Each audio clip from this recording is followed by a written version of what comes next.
Hello everybody, and welcome to this conclusion of the Ninja Tetris Effect Connected Classic Score Attack Tournament. And we're in our sixth one. Hello, Johnny the Fisherman, who is also here in the Grand Finals. Will be facing Zura Mullen. Yeah, the silver bracket did start as early as September, and now we're finally concluding it.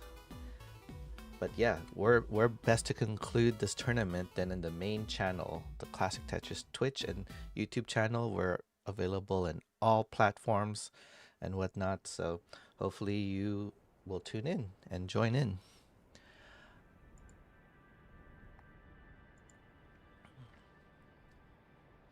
Yeah, we got two Spanish players, and I believe both of them could be part of the Retro Cabezas community. So if you have not shouted them out yet, I'll shout them out. They're probably going to be here watching as well. But yes, so let's go ahead and get this match started. Feel free to go to the Discord server, Johnny and Zuramon, I gave you guys the room ID code.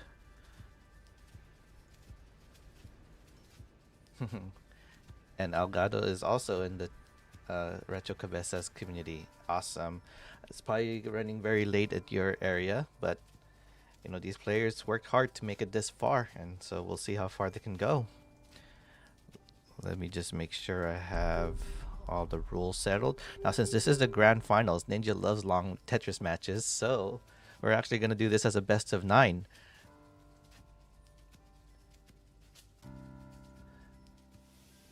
And in order for Johnny the Fisherman to win, he's going to actually have to win both sets in order to do a bracket reset and take this tournament. Now, who did Johnny the Fisherman have to go through to make it to the grand finals? He went through Ethan Thoughts. He actually lost to Zuri Mullen, so this will be a run back for the grand finals. Zora Mullen went through Sen Swev. I can't pronounce the name, sorry. And of course, Johnny the Fisherman. But now this is Johnny's redemption arc to try to beat Zora Mullen. But if Zora Mullen beats him in this set, then we don't need a bracket reset. Now, how does this tournament differ from other Tetris Effect Connected or Classic Score Attack? Well, Classic Score Attack has a chase down timer limit if your opponent tops out and you need to complete the chase down. But what I'm also adding here to prevent games from going on forever is adding a 250 line cap. So that means after 29, you only have a couple levels before you need to clear, unless you start at the lower levels. So yes, we got Zori Mullen in, and now we just need to wait for Johnny the Fisherman. You should see the code on the Discord server.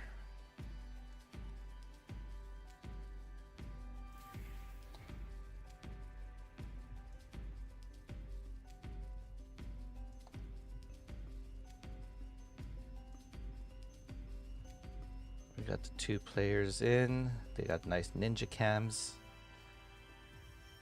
Gotta up the production here, of course. Oh, and we got both of them ready. Okay, so let me get this ready and settled. We want to make sure we could see everything and everyone.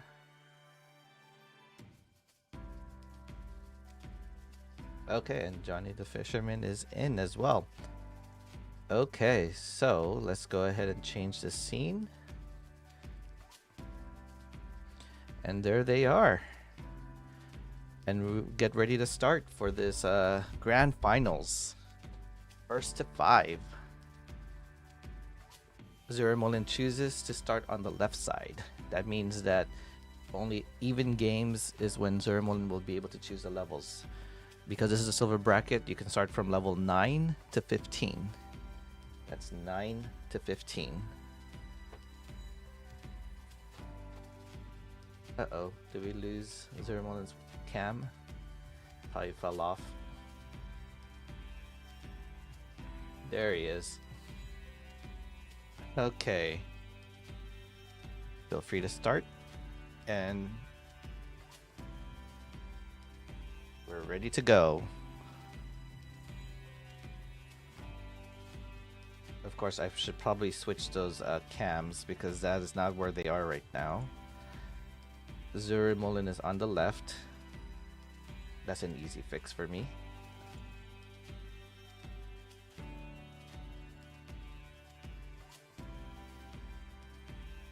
I'm like, wait a second, that's not Zurmolin.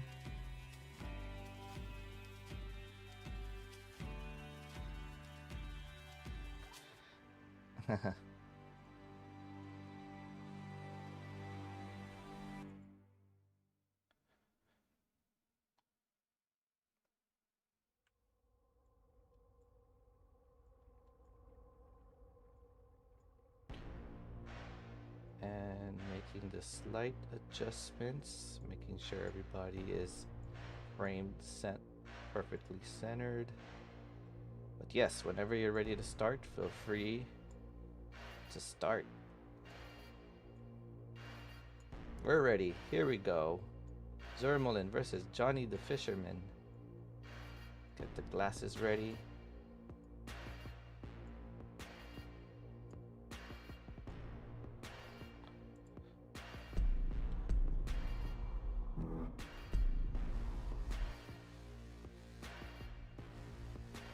And Johnny is gonna get readied up.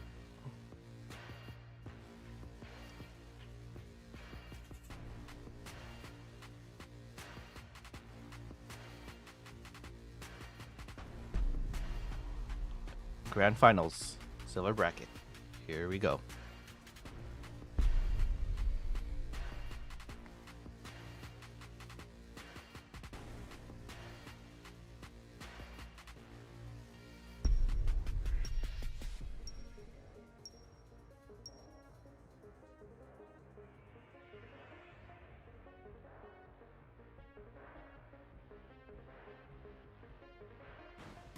A little bit of a hydration there for Johnny the Fisherman. And we are starting at level 12. We got some readies on the emotes. And here we go.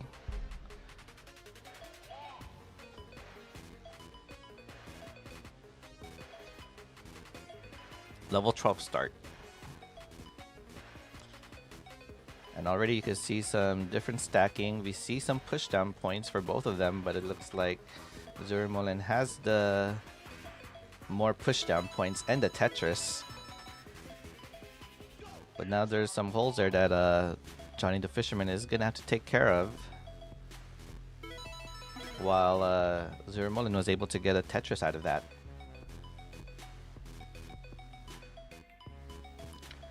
Zurmolin was on the brink of making the gold bracket, but with our players qualifying, we got some players that bumped him down, but that means he's a top-seeded player here.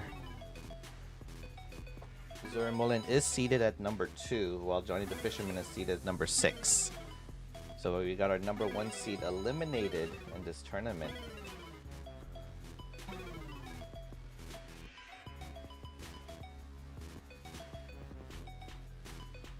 Okay, Zurmolin's trying to open up that well, which he has already, and it looks like Johnny is setting up for a column 9 Tetris. Opts not to block it in. Gets a Tetris. Yeah, 69,000 points for Johnny the Fisherman. Hey now. Towards Zurmolin's 53,000. Zurmolin is off by about a Tetris, but is Tetris ready? Johnny is going to have to do some cleanup here. Ooh, a hang of that piece. That might actually be... Oh, no, that burned nothing. Can he get something over to the left? And no, early top out. So Johnny the Fisherman takes game number 1. There was a 31-piece drought in that game.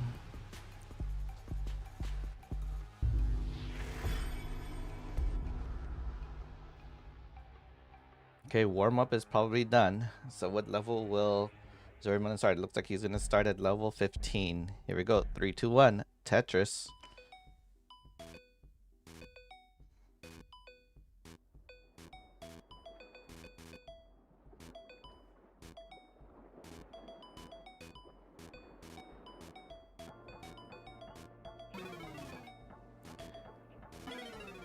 "15 speeds are a little bit faster than 12.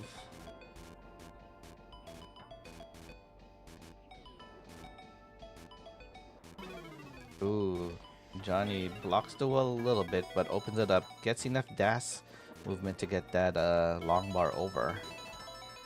And we're practically neck and neck very early on.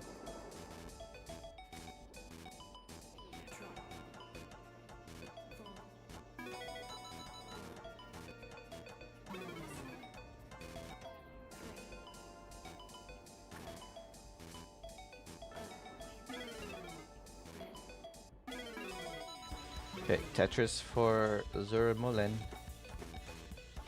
Winning by about a Tetris and a half. Probably a little bit more than a Tetris and a half, because 15 level Tetrises are not as much as 18. Ooh, Johnny the Fisherman's board. That left is a little bit concerning. Could really get the long bar, but no, hangs the O and early top out. So the gift has been exchanged. Zurimullin takes game number 2.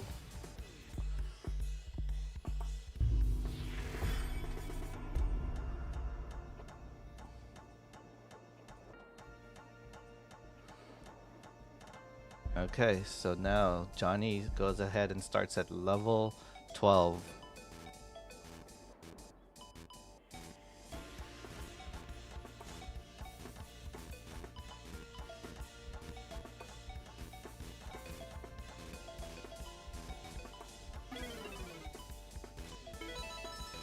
Okay, Tetris for Zurimullin. Tetris for Johnny.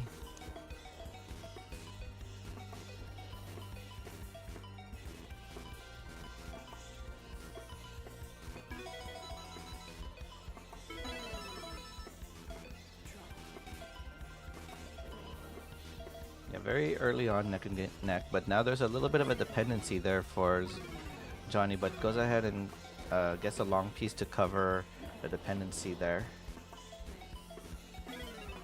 While Zurimullin's board is nice and clean and Tetris ready. There's a long bar, there's a Tetris. Takes about a Tetris lead now and has another long bar for another Tetris.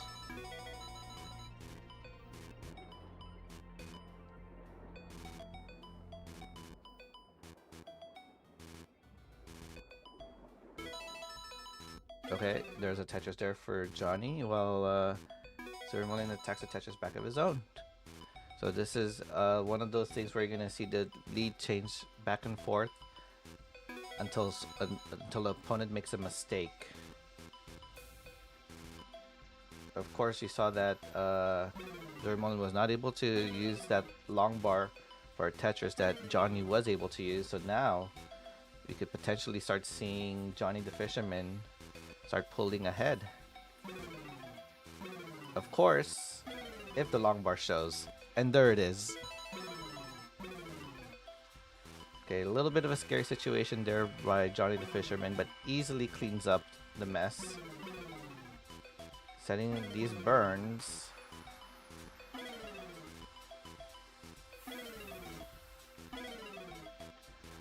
Okay, so Johnny goes ahead and goes for the Tetris over the dependency, while Zurimullin attacks the Tetris back of his own. But now his board is a little bit in a dig situation. Gonna have to try to clean this up a little bit. There's a long board, there's a Tetris for Zurimullin. But now look at that, Johnny is clean and his Tetris ready. But it looks like Zurimullin still has a few more 1,000 points in the lead there. But those long bars, Zurimullin is not able to use the Tetris out of it, but now sets a vertical T-tuck.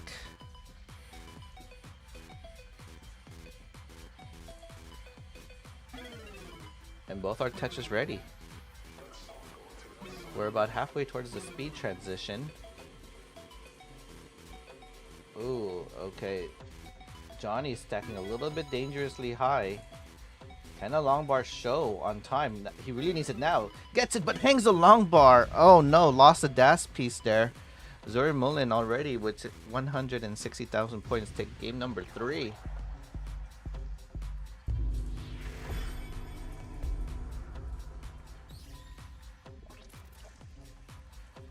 Okay, game number 4.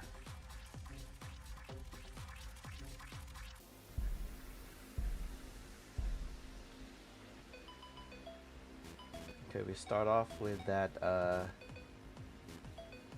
Z piece, which means you're gonna have to tuck in a piece for the next whatever piece you can try to tuck that under. Okay, both are setting up a nice double well. Make sure their board is nice and accommodating.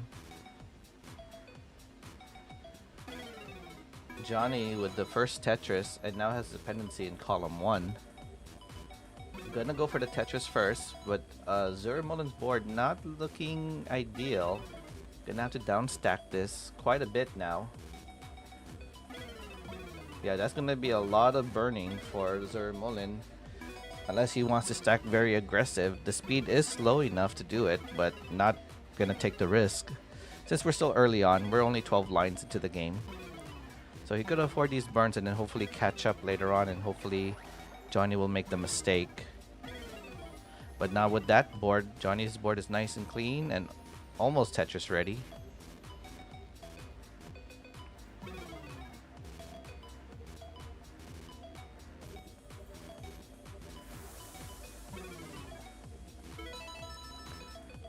Okay, Tetris for Zuri Mullen.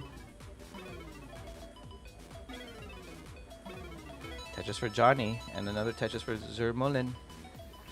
Johnny's still in the 30,000 point lead because of that burning that Zuri Mullen had to do. He is out of that burn situation, but now he's just going to have to stack aggressively. He could push down and get a little bit more points, but that's just going to make him ahead in lines. Okay, there's a long bar. There's a Tetris for Zuri Mullen.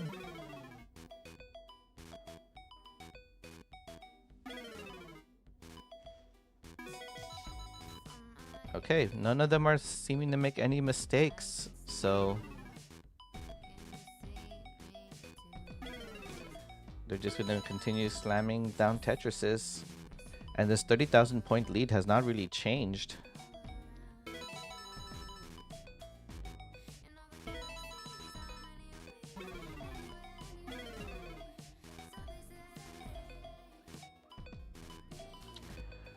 Oh, okay, there's a little pull back there for Johnny the Fisherman, while Zuri Mullen was able to use a long bar for the Tetris. Ooh, oh, that's stacking a little bit high there for Johnny. But he is getting the right pieces to burn out of it. Like that placement of the long bar to avoid any wait for the holes.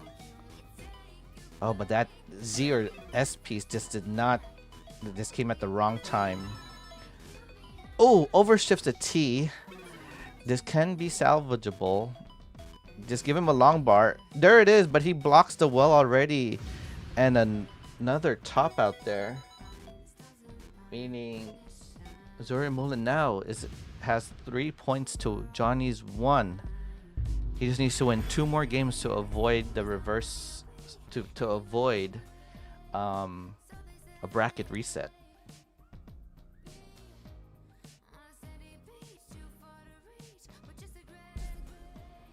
Okay, here we go. Johnny's tournament is getting closer to the conclusion unless he can start pulling away. Now, part of the storyline in the losers finals, there was a miscommunication, and that the losers final was actually best of 7, first to 4.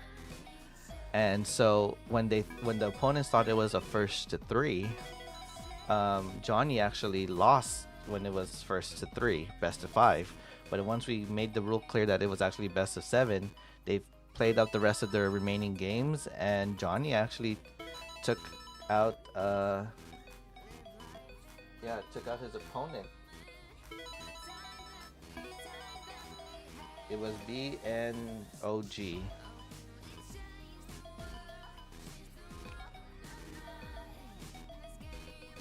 Oh, that's a little bit scary there for Zero Mulin's board.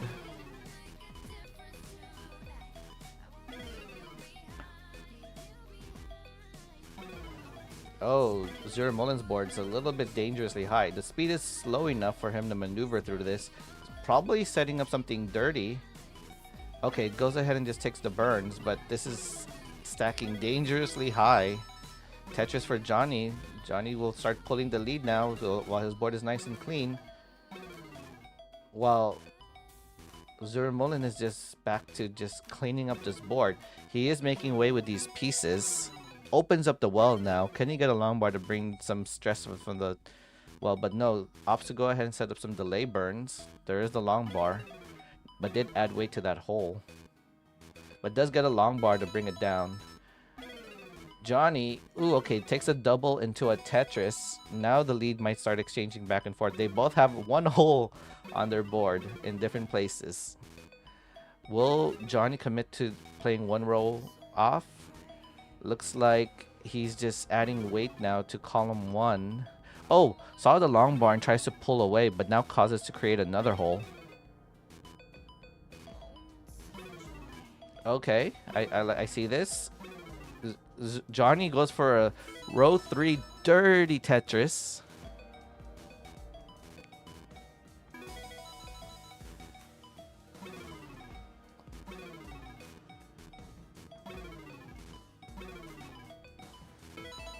And there's a Tetris for Johnny, pulling the lead a little bit of ahead now. Oh, but now it's starting to add more weight to column 1, and now it's going to have to do some burning. Zero Mulin has to burn a little bit himself. Oh, but there you go. Johnny clears up the left well and gets a Tetris. Looks like he's going to commit to that left well.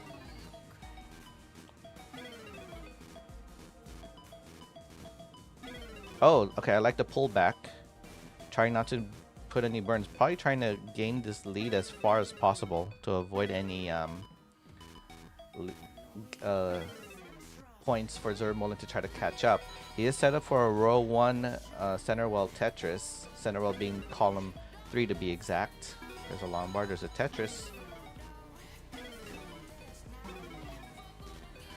Johnny committing to this row 4 dirty Tetris now.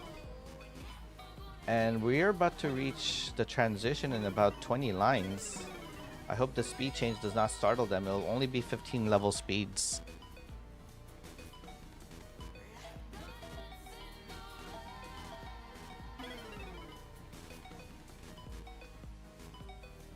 Oh, a misdrop of a T there. That's not good. That's gonna actually cause Zero Mulin to slowly catch up. Unless Johnny will play that very high up on the board, which I don't think he wants to because transition is approaching. Okay, getting some of the good pieces.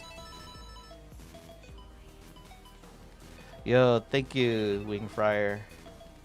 Yes, and that is the bracket. We are in the conclusion of the silver bracket. Oh, goes for a dirty Tetris. Okay, there's a transition for Zero Mulin. 209,000 points transition. Johnny has room for 2 more Tetrises, but it's going to take the burn. Now has room for 1 more Tetris. 1 more burn. And it looks like he's just going to burn into a 234. Okay, we are at the level 15 speeds now. And Zero Mulin has taken the lead while Johnny has taken it back. Okay, speeds are going to start kicking in here. Once we reach level 17, that's going to be the 18 level speeds. To some players, that could be the kill screen. Level 19 could be the kill screen for some people. Back when I was playing Classic Tetris, I felt level 9 was the kill screen for me. Okay, Johnny's getting these. Oh, Simul Tetris. Okay, Johnny is Tetris ready while Zero Mulin only takes a triple there. There you go. Johnny takes the lead back now.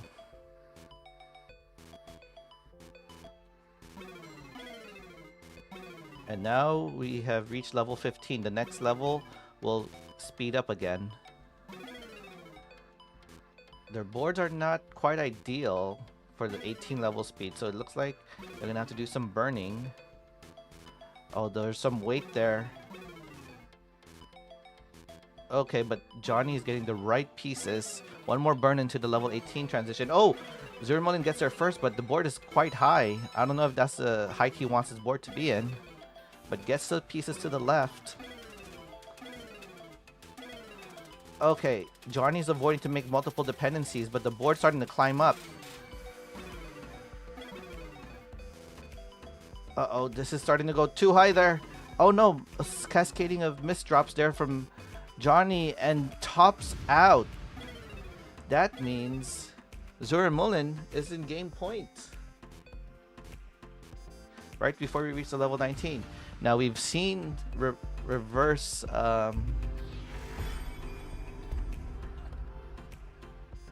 You need something static, Ape Dog?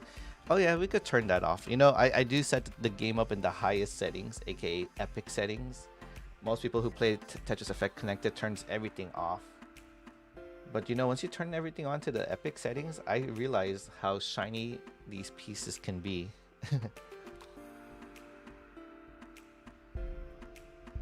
Add some liveliness. I think most people who watch classic Tetris in the NES consoles is very static. But this is enhance this version of classic Tetris. Okay, tournament life now for Johnny the Fisherman. He's gonna need to get this game now in order to continue playing on.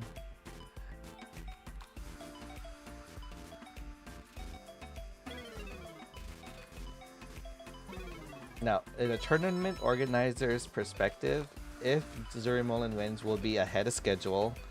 If Johnny wins this set, we'll be behind schedule because of the bracket reset. But that's the thing with classic Tetris. You know, we make a schedule and sometimes it will never fall into play. Oh no, Johnny's bored. Can you get that T over? Does. Johnny, please do not top out so early or give me a heart attack like that. But it looks like he's making way with the pieces. Okay, gonna go have to make another dependency from there. But is gonna get out of it. Whew, that was so close. Especially, you know what I was thinking? Ape Dog, if you play this in the highest settings, those background pieces are more metallic than they actually look. Uh-oh. Speaking of look at that board for Zurimullin. He's stacking a little bit dangerously high. That left now starts to look concerning. A very dependent board blocks that dependency. Okay, I like the placements he's putting it, but he did get the long bar. And it looks like he might get out of this if the pieces cooperate with him. He is making LJ dependencies, which is helping him with some of the pieces. But now he's just adding more weight. Johnny is a little bit dangerous himself, but oh no, the left side starting to look scary. Oh no, does undershifts the O. Johnny the Fisherman is at a chase down. Here's where TEC differs from the classic Tetris that you see in NES consoles. There is a chase down timer. There's a 2-minute chase down timer. But 2 minutes should be more than enough to get that points he needs. He actually has time to line this out. As you can see, singles are worth a couple hundred points there. Now, if this wasn't a faster level speeds, sometimes the line out strats can be a little bit scary. And I think that triple will do. Johnny avoids being completely eliminated from the tournament, has another game.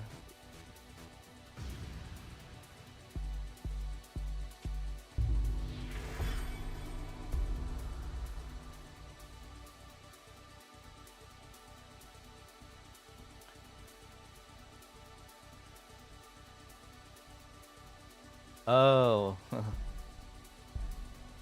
The motion graphic on stream.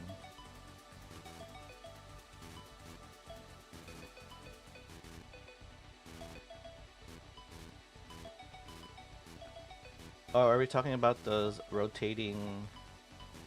I'm trying to see which one in stream is causing the motion graphics. Uh-oh, Johnny's board. A little bit scary there. Could have used the other L or J piece to tuck in, but has to work with what he has. There was that piece he needed. He needed that J.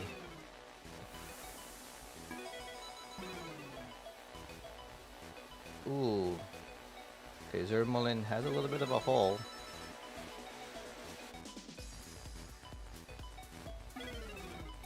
Ring Fryer on YouTube, trying to make sure that the bracket link is working, and Nightbot, as always on YouTube, is very delayed. Thank you, Wing Fryer. Shout outs to Wing Fryer, taking care of a lot of the behind the scenes stuff on stream.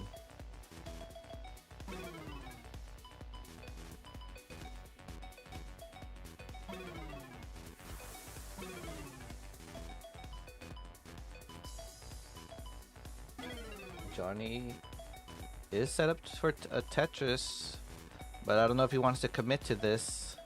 He is not committing to it, but does create another dependency. Okay, I like those burns. We are experiencing a bit of a drought. Now, if he saw the drought there from Zermolin's board, he'll know how big the drought is. But if he's not screen looking, the drought will continue. Oh, there's the long bar, but he was not able to use it for the Tetris. This board is starting to stack up a little bit dangerously high. But he is making way with it. Gets an O. 2 O's. Wow. RNG was by his side there. And there's a long bar. There's a Tetris. Set up for another one. You can see the nod in his head that he did not want to set up that high, but he had to. Wow. Okay, but now Zermolin is just pulling ahead now, while Johnny is having to deal with these holes. This is game point for Zermolin.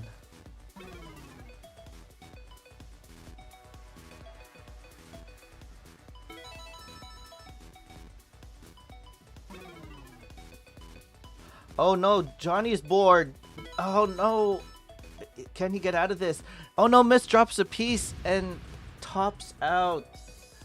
So, ladies and gentlemen, we have had our winner for the silver bracket finals. Goes to Johnny. No, sorry, goes to Zermolin. Johnny, the runner-up. This is actually his first time competing in this tournament, and he's actually made it very far. So GG's on making it this far, Johnny. Are you free to do a quick interview, Johnny, before I interview Zermolin? We're actually ahead of schedule. If you want, if you can, just go to any VC on my channel, and then I'll drag you into the commentator channel. Same thing, Zermolin. Just go to any VC on my channel, and then I'll drag you guys in. But I'll drag in first. I'll drag in Johnny first.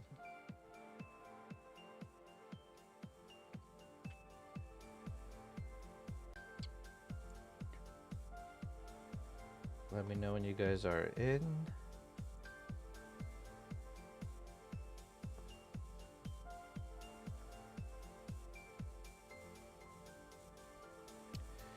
Yes, GG's.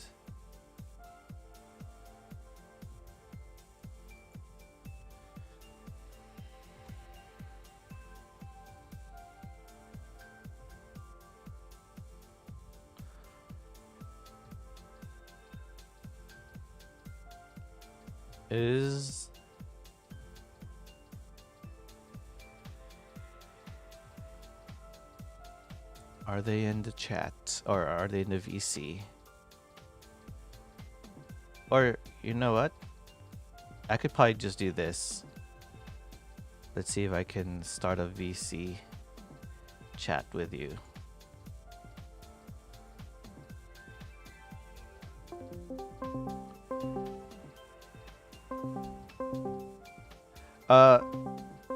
if you go to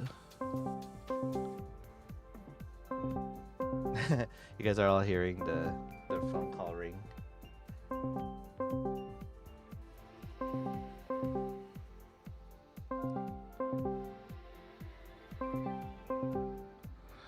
But yeah, if you go to the Ninja Clan Discord server, just go to any VC, any voice channel, and then you'll be able to.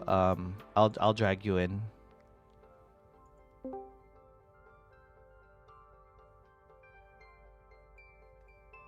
Okay. Yes, I see you, Zermolin. I will wait for um Johnny first if he's able to join in for a quick interview. I mean, if not, that's fine.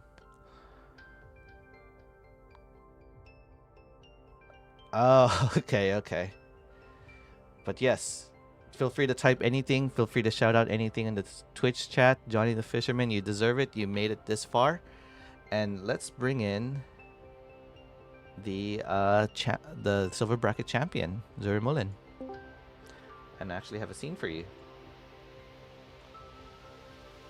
Hello, hello.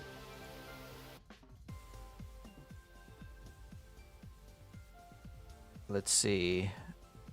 Is the audio working? I see you in here. Let's see. The microphone is right. The output is right.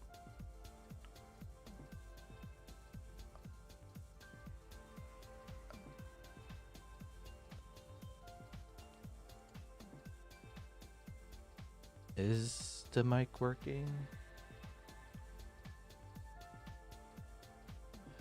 Doing some adjustment there.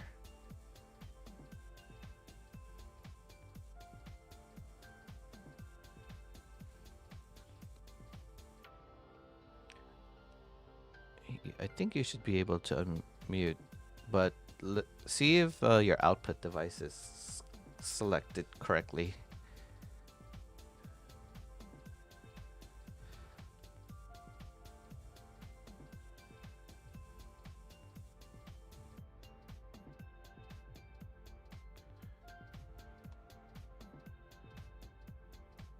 Okay, still doing Hello. it. There we go. Zuri Mullen, congratulations. Thank you very much. I had to adjust some things in my sound mixer, or because I was talking and the microphone it wasn't working. I see. Well, yeah, congratulations on making Thank you. On winning the silver bracket. How much was it that you wanted to make the gold bracket? Just out of curiosity.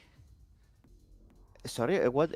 How much I did? Because you were seated number 2 in the silver bracket, Yes. and you were 2 more seeds closer to being in the gold bracket. Yes. I actually I had a quite bad qualification, and I was seated in the silver bracket, but well. Mm, Maybe it's not it's not the seat I was supposed to be, but anyways, I enjoyed it anyway because it was funny, and I had the opportunity to play with people that I didn't know before, like Arkeko or BNG. I don't know but it was funny. It was funny. Yeah, the thing I like about hosting this is a lot of people from Retro Cabezas community participates in this, and then I also get the Americans to join in, so it becomes a very international event. Yes, he's doing a great job spreading the Tetris well the game itself, and the world of community. I mean, he's doing a very great community here in Spain, and luckily we are spreading the name of Retro Cabeza. Me too, because I like to wear his t-shirt, his customized t-shirt. Nice. I was gonna ask. Yes. So you did face Johnny the Fisherman in the semifinals, and now you had to Yes, I face him think. again in the grand finals. Was there anything different you felt about Johnny the Fisherman, or what was probably going to your mind? It's like, oh, I have to face him again. Well, mm, I think that we both were quite nervous. At least I was, because I always get nervous when I play, uh, mainly online, and uh, more if I know that I'm being streamed. And also, I mean, but in the same way, I've seen Johnny in our community improving, and I know that he has been training a lot in these days, because we are we are playing another tournament in December in Zaragoza with Retrocabeza, and I know that he has been trying to qualify. And I think that he has improved indeed. And I have had a little bout in the first game, I think. But anyways, I think he's improving, Mm-hmm. and he's notorious. He's notorious. Yeah. Yeah, I could see that happening in any player in the Tetris community. Like they always improve every year. Like when I face them in the future, I'm like, wait a second, this is the same player I faced last year. They're getting Yeah, better, yeah. and that's the beauty of Tetris. And many times we don't realize that we are improving, because it's hard to see.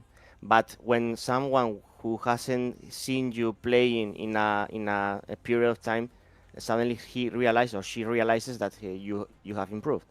Mm-hmm.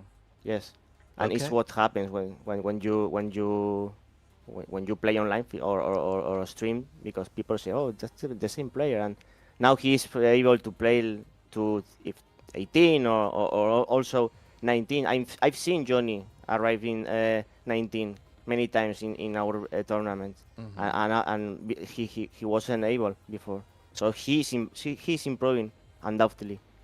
Yeah. Okay. Well, any other shout outs you'd like to give out? Anything you'd like to say before we wrap up the silver bracket and move on to the top 8 in gold? No, I want to just to thank you, the tournament you arrange every year, and well, shout outs to Retro Cabeza, and you all are welcome to join our community, and thanks for watching. Yeah, I'm one day when I'm more busy, Yeah, when I'm you're less busy on Sundays, I will for sure. I really yeah. do want to participate in it because I know you guys do it on Sundays. Um, I uh, are you gonna be able to join in the December That event next month? the task, I don't know. Are you talking about the task tournament, Yes, the one that I will or be hosting next month. It's gonna be quicker, shorter, but only DAS. So that playstyle can benefit a lot of people who's really good DAS players, which I have yet to perfect. I don't know, maybe I don't know, because as I said, we had another tournament, a live tournament in Zaragoza, but I'll try. I'll try. Okay, Let's see. Let's see. awesome. Well, thank you again, and we'll move on to the next thing. Uh, Congratulations for the win. I'm glad that the bracket reset didn't happen. Otherwise, I'd be behind schedule. Yeah. But I was also trying to make sure to make that Johnny did uh, put up a good match for you at least. Yes. Yes. He has. He has. Okay. Well, have a good one. Thank you. See you. Okay, everyone. So that was the conclusion of the silver bracket. No bracket reset. Yay. And now we'll take a quick break and I will be back hopefully in around 10-15 minutes and continue the the gold bracket. And for those who are wondering, let me make sure it's ready. Yes, here is the top 8. We have a lot of the famous stars here. Alex T, Nima subbing in for Bendy, Blue Scooty. Interesting story about Blue Scooty, which I will share later on during the thing. Fire Docs. And then we got the losers bracket in the bottom, trying to redeem themselves to make it up to the top grand finals. WD Subia, Anga, one of the last members in the Retro Cabezas community, Gonna be trying to um, make it to the grand finals. We'll find out if Anga can do it. Night and Tetris time. Uh, we'll see what happens because we might have a sub in for Tetris time, but we'll see. Okay, so be right back.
When you were born, something changed.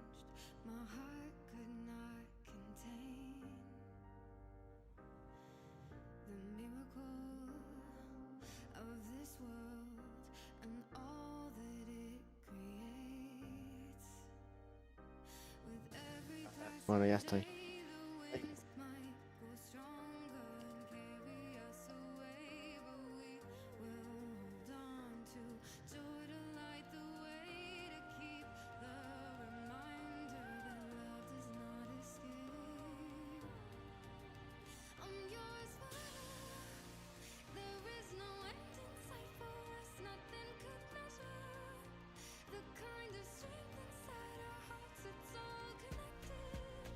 We're all together in this love. Don't you forget it. We're all connected in this love.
Hello, everyone.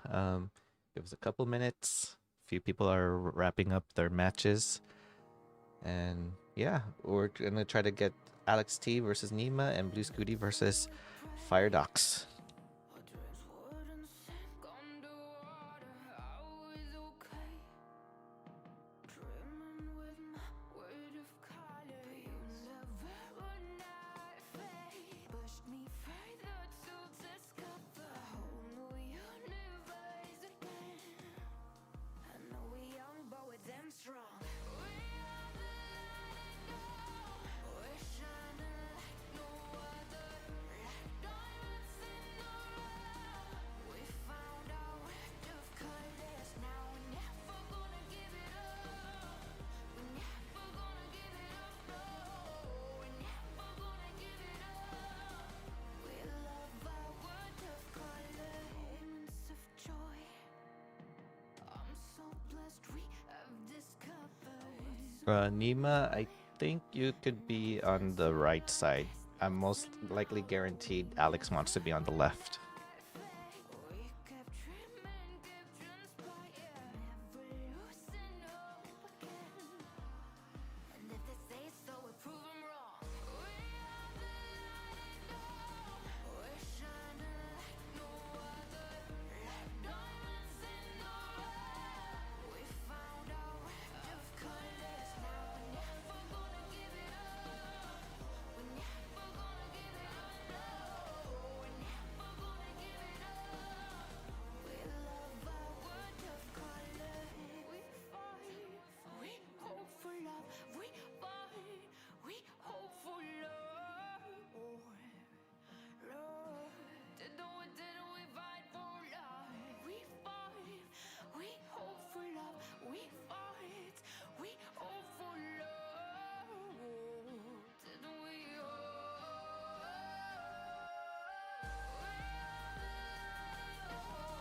We're shining like no other.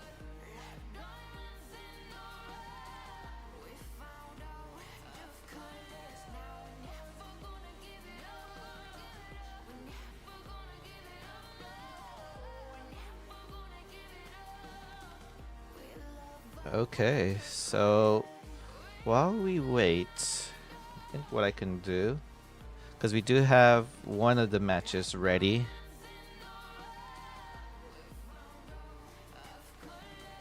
It's on the corner.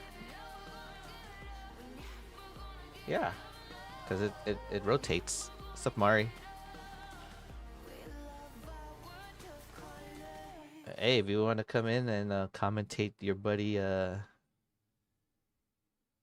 Fire Docs here, you can feel free to join in.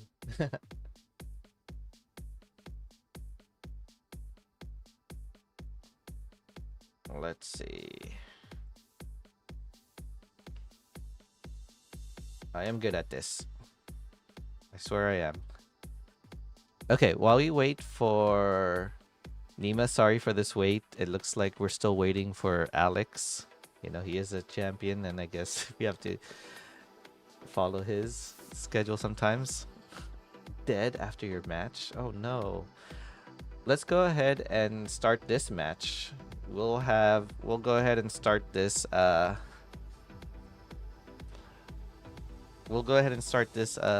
match right here.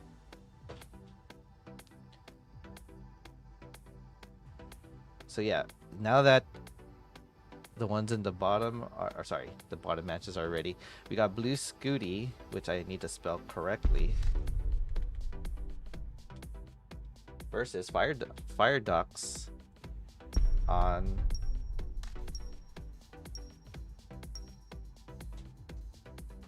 the right, and that is not the captain.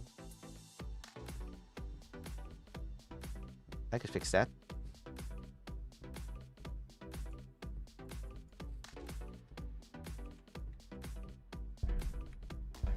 And here we go. Hello, I'm a person. Yeah, this will be a best of 5, first to 3. Now, the person who loses here will not get eliminated. They'll just be moved to the loser's bracket.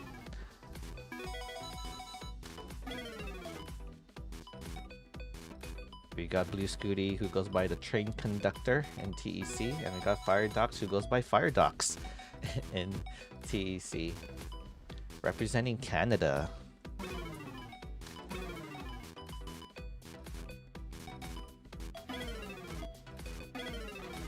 But Mari, whenever you have a chance, you're always welcome to commentate.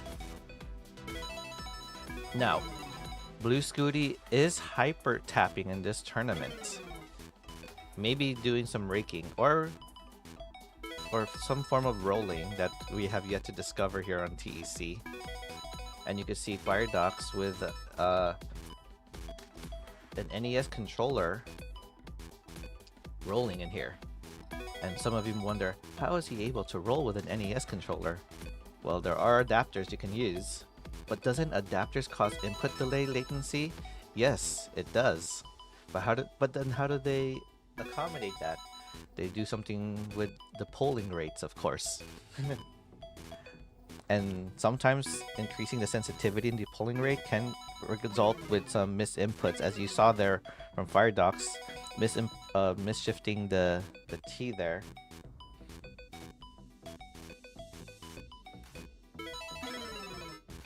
And with that, yeah, Blue Scooty is just gaining this one Tetris lead. By the way, Zermon, I don't know if you noticed, but you're still in the VC by the chance there. I think I could lower the audio here. Oh yeah, and of course, definitely, monitors make a big difference in this game. High refresh rate, low input latency. But to avoid that, Blue Scooty is hyper tapping because he does not need to roll.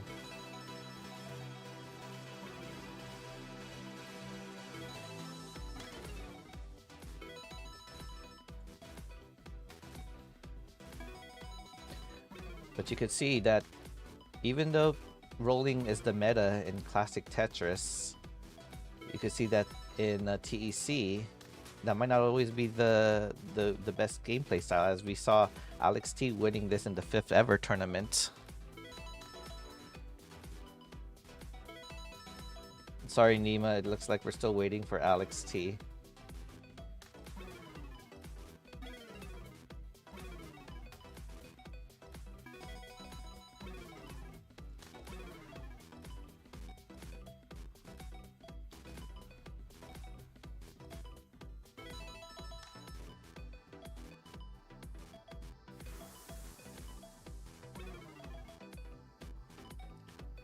Okay, now looking at this board, FireDocs has cleaned up and now is about a Tetris in the lead, but is ahead by 2 lines.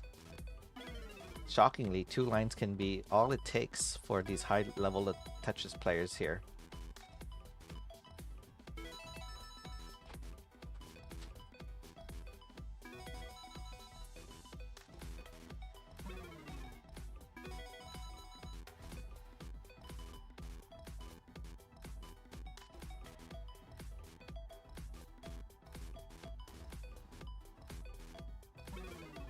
Both are Tetris ready, but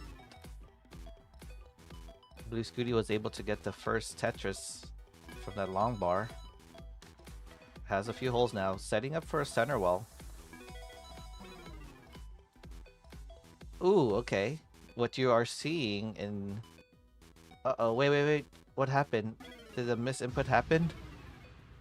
It looked like there was a little stutter. I'm assuming the game might have accidentally tabbed out. Let us know what happened there. That tends to happen in the game. If it did, we'll be able to do a restart.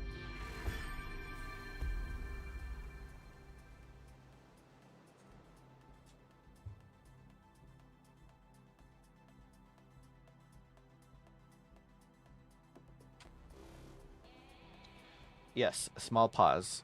It looked like something might have happened, whether an internet... I knew it. There was a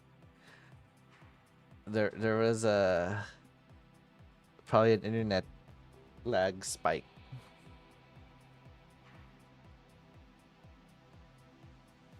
Ah, okay. that means you're probably gonna need, yes, lower the graphic settings, and because of that, I will have to, yeah, we'll replay that. Let's start a new room while we're waiting. While we still wait for Vandy, aka Alex T, using that name. There's a new code. I'll just show it. They let us turn off spectators now, so people won't get distracted. Wait, I should probably still keep that on. Okay, all settings are good to go.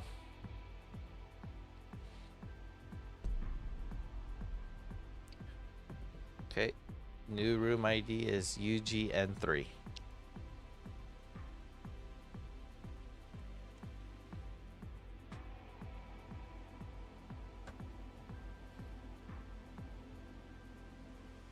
Hey, if Alex is unable to play, I think that might mean Nima might be able to move on. Imagine. And we might get a new champion.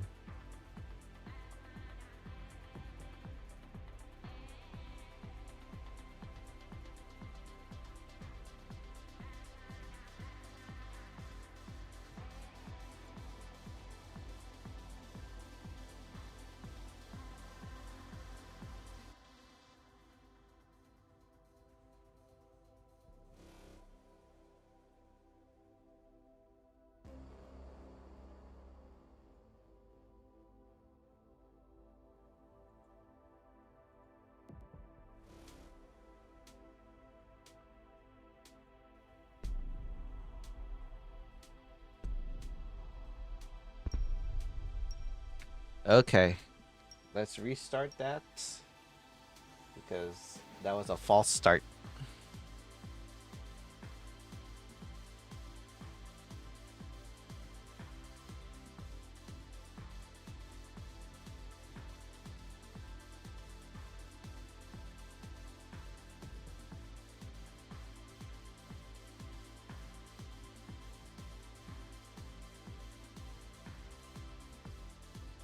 And whenever you guys are ready, feel free to start.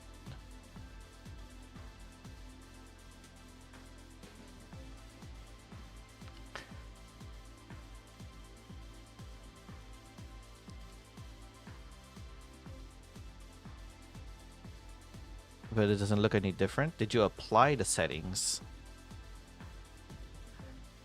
And Nima, it looks like Alex T is about ready, so you're not off the hook. Okay, let's see if something's gonna happen. So, if the Tetris is causing the stutter, it just means Alex T doesn't have. I mean, sorry, Blue Scooty does not need to do any Tetrises. Imagine. And oh yeah, it is happening. Yeah. How is he able to? Okay, looks like Scooty is gonna try to play it off. Let's just hope that the animations. Yeah, this is one of those very intensive, heavy games.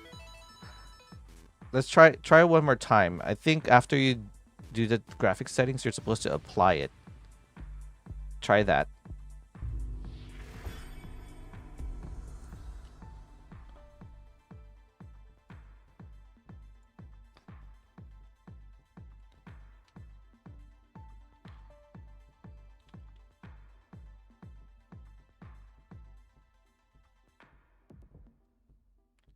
And while that's happening, let's bring on someone here to help commentate with me. Knock, knock.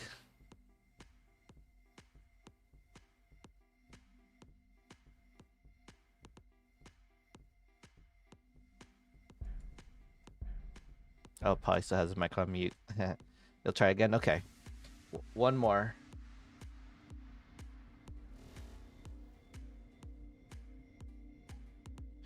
So finish up this set so I don't have to change the room ID.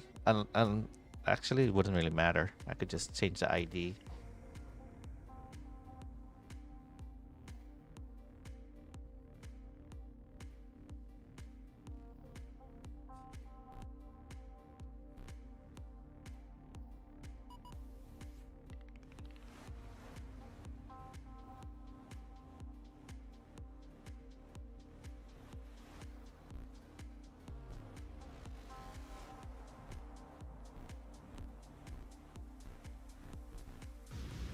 Did the graphics look like it changed?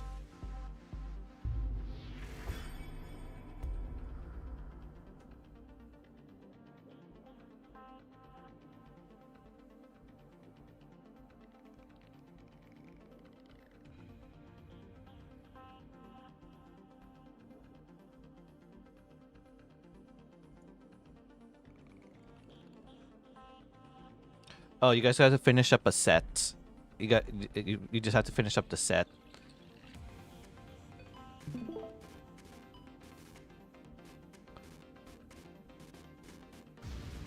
So someone has to win the set. So then you could leave the lobby and then come back in.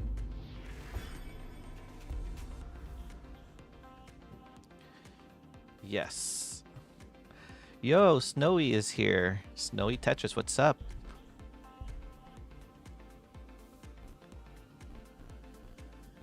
Snowy was one of the players who competed in the Jonas Cup. I want to make sure this is the right Snowy.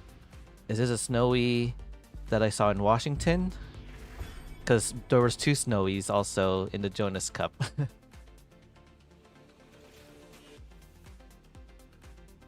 Okay, now that that is set, just exit the lobby. Oh yeah, let's go to the top 30. That's right. So while we're waiting for them to set up this settings, hopefully we can get Scooty's graphics cards or the gameplay setting good.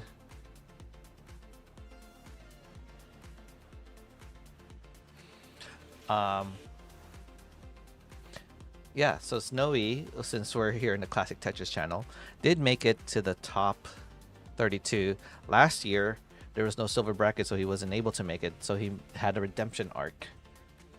His redemption was to make it... Uh-oh, where's my mouse? Was to make it to the gold, and he did, and went past round 1. So that was a big GG's for him. Yeah, and he's gonna come back even stronger next year. Imagine! Oh my gosh. But yes. And while we're waiting, it looks like we got Alex T ready. So let's see if I have his cam ready. Yes, okay. Yeah, he took out a legend. I don't think we're supposed to spoil that yet until it gets uploaded. Well, we'll pretend it didn't happen. And speaking of it happen, look who we have here. I hope he can, his mic is able to unmute. Still not unmute.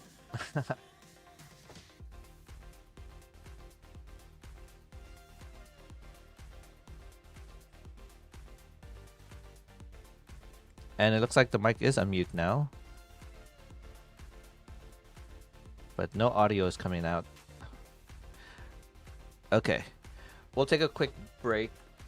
Firedox, stand up, stretch, while Blue Scooty does a PC refresh.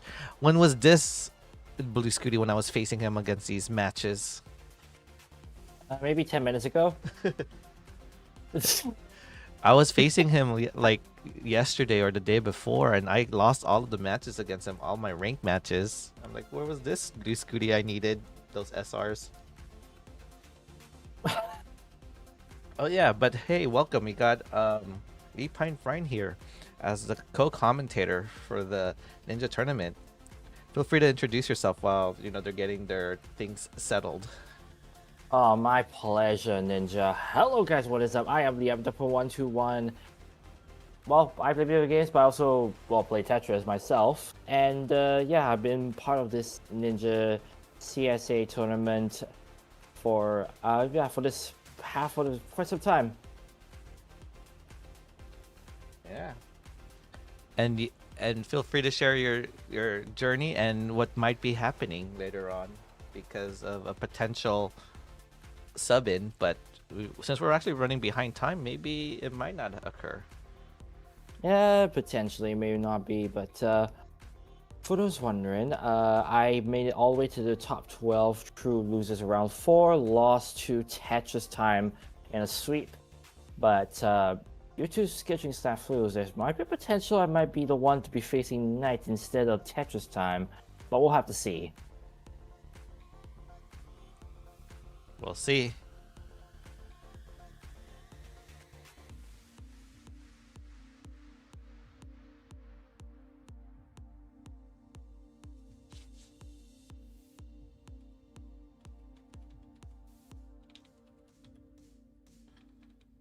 And it looks like we might actually have the other match ready as well.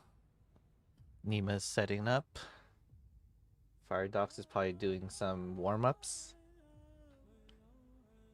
Here, what I could do right now, since you know he's waiting, let's turn off the cams right now, and we'll turn it back on in a bit.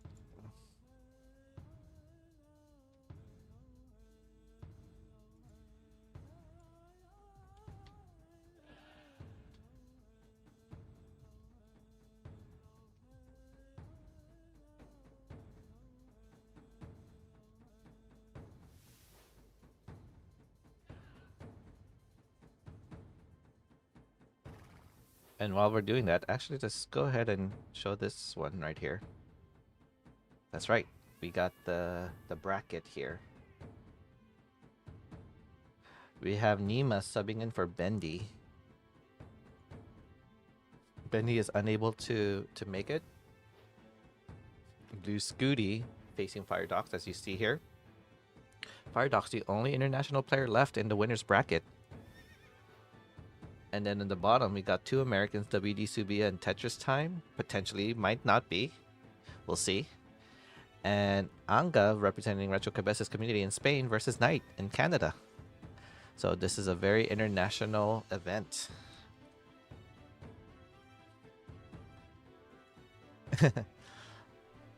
Sorry, Nima. He should be getting ready.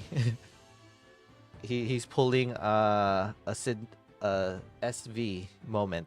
If you know, you know. Oh, jeez.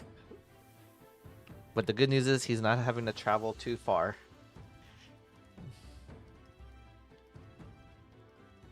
Let me set something up. I want to see if this will work.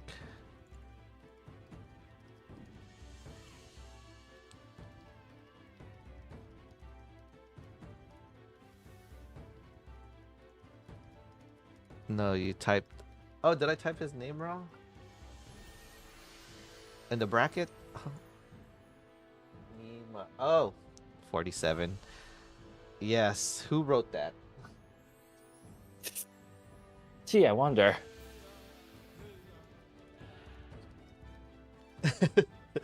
There we go. It's fixed. Ninja's the best production, behind the scenes production person.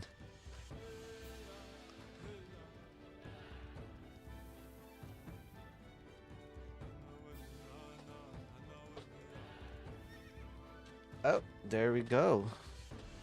We got Alex T, the champion from last season and the CTWC, two-time CTWC champ here on chat.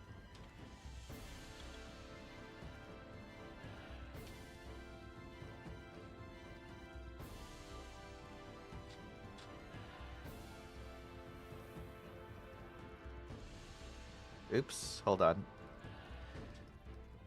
There we go.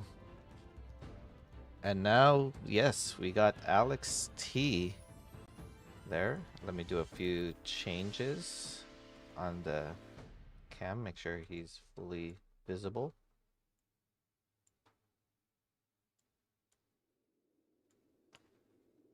There we go.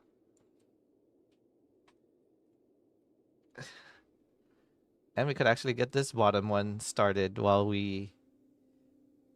Scooty restarts his computer.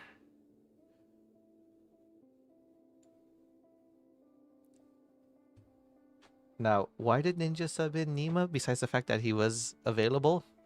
He was actually seated very close to Bendy's qual score.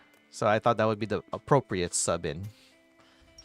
His other two opponents that Bendy did eliminate, I was considering subbing, but they're in Italy and Vietnam, and that time right now is very, very that match was very I mean, their time is very late. Yeah, their match is getting delayed. Scooty's trying to fix his computer situation, which I hope it will be fixed. But hey, you get to see an Alex T versus Nima match.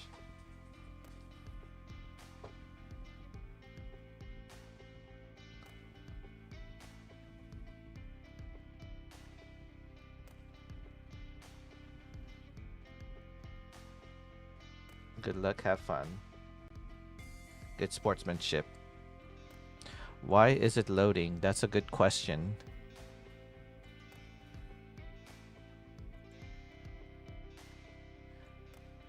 And let me quickly do a quick update. It looks like Blue Scooty's computer is ready.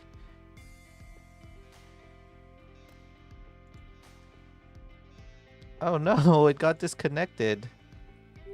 I thought this game was supposed to be Tetris connected, not Tetris disconnected. No, the lobby should still be the same. There's a new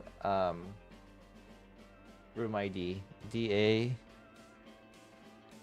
2M. Let me just make sure the rules are good. Yes, the rules are good to go.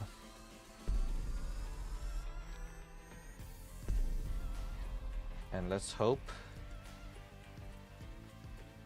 this will work.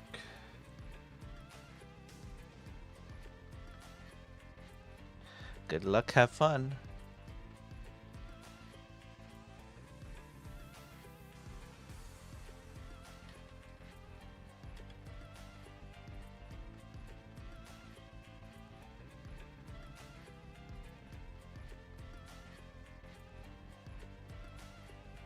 Okay.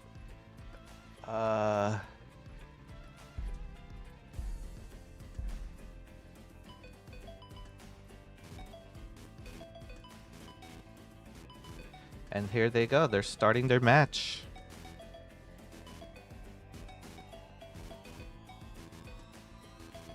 And I do have a 4-player scene ready once Fire Docs gets started on their match.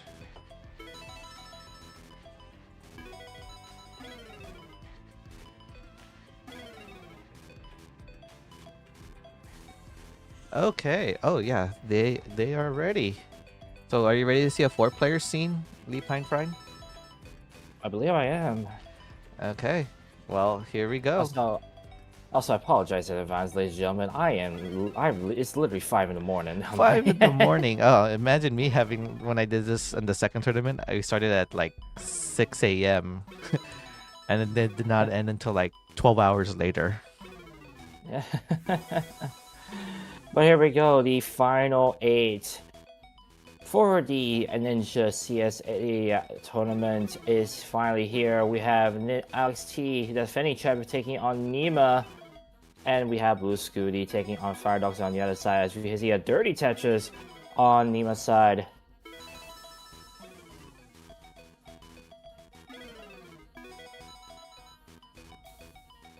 I played it. Oh yeah, Mari in that second season played. We literally saw the sunrise for Mari for how long that tournament lasted. Oh jeez. Little Tetris for Fire Dogs. Okay, it seems that restarting the computer helped Blue Scooty's machine. Yeah, we love the aesthetics of TEC, but sometimes you need that strong computer to enjoy the graphics. That's why they allow you to tone it down to play it in performance mode. That sounds about right. Oh, Alex T double flips a long bar. You can see that in his face, like, oh my god. But Nima's not looking good himself. Yeah, Nima is not happy with the pieces that he got, and he's very struggling with trying to survive, and he's very quite high up. Oh, blocks it well, that might be an uncoverable, and yeah, that is game 1 to Alex T already. Alex Yeah, T pieces were not favorable in his side, I'll be honest. Like, it was not pretty. Yeah, on the right side of the gameplay, it looks like Blue Scooty is only 308 points separates them. Very neck and neck game there. And game 2 has already started on Alex T and Nima's side. Oh, Alex T he tries to type "I'm ready" in chat, and then Nima did the "I'm gonna start" while he's typing it and get an advantage. Ah, I think for Alex T, he could easily shrug it off, right? I don't know. Alex T will accept it. He said yes, I'll accept that. Meanwhile, Boom touches the Fire Dogs after that pretty nice Vits. It's a somewhat neck and neck game actually on the right hand side. 241k for Blue Scooty, 259k for Fire Dogs.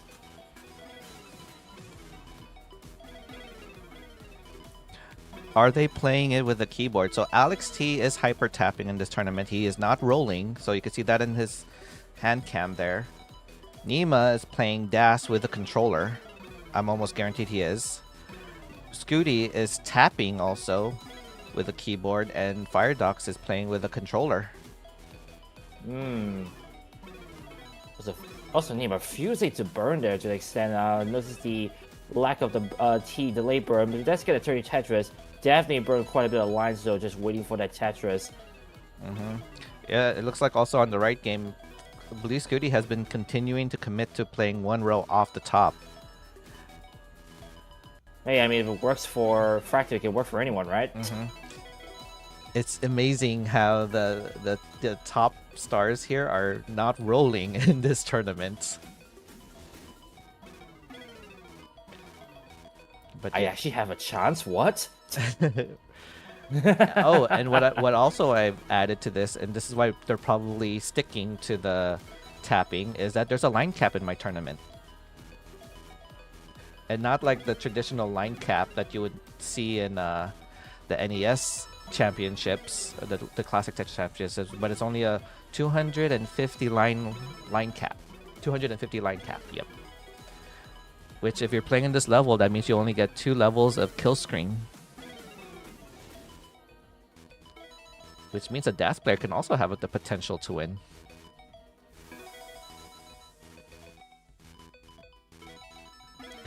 Ooh, Nima is committing to a center well. Not only that, a dirty center well. Can he get the long bar? Yeah, it's not being rewarded, sadly, for Nima's side. Oh, the patience, but double flips.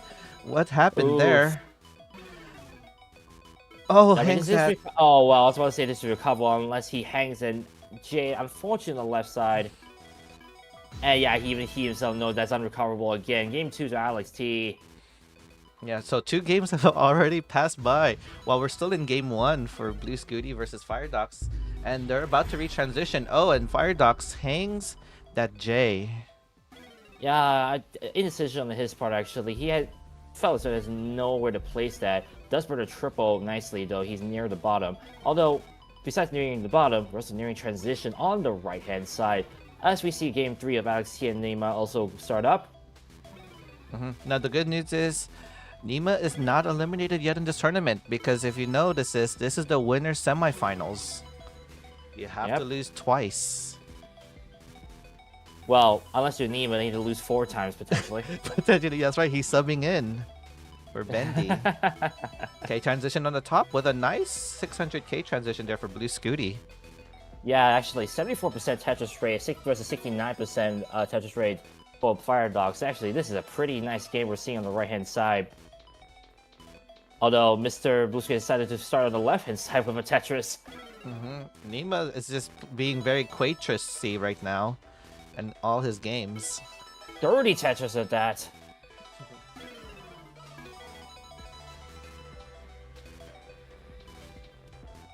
Yeah, I'm sure all eyes potentially are on the right-hand side. Boom Tetris for Scooty.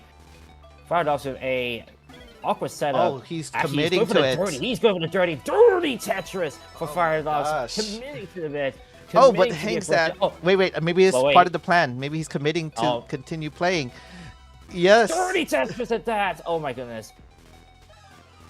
He is able to open column 10 once again and does get a Tetris. He is rewarded for that aggression, but he's still approximately 4.5 Tetris back.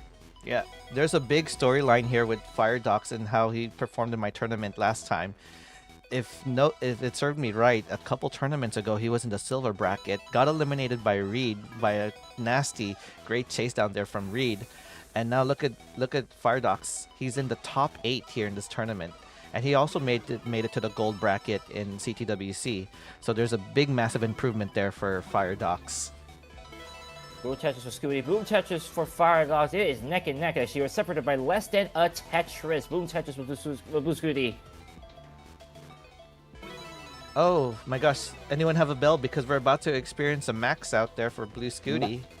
Matching 70% Tetris rates. Boom Tetris for Blue Scooty. 937k for him. 887k for Fire Dogs after the Tetris. Yeah, don't let the score fool you. Scooty is a little bit ahead in lines. Still potentially anyone's game. Blue Tetris for Fire Dogs. And a double long bar favorable for Blue Scooty at the end of that Tetris. We're closing on a double max out. We're closing on double kill screen. Tetris for Firedox is coming down to it's like very neck and neck. Coming down to the wire. Max out for Scooty while we're at it. Blue Tetris for him. Another Tetris for him. And max out for Firedox. It's a double max out on the right-hand side of game 1. And part of the hang, that was potentially for Firedox. Or Yeah. you can say, very good recovery. Simul Tetris. We are separated again by less than a Tetris. Nearing level 29. Oh my goodness. Scooty's about to reach the kill screen. He can get a few more lines out of this. Miss Tens. Oh, has to block the well there. He's one Tetris away from kill screen. Meanwhile, Firedogs actually slightly in trouble. In fact, the extra hangs are not going to help either. Get long bar. He gets it over. Firedox about to transition in 5 more lines. He needs to clean up this board. No, but not to be able to. It's very high speeds. And that TP's not going to help at all. Game 1 to Blue Scooty and a nail biter. Oh my god, he's getting these bars over. How is he doing this with tapping? Oh, why not? Just one more Tetris. And he does get it. 1.27. He reaches the line cap. Oh my goodness. That was one of the matches to watch right there. Wow. And that was just game number 1. Now in the bottom, we're about to reach a Joey Parker turn. Nima's board trying to open up that column, but getting an S and Z, which is not what you want.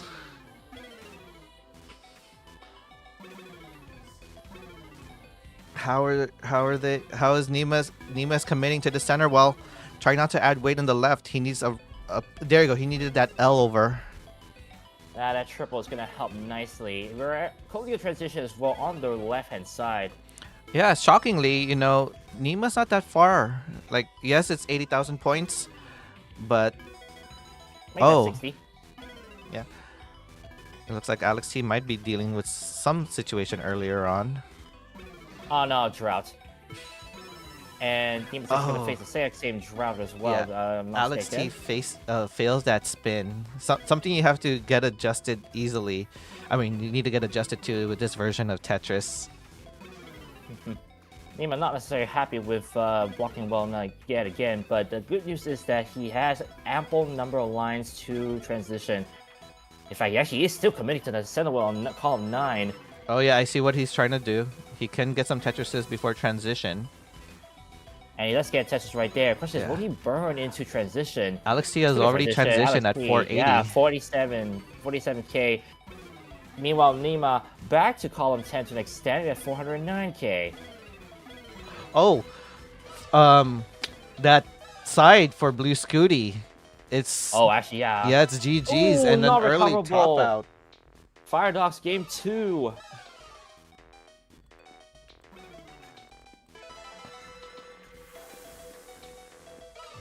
So what was a best of 5 now turned to a best of 3 there on the right.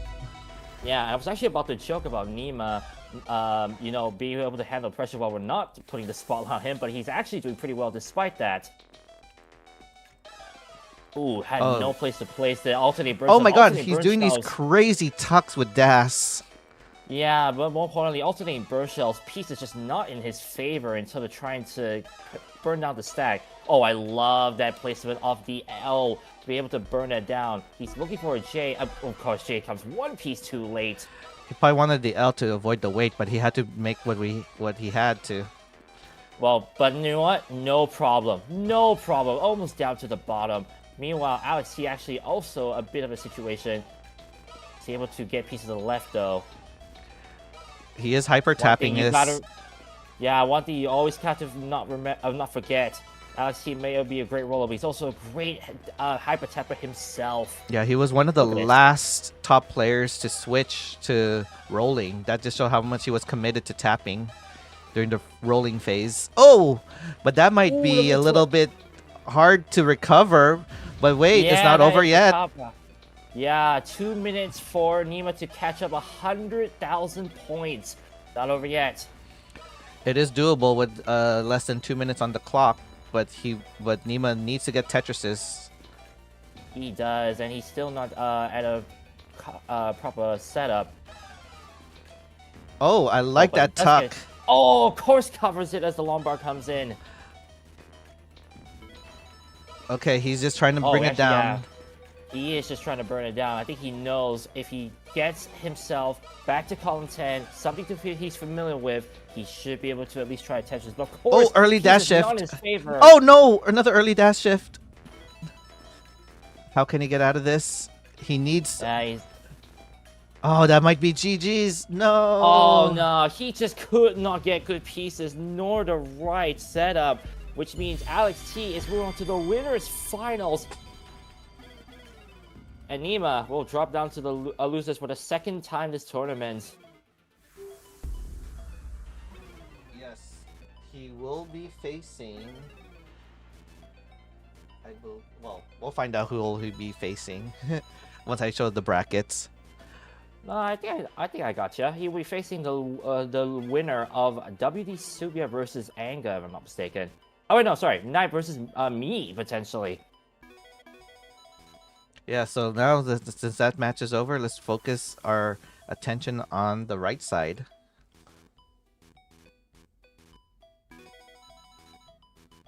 And very neck and neck game. I don't think I've seen a score separate them that far yet. No, Yeah, Alex, we're concluding this tournament. But feel free to get something to eat because we're gonna do the losers bracket after this. So you might, you'll be waiting for a while because we're gonna do 2 sets of loser bracket matches. Originally, it was supposed to be the losers first and then the winners. Firedox, not necessarily the Vits that he wanted, but he still gets a setup for a Tetris. Speaking of that, yeah, we are still less than 400 points separating the two. Oh, it's all the top 8.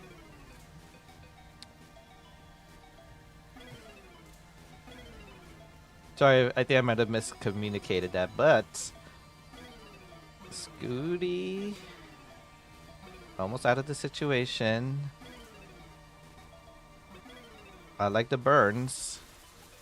Yeah, I'm noticing the pieces have not been accommodable for some of these players.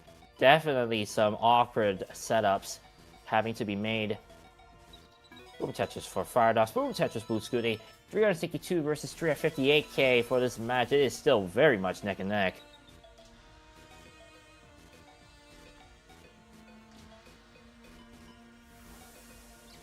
Yeah, these many tugs, you can see from Blue Scooty's side, the pieces have just not been necessarily favorable to allow for Tetrises consecutively. They say Tetris setup is easy, but consecutive Tetris setups is what is key.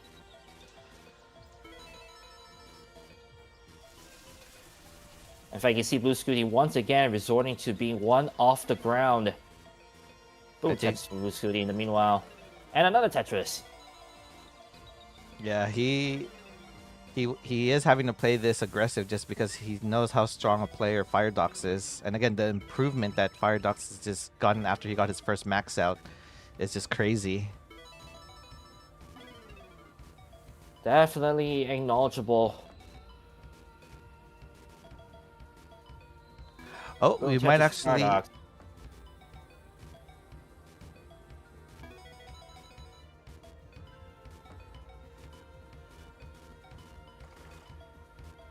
Now you can see the different T and S, if I'm not mistaken, setups, tuck setups that you see from both players. These pieces has not been fair, but look at it. Look at this alternating bird shelves alongside the OPs. Not necessarily what you want.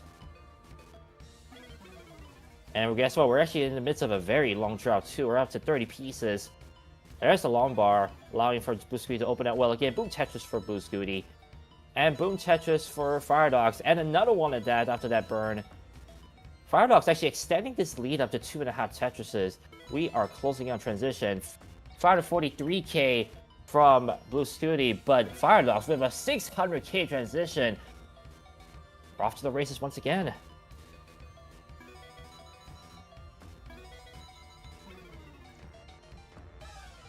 Yeah. They're just maintaining this high Tetris rate for both of them. This is putting Blue Scooty to, again, play very aggressive. It's like it was a defiance after game 2 when he had so many hangs. Boom Tetris with Scooty. And another one. Yeah, it takes the lead, but it looks like Fire Dog's gonna take it right back. Yeah, we're separated by less than a Tetris. Pieces again, well, not favorable for Blue Scooty though, with another Tetris though. Yeah, look at that. You tried to flip the J back, but he couldn't. In fact, pieces once again not favorable. Both players actually in a dig situation at the moment though, so that 9,000 lead is going to be maintained to an extent for the moment. Oh, Fire Dogs with some hangs there. He could have gone for a Gets a T-spin. very interesting vit. Does not commit to do the Vits. Oh, but covers that well. He wanted to burn into that. Is going to be GG game 3 to Blue Scooty. Oh, that was unfortunate. You saw there, I'm not too sure you saw there was alternate burst shell hangs on the left and the right side in the center. So that kind of caused some mayhem on his board, which he could not overcome. Yeah. So that's one of the things you have to get adjusted to in this version of Tetris Effect Connected if you're planning to commit to rolling. But seeing how he quickly tries to fix that situation, it is showing. Looks like Fire Dogs is taking a little breather. Because rolling, as much as it is an OP playstyle, does take a toll in your hands. Meanwhile, as we start game 4, set up game 4 for this, actually start game 4 of that, WD Subia and Anga might get a standby as we close in on the loser semis. As a preview, it is WD Subia, the number 15 seed, taking on Anga, number 13 seed. And later on, potentially, it's number 7 seed, Knight, taking on me, if Touch Time may not be able to make it, in his case. Well, with this match still happening, or potentially concluding, you might have to... Yeah, you will have to sub in.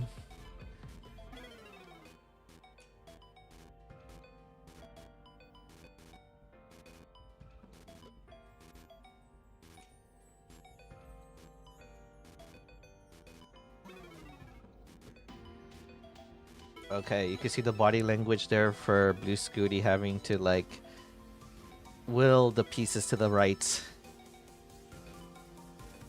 It's a version of, like, that Sharky's Hyper Jolts, but with TEC and Hyper Tapping.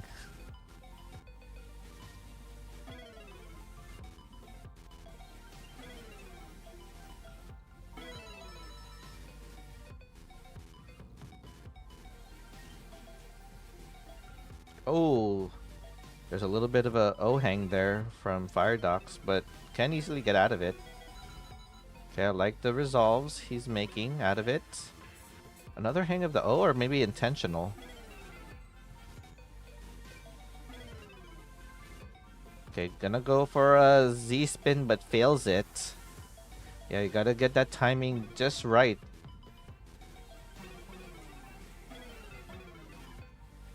So with that input delay, I think you have to hit the spin earlier than you would normally do if you're playing this on NES Tetris. Ooh, Scooty's stacking a little high, but his board is nice and accommodating, having a 4-wide well. Now 4-wide is something I know the modern Tetris community is accustomed to doing. But that would be more in the center well than the right well.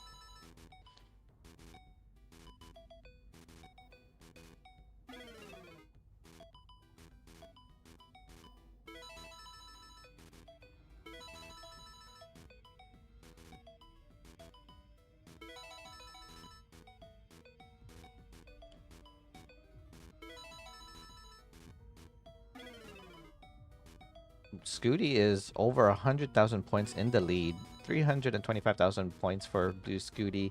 191,000 points for Fire Docs. I think the big storyline for this game right now, though, is that of all times for Fighters to have an awkward start, Blue Scooty, well, I don't know, casual 88% Tetris rate. Yeah, that's double the Tetris rate than Fire Docs, because Fire Docs had to do some cleanup earlier. Yeah, and Blue Scooty hoping to stamp his ticket to the winners final, taking on Alex T. That is going to be a high action match to say the least, and that's a best of 7 too. Yeah. Ninja loves the endurance tournaments. Yeah, you have something to say about that? Yeah, so this is one of those tournaments where you gotta have the stamina to play as long as you can, and I'm thankful for a lot of these players being available for it, because playing this kind of tournament is You're welcome. hard, as we could see with Lee Pine Prine, all the way from Singapore, participating Yeah, in this tournament. I'm the only one from Asia still left.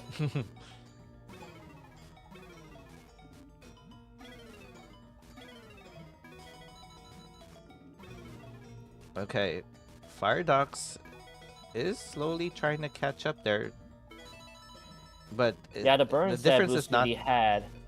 The rest of Blue Scooty had actually knocked it down to a 75 Tetris rate. Still, pretty good, but not as great as what he had earlier. Mhm.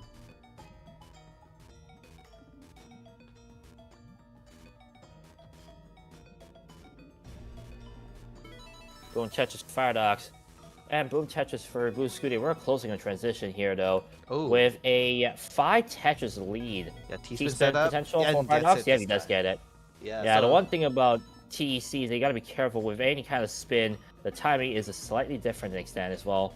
So I was saying this earlier. Do you tend to do it earlier than usual if you were to play this in NES Tetris, or it doesn't really affect you? You just do it like you'd normally do it in NES Tetris here in TEC. I mean, it's definitely a different time differential that you have to account for when it comes to T-spinning or Z or S tucking in this game. It definitely is something you need to get used to, but for me, I kind of got used to it already, which is why I still play on Nestris as well, sometimes to grind and practice. Oh, okay. One more line into transition for Fire Docs. Transitions as a 465, which is still a good transition, especially with what he had to go through in 18. Nonetheless, he's still facing a 641k transition from Blue Scooty as well, and a very bad miss drop just now, so he's back in dick mode. Oh, no, that left side may not be recoverable as well. He can't get much to the left, and the logo hangs. You know what that means, Blue Scooty? You're moving on to the winners finals. Yes, And you will Fire be. Dogs, unfortunately, will be knocked down to losers. I will update that into. I was gonna share a story about Blue Scooty, but I guess I could share that when we get to the winners finals with him. Feel free to mullin this out if you want to get that secondary max, if you want to get that other max out. But yeah, Fire Docs again is not eliminated in this tournament. This is a double elimination.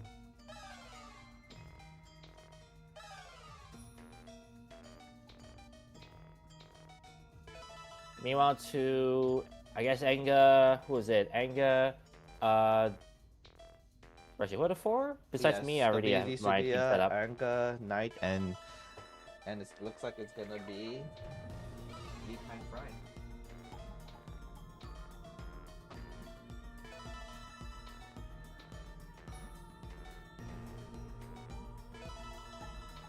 Let's just make sure we give you the right. My goodness, 900k on level 23, and not too sure you noticed that. That's just ridiculous. We actually might get a level 25 transition max out for Blue Scooty right here. Well, let's pieces say otherwise. I think that's the earliest I might have seen this here in this version of the game, or at least in my tournaments. Well, there you go. Blue There it from, is. that's a max out at level 25. Level 25 max out. That's insane. I mean, you gotta hand it to it from the person who's the very first to get a perfect max out with pushdown. At level 19, exactly. Yeah. And the first game crasher. I mean, that's just ridiculous. Look at this. Wait, how far can he actually- go with the line cap? I'm curious because I think I've seen a 1.2, but I've never seen Well, we anything already saw higher one- than that. Yeah, I was gonna say we saw 1.27 earlier from Blue Scooty. Let's see how far he can take this. With the 350 line cap, we almost had a 2 million. It was Dog versus Sodium in the World Championship of TEC. Man, Scooty refusing to burn anything on column 6. We might experience our first 1.3. Potentially, we'll have to see pieces when he's still in burn mode. But as you saw earlier, he Oh. can play kill screen. Yeah, she has the perfect setup to do that. Oh, left well? Oh, No, oh, yeah, that Oh, he might can't get be. to the left anymore, though. Oh, what? He still gets it over? Oh my, what? Oh, but he fails the second one. Okay, he might still be able to get this over. Let's see what he does. Okay, he's not committing. He's gonna probably go J flat. Exactly! Oh my god. Oh my goodness, seriously? Oh, But he's fails in the long bar, which, T-spin. of course, he gets shrouded at that moment. Yep. Oh, 1.248. Unbelievable. GG's to Blue Scooty. That is a ticket to the winners finals to today's Alex T. Yeah, But for and Firedox, it is to the losers finals. Semi-sorry. And the question is, who will he be facing?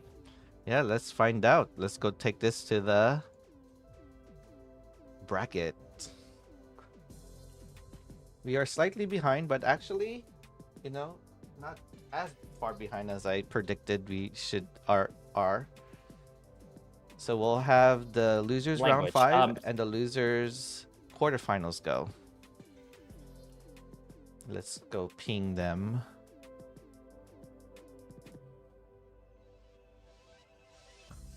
Anga, representing Retro Cabezas community, will be playing next.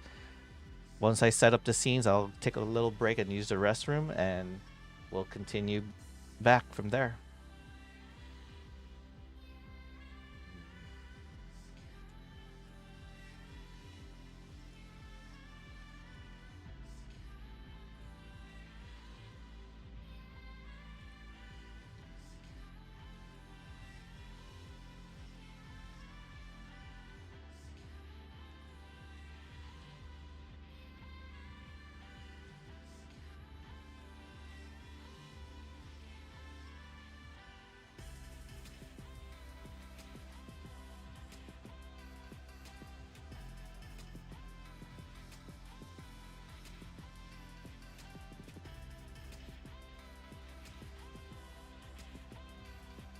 Let's see if we have anger in chat. How you doing?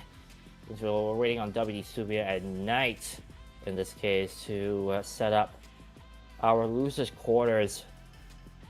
Oh, sorry, losers round 5. Sorry, the last loser before we go into the losers quarters.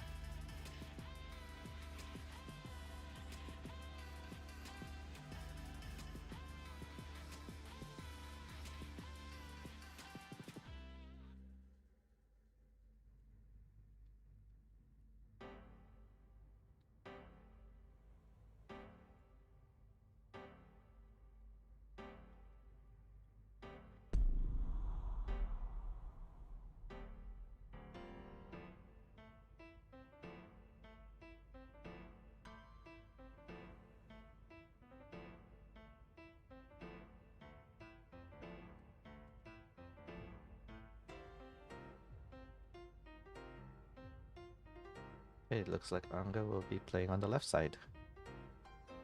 Once I set it up, we'll take a little quick break. While I work behind the scenes here.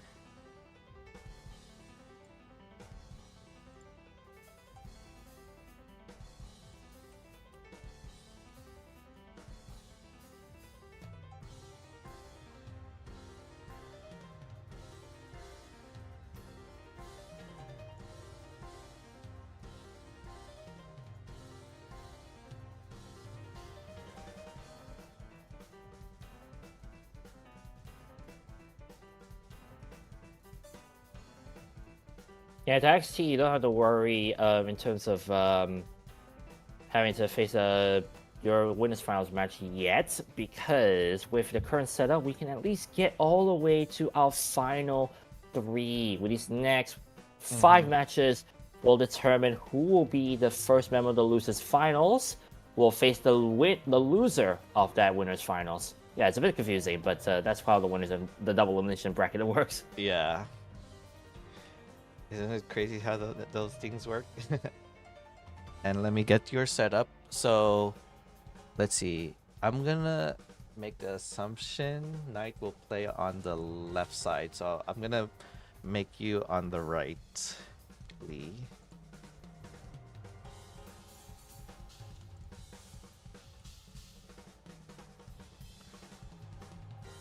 And let's put a timer here. We'll start at, let's say, 2:20.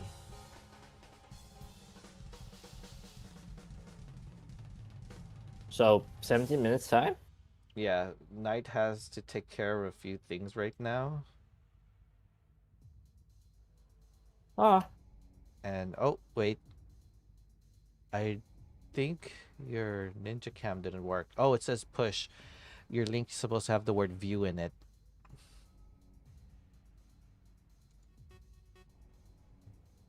oh, That's why it wasn't working. hang on.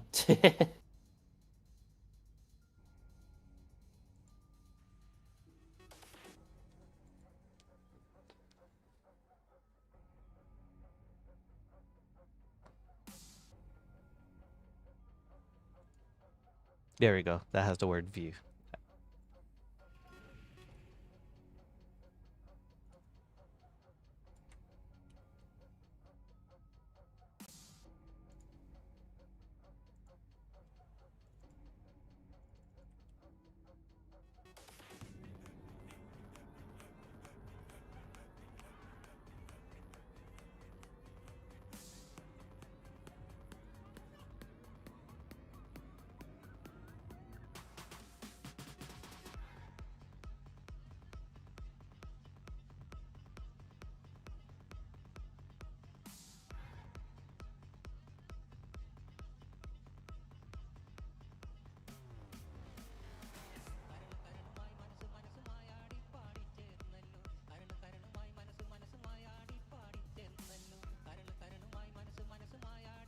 Okay. And WD Subia has his Ninja Cam ready as well.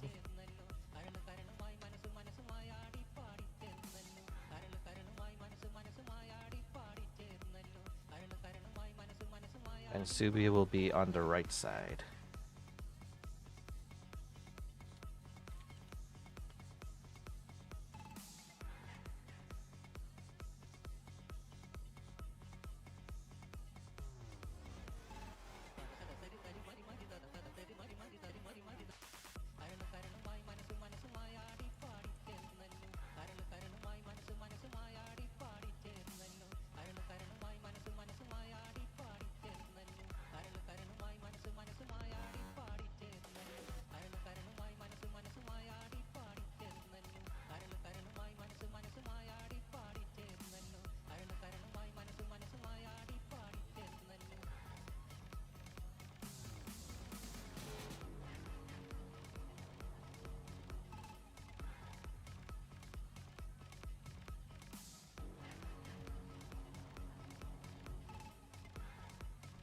WD Subia, the room is DA2M. I put it on Discord. But be right back. We still got 10 minutes. I gotta take a quick break.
Okay, everyone. Looks like we're about to get ready to get started here.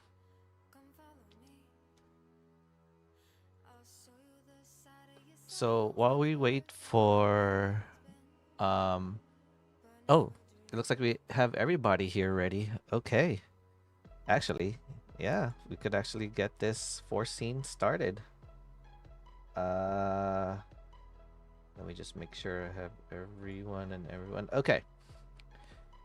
Yeah, we're gonna have WD Subia versus Anga on the left side. Let's go show it. And we'll have Knight versus Lipine Frine on the right. I'll be going solo this time because Lee will be playing. You might hear a little bit of some reaction sound from him because he is on the commentary mic, which will be all fine and dandy. But yes, whenever you guys are ready to start, feel free to start.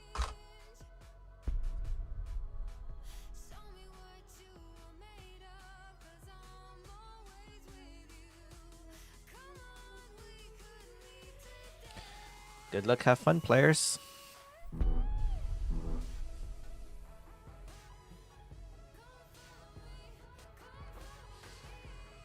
This will still be a best of 5 for both of them.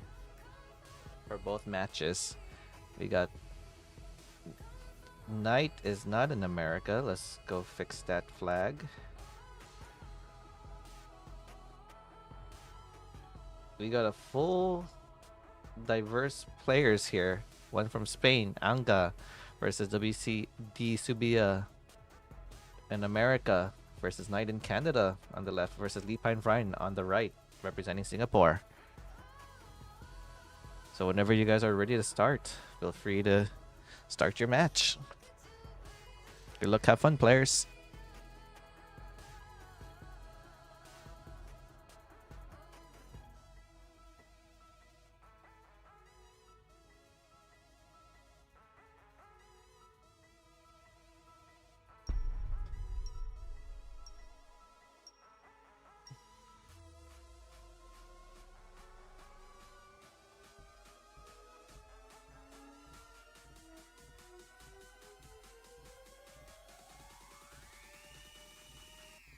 It looks like everyone wants to start at level 18. If Ninja was in the tournament, you know what level he'd like to start on. And they're off.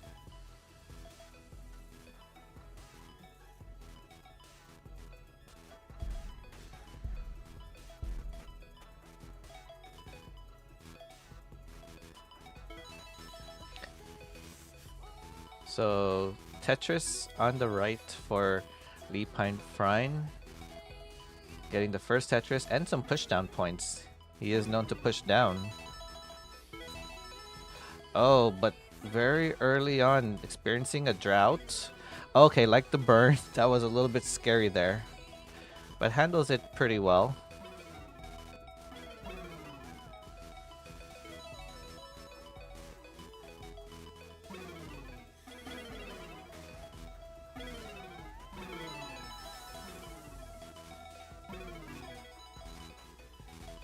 Ooh, Anga dealing with a little bit of a Z-Spire there. Lee having to take some burns, just causing Knight to get a 60,000 point lead. Blocks the well the moment the long bar shows. Story of my life right there. But gets a center well dirty Tetris. Talk about scary right there. Is anyone tripped out with all the sounds of Tetrises you're hearing in 2 matches happening at the same time?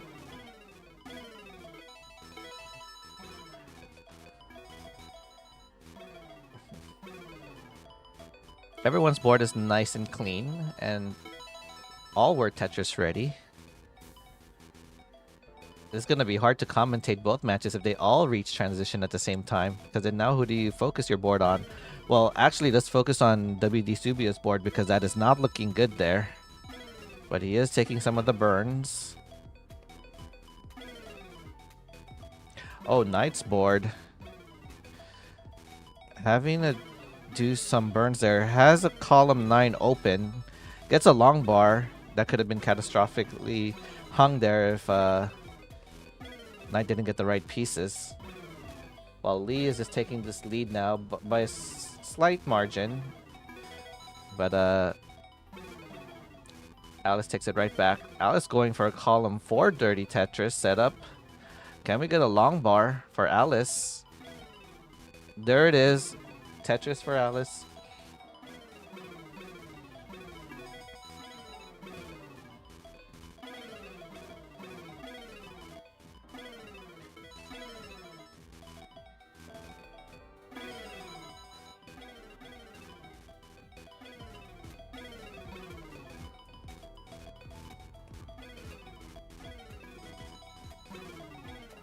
Okay, Anga is just slamming in these Tetris while WD Subia gets a Tetris of his own.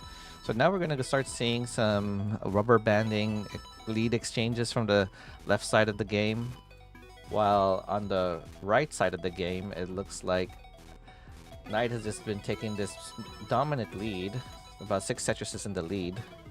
Has a 3 wide well open on the right. Changes it now to a double well setup. Classic is more preferred to do the double well. Oh, Knight goes for the dependency over the Tetris. Will Knight get rewarded with a long bar? Yes. Yes, Knight gets rewarded. And the Tetris does not need to feel something there in the middle.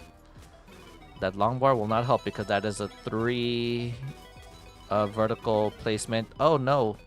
Some moments of mishangs there.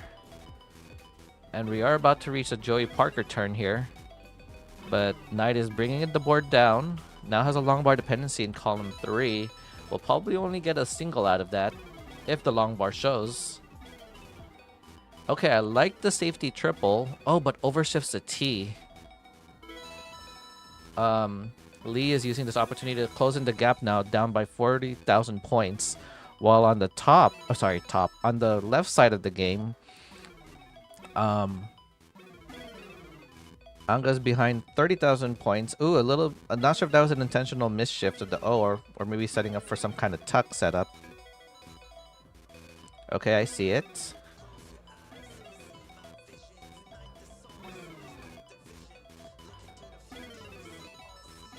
Ooh, WD Subia stacking dangerously high. Oh, that is not looking good for Subia. Gets a long bar in the nick of time, but hangs the J and tops out at 383. A Tetris will be enough for Anga to take this game. And with that, Tetris takes game number 1. So we did not need to see a double transition because transition has happened already on the right side. Ooh, Lee has closed in the gap. Takes the lead now by a slight margin.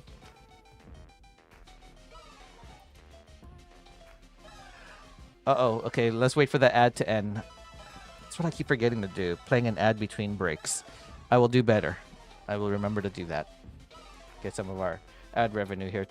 But if you don't like ads, folks, feel free to subscribe to Classic Tetris. I believe today or tomorrow is the last day to gift subs to people in the spirit of Thanksgiving. Gifting subs will be less than, subscribing individually. Oh, okay. Nice long bar. Oh, but that left side... that hang for Lee is over, and Knight takes game number 1.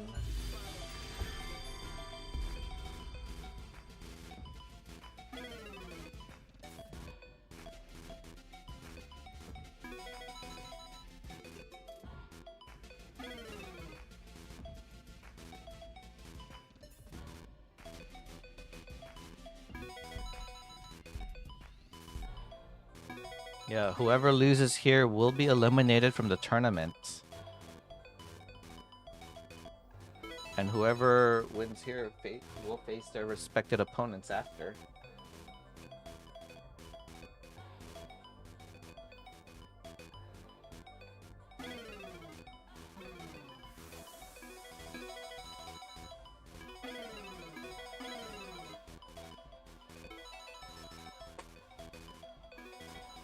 Okay, Lee again pushing down, getting some of those push down point leads, but shows that he will be ahead in lines. As you can see, he is 3 lines ahead.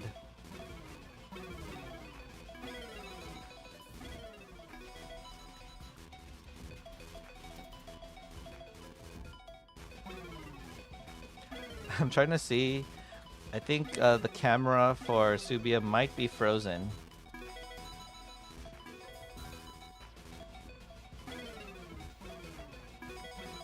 Okay, I thought everyone's camera was frozen, but I see some movements. You know what? Maybe it's me. Let's see what happens if I do a quick refresh.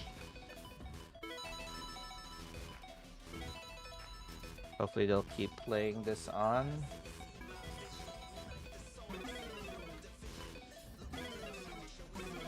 Oh, it is me.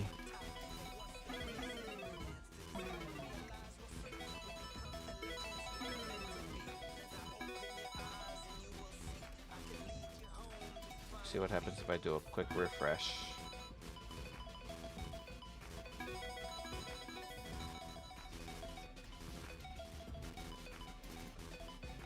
Yeah, it looks like we might have lost Subia's mic.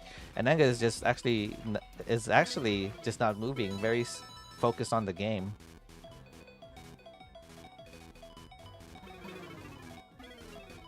Okay, Lee misdrops the S. Needs a long bar to get it over. Now Net needs to play some damage control there.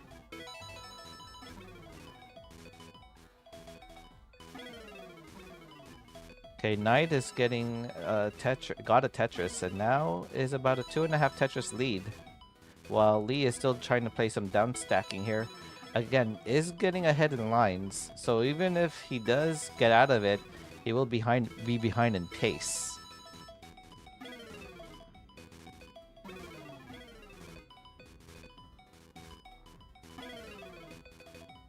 Oh, okay, a pull back to the O. I just realized I'm so happy Subia did the level 17 starts. Now, of course you're not going to maximize your points starting at level 17, but it's a good indicator of when you're about to transition to the 19 speed. Gives you a little warning. And some people don't like playing level 17 in NES Tetris because the colors make it hard for the CRT TVs to show. But hold that thought. Lee is trying to get out of his situation. Had the long bar, but blocked the well. Can he get another long bar? No. And tops out. So Knight, with already 397,000 points, takes game number 2. Tournament life on the line for Lee, who is subbing in for Tetris Time, because Tetris Time is doing a CTM match, no cap, November, and that match can go on forever.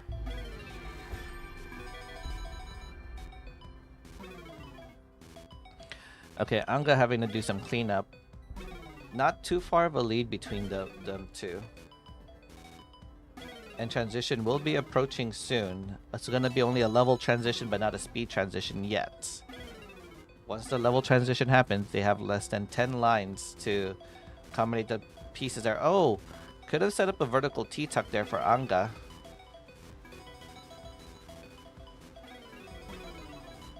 Uh-oh, the board for Anga hangs that piece, and I think it's GG's, but there's a few more burns left. Oh, wait.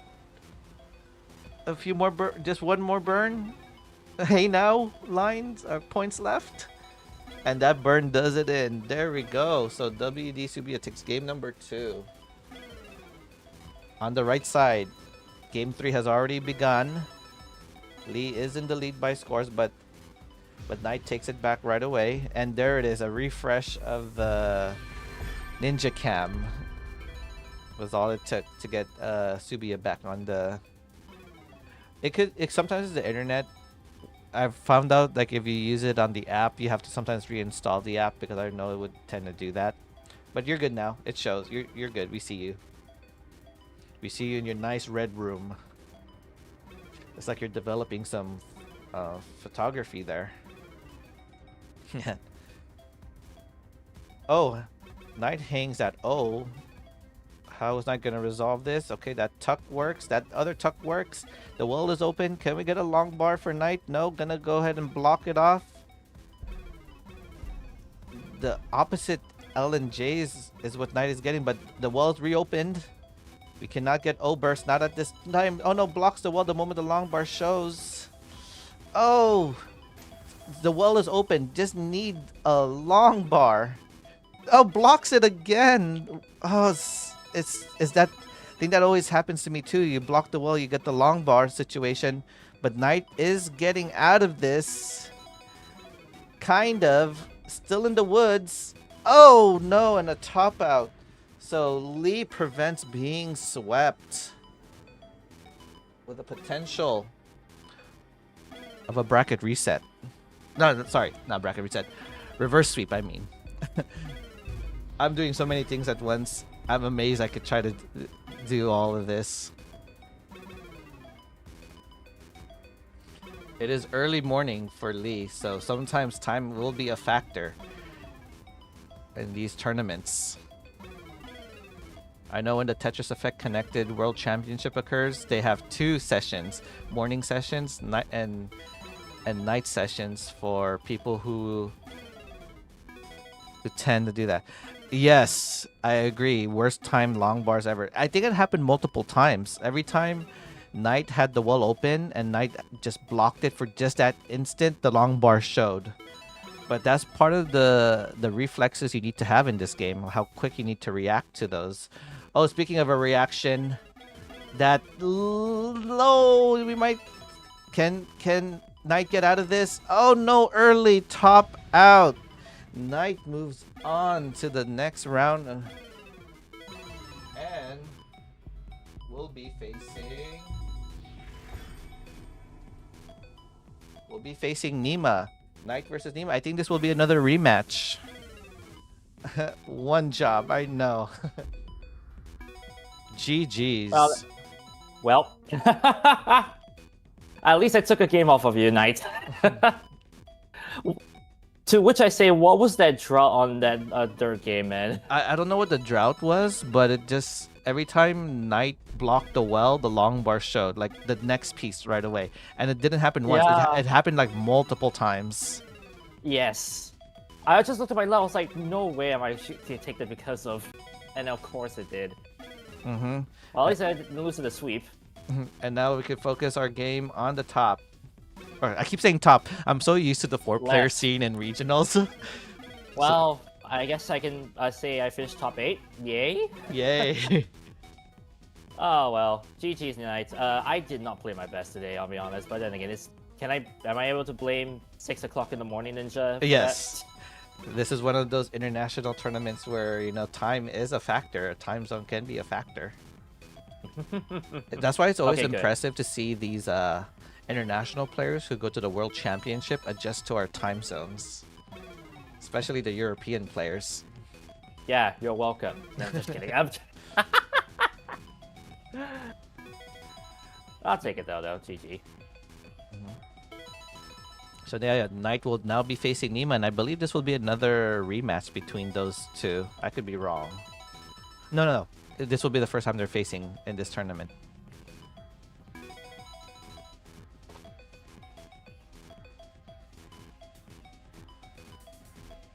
So interesting story about Nima. He actually got a lot of round match pass because of hardware malfunction to his opponents. And he got another pass to get to this tournament due to a sub-in. So Nima, if there was someone who had the best luck in this tournament, it would go out to Nima.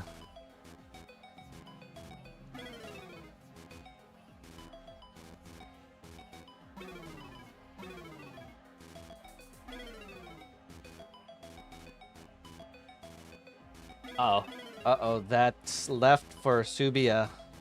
And guess what? Lombard, of course, not coming. Like, as Oh, though it was like last game. fails. Oh, of course. Game 3 to Anga. Yeah, this loser's round 5 is full of droughts today, Ninja. Oh my god, yeah, 46-piece drought. Yeah, the 49 Imagine. drought that sunk Knight. You had a drought at the start of game 4 that sunk me into my demise. Oh. And then right there. Yeah, and we got another frozen cam from Subia. Yeah, I think it could be the app. But it's okay. We see his face. So Oh, that's the tribute. He started level 17. I know, I love it. I love how Subia will do the 17 starts. Everyone knows when Ninja plays TEC on ranked matches or any opponents, he will always start at level 17. Okay, it looks like we have a lot of people in the some people in the chat supporting Anga, being the last representative of Retro Cabeza's community of players representing Spain.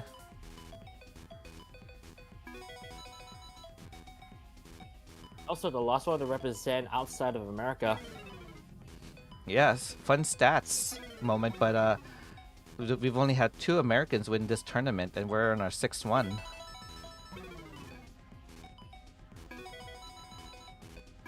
Firedox, who is representing Canada, is rooting also for Anga. The what do they call this?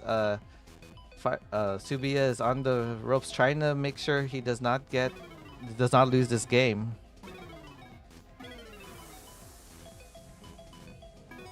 Touch Anga, or neck and neck in this case.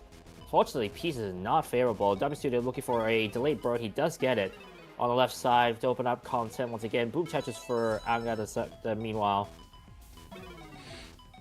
Yeah, so Retro Cabeza says Anga is also a speed cubing master. And Firedox approves. And yes, during the break, when I had the ninja cams ready, I did see I'm not spying, I'm actually just setting up the webcams or the face cams that I did see Anga practicing some speed cubing.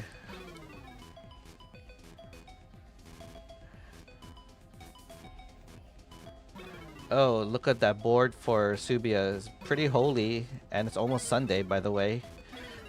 And trying to get those holes cleared. Leave the jokes to me, Ninja. Leave the jokes to me. That was awful. Oh, I like that adjustment from Anga. Already touches with Subia in the meanwhile. Oh, but that's an unfortunate mishang. Can he get something over? Yes. Not with these pieces. But not the with left these pieces. I guess what we have a decider. A decider.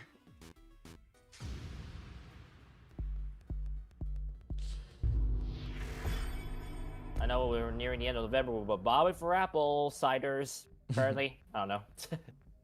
Yeah, doing a quick warm up with the hands.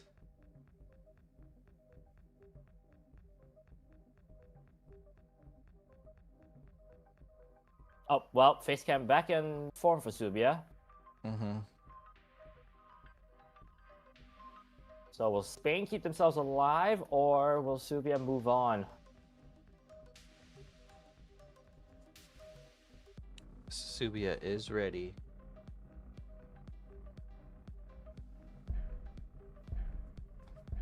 Here we go, the deciding match.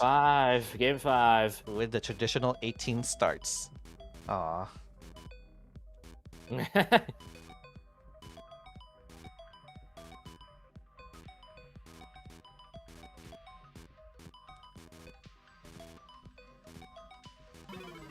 Yeah, so I was mentioning earlier, in classic Tetris, people tend to want to do these double wells to accommodate their board, as you can see with these players.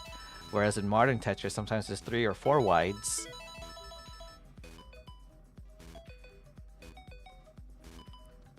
And you can see how they handled all those pieces perfectly fine.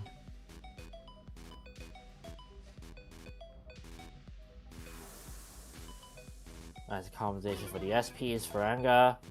Needs something for that left. Although we're running to another drought. Oh, blocks the wall the moment the long bar shows. I was wondering if he was going for a dirty Tetris, but it looks like he wants to play as safe as possible, especially after what happened. Boom Tetris for Subia, boom Tetris for Anga. Yeah, sometimes you wonder, do you play safe in the decider, knowing that you don't want to make any errors? Or do you just play like you normally play? I mean, the last thing you want to do when you have such a tense moment is to absolutely floor it and pay for it. So it's no surprise you see 51% Tetris rate on Angus side and 64% Tetris rate for Subia. Not as strong Tetris rates as you're usually used to. Retro Cabeza said he's skipping work to watch this.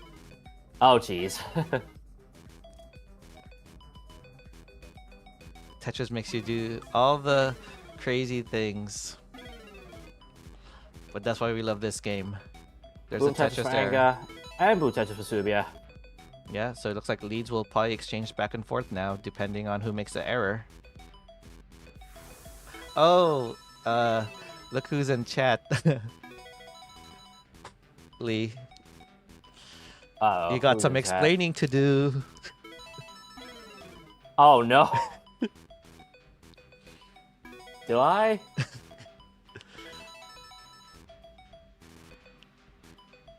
Oh. Tetris time. Good news. I did not lose in the sweep. That's all you need to know.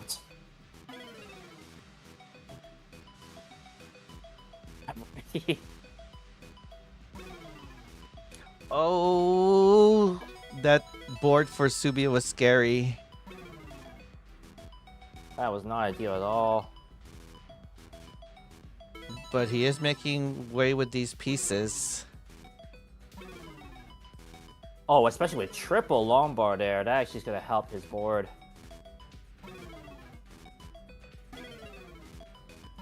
We might be able to do an alternate for you, Tetris time. Because, oh no! Top out, and because the camera is frozen, we won't see the reaction there. Oh wait, the cat. No, webcam he's not was working. frozen. Yeah, which means, guess what? Spain, you are alive in this tournament. Another Anga, American loses- eliminated in the tournament. Loses quarters for Anga. That is top 6. Anga will be facing Firedox now in the losers quarterfinals. Canada versus Spain. Oh, I love it. The speed. Look at the cube. Oh my god, that is beautiful. Now, if he puts the red on the sides and the yellow in the center, it could represent Vietnam. I mean,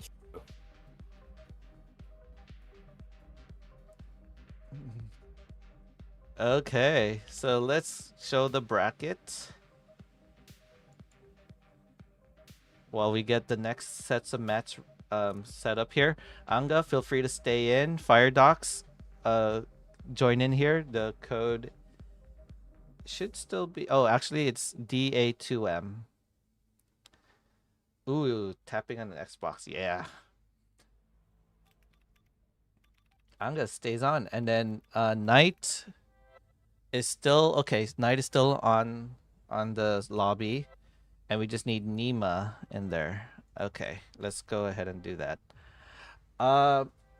Alex T might not be able to show, but we'll see. And we could probably sub in. But not confirmed yet. We have to get Well, closer to the time. Yeah, well, to be fair, at least we can get our losers finalists out of all these matches, so Yeah. nothing is too lost by any means. So yeah, that might... Yeah, you're right. So let me get this one. Knight at Nima.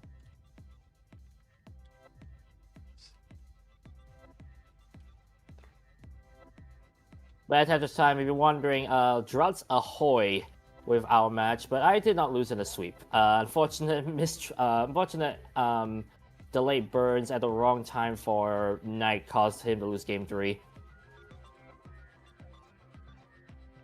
Otherwise, the only thing you get to blame Tetris time is just time zones, because I am still pretty tired in the morning.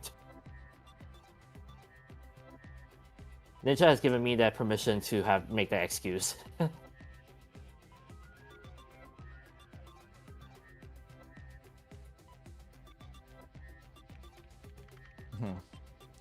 Yes. Hello, Mackenzie.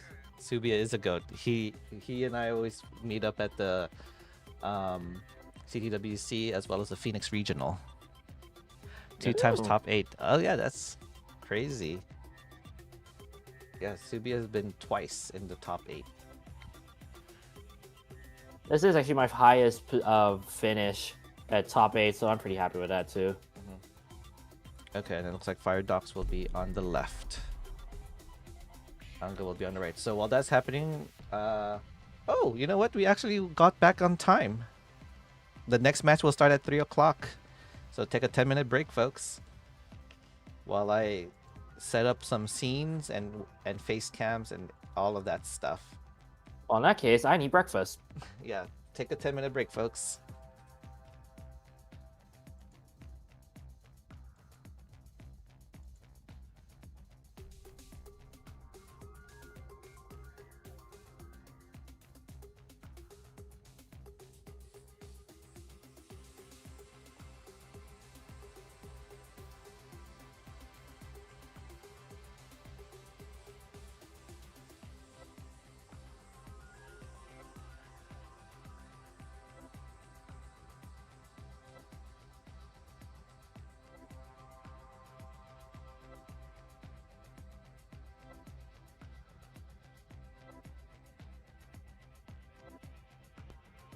Sorry guys, my bad. I keep forgetting to go to studio mode.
Not sure if Night Ninja has addressed this, but Barrel Frontal with the raid. Thank you so much for raiding the channel. We're in the midst Yo. of the closing stages of the Ninja Tetris Effect Connected Classic Score Attack Tourney number 6. Thank you for the raid. Yeah, Ninja's working behind the scenes. Yeah, I just came back getting my breakfast. Oh, nice. What you have? Bread and coffee. Brett, how do you like your coffee?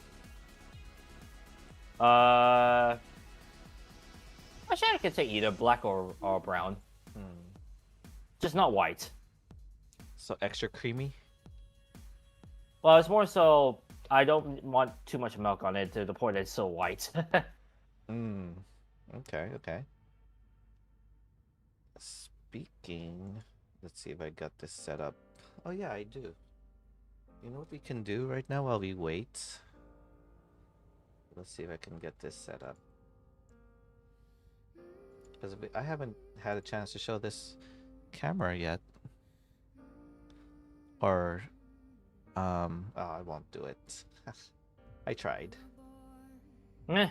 I was gonna do a commentator cam, but it looked like I did not get it set up as quick as I thought I was gonna get it.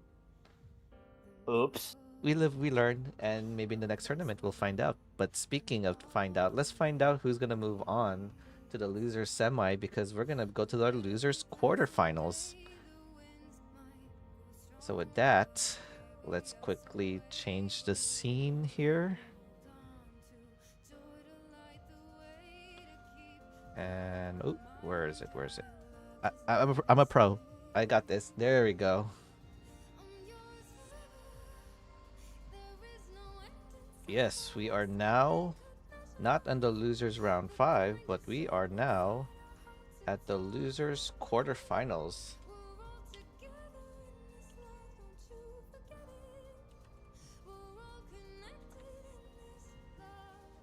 So welcome for the ones who rated. You're about to experience who's going to be moving on in these four, and we're in the losers bracket.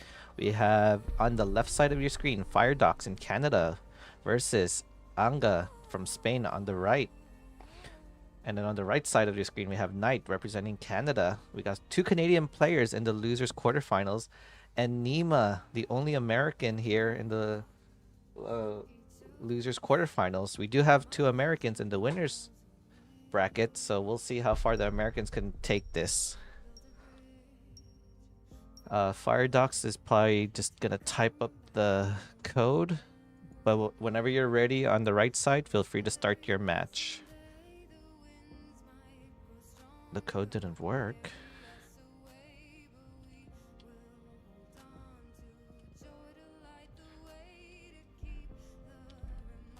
You know, on the right side, 3, 2, 1, Tetris. We're off on the right side. It's Knight, who just defeated me in the losers round 5, taking on Nima, who just lost to Blue Scooty earlier. Yeah, Nima taking subbing in for Blue Scooty for Bendy. Simon Tetris to start.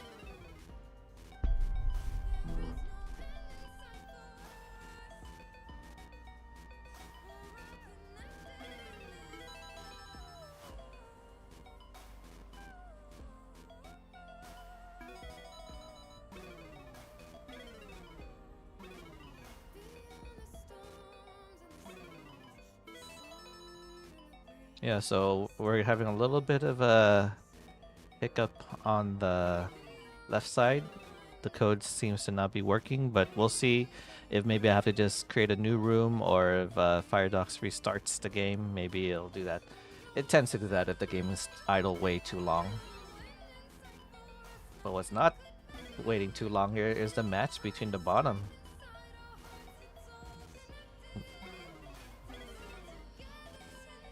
Can Nima get out of this situation? So we did see some early top outs with him earlier on when he was in the winner's bracket.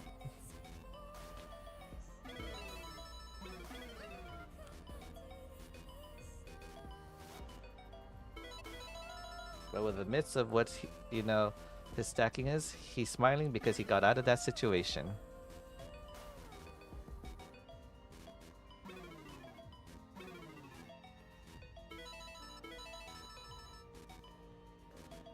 So while we're trying to wait for the left side of the game to start. After once I see Firedox in, I'll go ahead and switch there. But for now, let's focus our attention to the left game.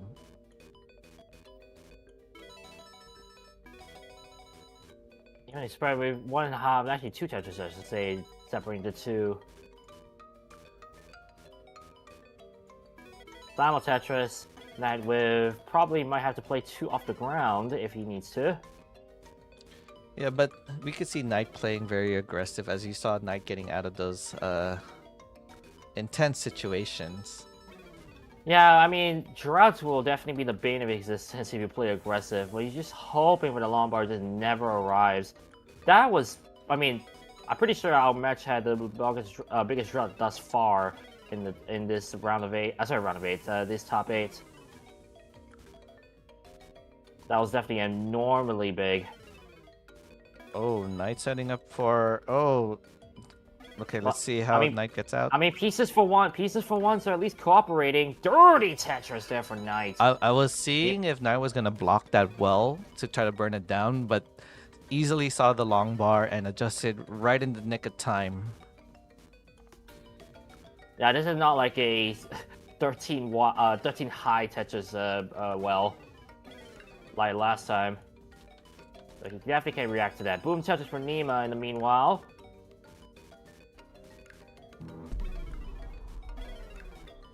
Knight just slowly burning it down. Meanwhile, Nima just building a 3.5 Tetris lead.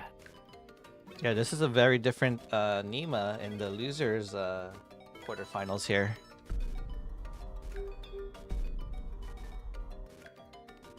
Almost like in defiance for the early top-ups he had earlier against Alex T. Boom Tetris for Knight finally. Closing in on going back to column 10. In fact, he's setting up for Quaid well. Midst of a drought, though. Midst of a drought. Oh, this was a big one, honestly. Oh, boy. Ooh, awkward setup there for Nima. Probably wasn't anticipating all the pieces that you saw there. He's able to get that Z all the way to the left, though. He's able to burn. But now that left... Oh, boy. Yeah, that left is awkward. Oh, no. He's not getting the right pieces, of course. It's like it's still the game knows, and tops out early again. And of course, the Lombard comes on Knight's side. Mm-hmm. And then it looks this like... Game, the losers is just full of very unfortunate piece sequences. Not necessarily droughts per se, but just bad piece sequences causing these early top-outs. Meanwhile, Ninja, I think we can get the left side started, right? Can we? Yep, they had to create a new room. So it looked like, I guess when my room was idle way too long, it just automatically disconnected, even though Anga and I were in it. It wasn't allowing any new members in. So, good to know. Yeah, that's alright. But there you go. Game number 1 goes to Knight. Let's give Knight the points. You know, one thing I always like about doing this tournament is the international representations we get. Like, you know, we got Singapore, we got Spain, we got Canada. Oh, but Canada. Oh, Canada. No, Firedox with a misdrop there, but trying to get out of it. Oh no, is he actually? He is going to. And of course he gets a 30 Tetris as a reward. But he probably's gonna burn the rest of it on the way down. Oh, but Nima's bored. He's back to that situation again. This opts not to take a burn. Okay, but now does. Oh, a dead drop with the eyepiece. That, oh my god, that could have been fatal there. Yeah, that spire is still scary though, because anything can easily hang. Indeed, indeed. But he is able to burn it down. Meanwhile, Knight not necessarily in a better situation, although, of course, someone else is setting up a dirty Tetris right there for Knight. Yeah, and still in the lead. Oh, but a hang. That might be a catastrophic hang. Oh no, but Boom gets a Tetris Lombard. for Nima to cross out. Yeah, he's able to get the Lombard all the way to the left at least. He does need to burn a bit though, which gives Nima a chance to catch up. In fact, a set of well Tetris right there will help his riders a lot. And oh my goodness, I love that double burn. Pretty much back to a regular board on Nima's side. Meanwhile, on the left, Fire Dog's actually in a slight awkward situation, allowing Anga to take a slight lead. Knight still doing some burns. Yeah, it's not necessarily the droughts that have been problematic, and I can attest to this. It's also been the very bad P sequences that caused us to put pieces in awkward situations. I feel like the game of Tetris is purposely picking on Knight, because if you know about the situation with Knight in Genesis last year, there was a viral moment that happened there. We don't talk about that. Shockingly, it did also happen in this tournament against Benny. If you ever want to watch that match, if it's still on the VODs. Yeah, I mean, man, I can attest to this. Sometimes just the game likes to pick on specific people now and then. Okay, but you Boom know, touches for Nima. yeah, everyone's out of their situations. Everyone has nice non-holy boards. Boom touches for Knight. Score updates: 165k for Knight, 207k for Nima. Bear in mind that Knight does have a Tetris up ready in terms of line count. Meanwhile, on the left side, Fire Dogs at 276k and 311k for Anga.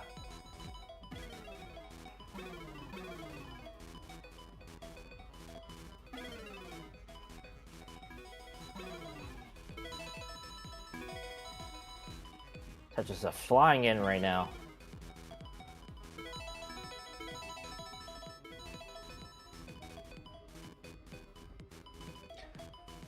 But I'm liking the boards on the left. People, Fire Dogs and Anga just accommodating with those pieces. They're doing the same kind of stacking. Oh, I might have commentated curse that a little bit. Oh no. Oh, okay. I like the burn options there for Anga. This is gonna cause Fire Dogs to close in the lead a little bit.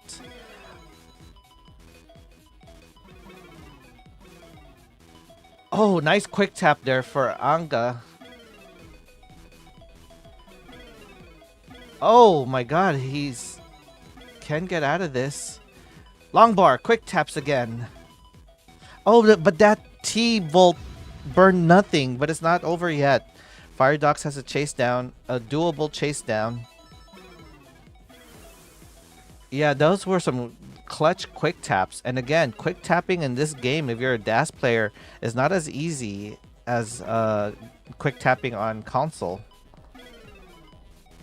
Fire Dogs still trying to open up that well, setting up dirty. Will the long bar show? Takes a safety triple. Now that long bar will only give him a triple, and I think that was enough to win game number 1.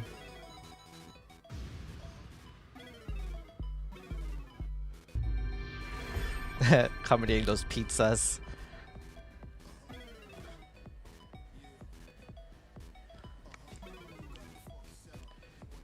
It's Darth Bunny. I think is like a selective hearing. I believe that what people call that.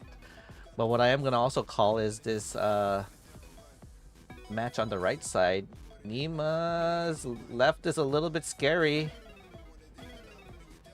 but making way with there's a long bar, but it blocks it the moment it shows, but gets another long bar to bring it down.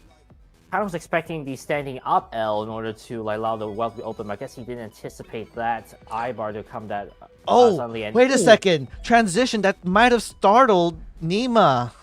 Oh, it did, unfortunately, which means game 2 tonight. I thought he would notice it. He was one line away when he burned that. Yeah, I think he didn't notice it because I just saw him a misshift right away on 19. No, immediate loss of dash, which is already a sign that of a unfortunate non-anticipation of transition. Usually when you're in such a dig situation, you don't notice the line until the transition until you just experience it. So you know what Ninja likes to do to alleviate that kind of shock, right? That's why we start at level 17. Just as WD Subia has done in the top 8 in honor of Ninja.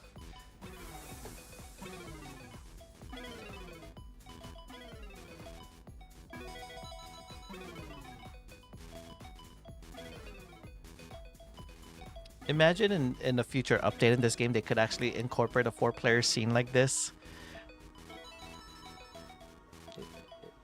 It would make me less having to work with... oh, nice spin there by Knight. Having to less deal with the OBS scenes here. But hey, Enhance, if you're hearing it, we should do a 4-player scene so we could have a 2v2. Oh no! Oh, I saw that hang of that JRT and then just lost Das. There was a 38-piece drought. Oh no, Nima. Man, this game really has been brutal today. But Nima, thank you. I know it was completely last minute asking you to sub in. But thank you for playing in a tournament for all these seasons. But that means Knight moves on. Nima, if you're down, feel free to join the VC, and then we could quickly bring you in if you want to talk in for a little bit, commentate a little bit while Ninja works behind the scenes, or not. It's up to you. But let's focus on that left side.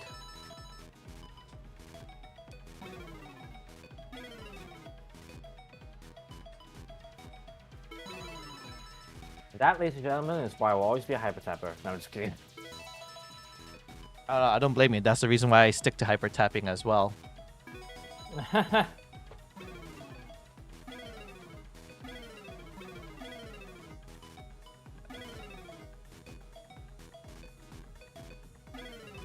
And actually, because of that, funny because it's funny because we were talking about droughts because I did talk about this before Tetris Times match, but a few weeks ago, I had to endure a 60+ piece drought in doing my practice. I was able to get out of it. I was like, man, this drought, it sounds about right. And I got out, I was like, yeah, good. Practice actually does make perfect. Yeah, there are ways to practice some drought management.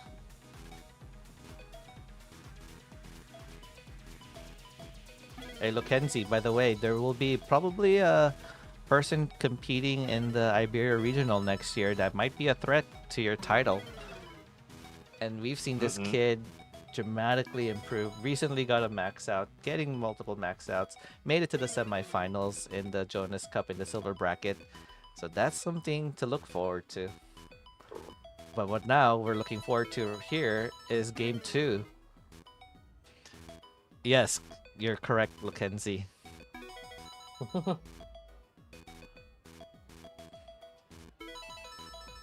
Because of this match concluding, I don't think I have to do a 4-player scene anymore. Which means I could turn off the PS5 because, you know, I heard these PS5s overheat like crazy. And that's one less scene to focus on now.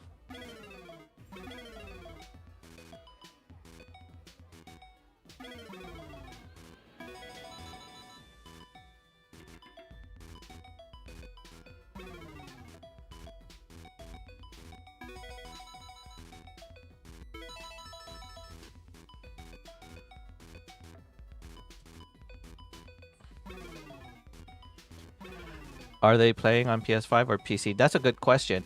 I want to say Fire Docs must be playing on a PC in order to be able to use a controller like that.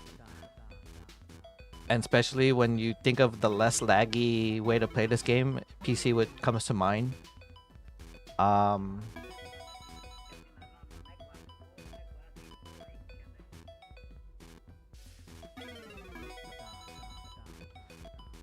And consoles tend to have input lag that can cause, you know, games not to play as well as you do. But hey, we got a transition on the top 4, 46 for Anga, and 8 more lines for transition for Fire Docs.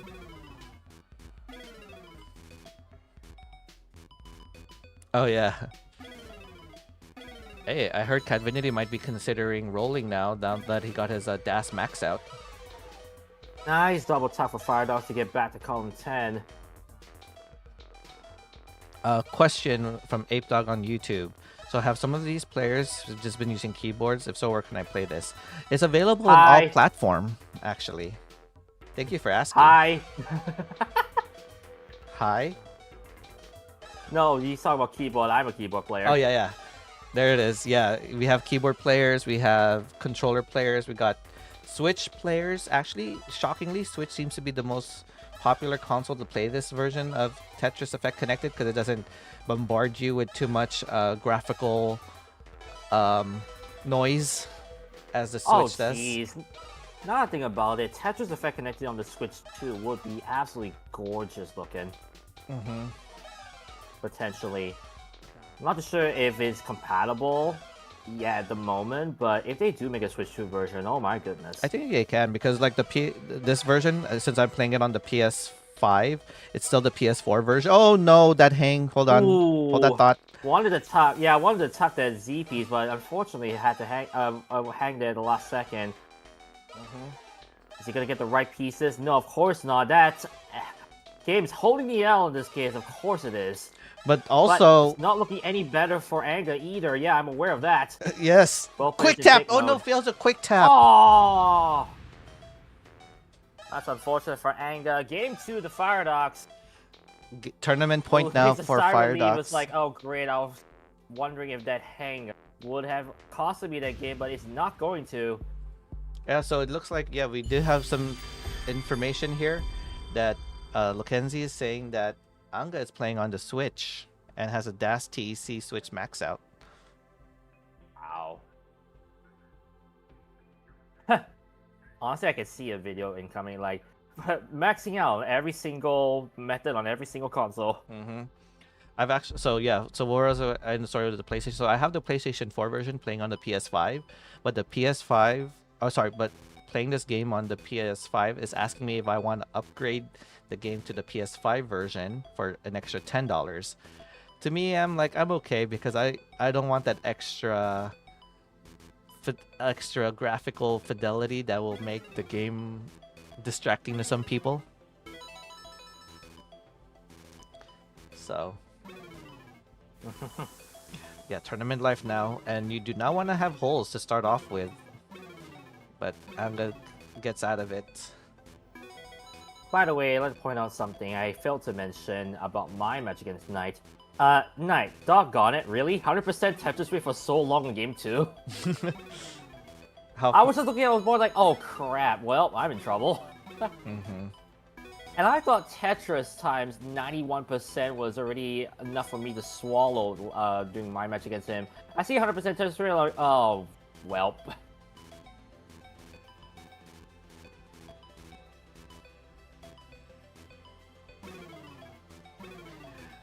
Okay, Anga now with a Tetris, still behind, but Firedox has a little holder that will slow him down a little bit. Ooh, opts to not go for the T-spin. Is he gonna set one up? So that T is not coming at all.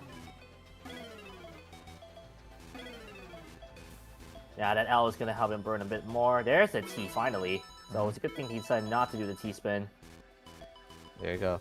Yeah, so now to Ape Dog to answer that question, yes. So you could play this in any console, and you could actually play it cross-play as well. That's why you're seeing all these players play on PC, Switch, and they're all playing here. And then DC51 on YouTube chat says hi, and we're gonna say hi back. Hi back. Hi back. It's a high back, almost like this high stack. And it ain't whack, because we got a Tetris there, or Anga.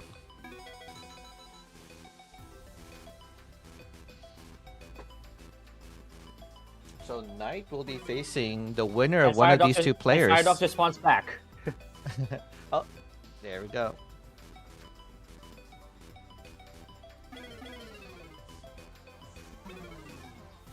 There must definitely be a T drought counter. you know, in terms of drought counters, if you're ever curious to use it. Nestra's champs can tell you those drought counters for all pieces and not necessarily just the eyes. So shoutouts to Yobi for that, who's been helping out with the last 3 CTWCs now. Now that CTWC has switched to Nestra's champs as the overlay for the World Championship. And you're welcome, Ape Dog.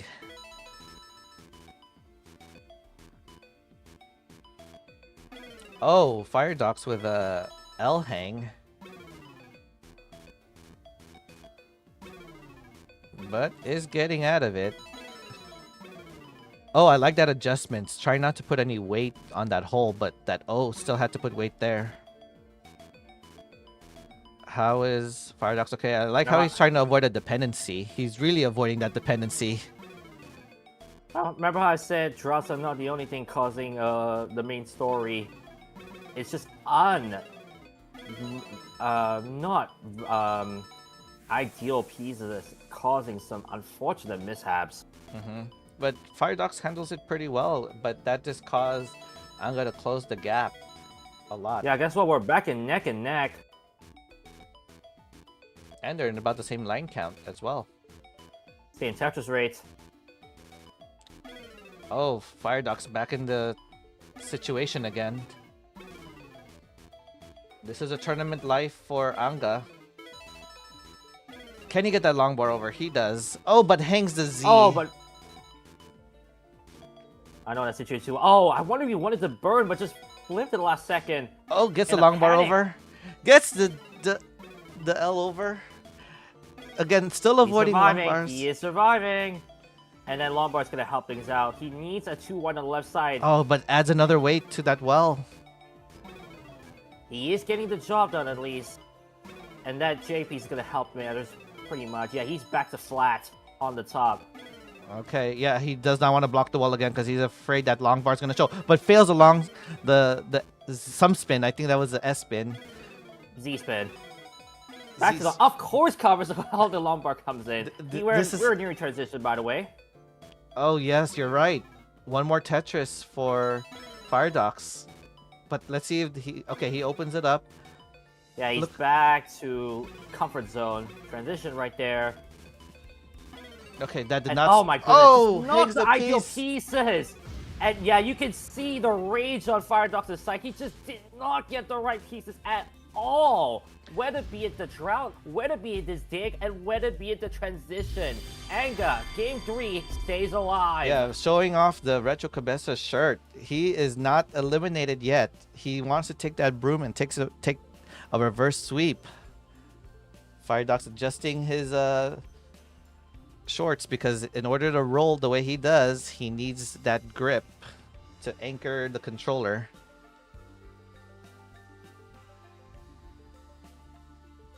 We got it ready as I from Fire said, Docs. It's not only just droughts that cause some problems, it's also just unideal pieces. Like you saw there, is every time that he needed a certain kind of piece, it just came one piece too late. Yeah, and every time that was actually happening, Anga was just getting a massive score, like just extending the lead to the point that it almost looked like it was 200 points in the lead.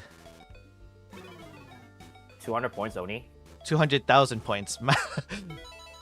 Great job, great job. But I think the key thing, I'm not sure you noticed, there was one point in time that he was finally flat, and of all pieces for him to get, of course, it would have been an alternating burn shelf. It was like as though it was getting absolutely trolled with these pieces. By the way, so we know that Anga is representing Spain, and he lives in Spain. Do you know what time it is there? If you check your Google calendars and Google time, I was thinking on midnight, isn't it? it is past midnight. So he is playing. Oh my God, very. Don't worry, he's fine. He's fine. He's playing on adrenaline right now. The midnight adrenaline. Hey, I mean, that's my motto. Adrenaline rush is real. Oh, thank you, Lakenzie. The Canary Islands, which is I believe the same time zone. Ooh. Yes or no? Interesting delayed burn setup right there. And he's gonna have to take it with that T piece, unfortunately. And add some weight to that hole in column 4. Oh, now the tides have been reversed. This is now what Firedox was experiencing. Just not ideal pieces. Although that I piece is gonna help matters. And that Z piece also too. Yeah, he's nearing down, back down. Yeah, DC 5-1. Oh no. Okay. No. Little Some desync lag. moment. Okay. Yeah, that is actually coming on my end. Hopefully my internet doesn't fully crash. Let's hope not. But yes, DC 5-1 on YouTube chat. This level of Tetris, I always enjoy. Not to say I like this over classic, modern Tetris. It's just more easy for us to grasp what's happening.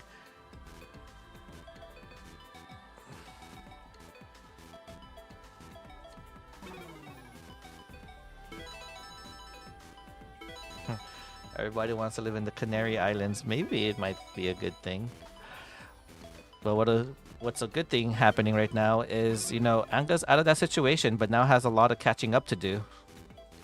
Yeah, single-digit Tetris race is not what you want to see on a game that determines your tournament life. Oh, but unfortunately for Anga, it pretty much was the case. Although someone with a burn situation is gonna not like his situation right now. Oh my goodness! Of course, the long bar comes at that time. story of my life, but he is getting out of it. When that happens, do you feel like some inception happens? Anga as well. It happened to Anga as well, by the way. Again, Yes. it happened. I was gonna say, if it happens to one player, it seems to happen to your opponent as well. The community. I mean, that's good news for Firedox because he does not want to give up this big lead. And a 140,000 point chase down is still doable with a 2-minute time limit. The community, the Retro Cabeza community is pulling for Anga, saying, "Vamos, Anga." But now it looks like both of them are just out of their situation. It feels like a dire game when someone tucks a Z piece to fill in a J piece dependency. Oh, a nice bit It set just up feels there. as though it just feels as though the piece is just not cooperative. You just want it to cooperate nonetheless. Oh, but Anga's starting to climb up back again. Notice he's just Just- taking the burns actually rather than setting had up. a dirty Tetris setup, yeah. Yeah, he was thinking, I'm not gonna gamble it this time. And of course, the one say doesn't gamble. It could have paid off if he did. It's like Vegas. But now... Oh, Firedox. Kind of high up there, but has the roll speeds to maneuver the pieces. Yeah, he does. But guess what? We're into it. Well, I was going to say a drought, but not this time. Okay. Although Anga is gonna like this, he's finally reduced the deficit to 5 digits in the midst of Firedox's burning, whom he's still... Oh my gosh, he's still putting weight. Yeah, the long bar dependency and the long bar shows. I mean, wow. And he's just one more line clear to opening the well. Yeah, he's back to normalcy, but that lead has shrunk to 57,000. As a reminder, he was 6 to 7 Tetrises ahead earlier. And the transition did not scare off Firedox. He was ready for that transition. Yeah, not this time. It helps when you have a lower board, right? But this is where the rolling playstyle takes advantage of the dash playstyle. And Anga is set up. Oh, a little bit of a misshift there. Oh, of course, blocks it well. Well, he does get attention nonetheless, but I think for Anga, I props to him for keeping his cool. The many times he got absolutely trolled by the IPs, this game alone would frustrate any common player, I would say. But look at that. He's clean out of that situation. So is Firedox. Oh, early shift, but he's trying to recover right away. Sets up a dependency, but gets rewarded for a long bar. But now the lead is this starting to being increase. optimal? What? Oh, a Boom hang. Tetris for Paradox and Boom Tetris for Anga. Roller should win, not necessarily. A really good dash player can play against any good roller as well. Especially with the rules here, where there's a line cap, a 250 Yeah, line that's very cap, true. so you Boom can't Tetris you for can't roll Paradox. forever. Oh, Oh, misdrop again. Oh, not. Oh, dude, he's in a very dire situation. but he for pole Anga. vaults that piece, and He needs optimal pieces right now. ah, And also place now. Oh, that is a hang of the eye piece, which means Firedox moves on to the losers semis. Top 4 for Firedox. we got 2 Canadians now facing in the loser semifinals. And let's see how far let's see how far we can see Firedox go through here. Is he gonna try to show us some kill screen play? Oh, well, I mean, hanging a LP is not gonna help. Oh no! Oh no! Yeah, that's the thing he's gonna need to fix when Firedox faces Knight in the semifinals. Or maybe not. I mean, Knight has had some interesting RNG, let's just say. Yeah, and so now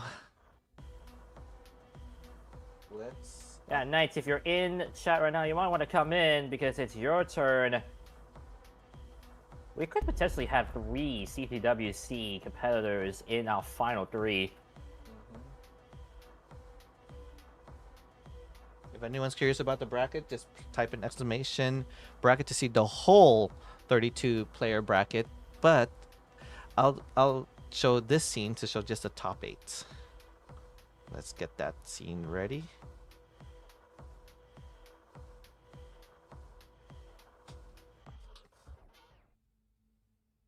Oh, that is the wrong bracket. Great job. That was the silver bracket which we had earlier. But yes, congratulations, Anga, for making it this far into the tournament. Being one of the few representations in the Retro Cabeza community and in Spain to make it to the losers quarterfinals.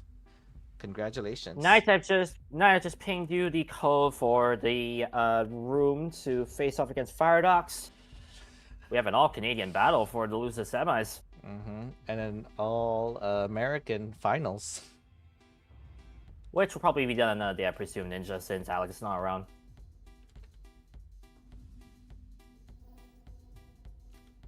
I feel like we could get all 3 of these finalists in one room due time.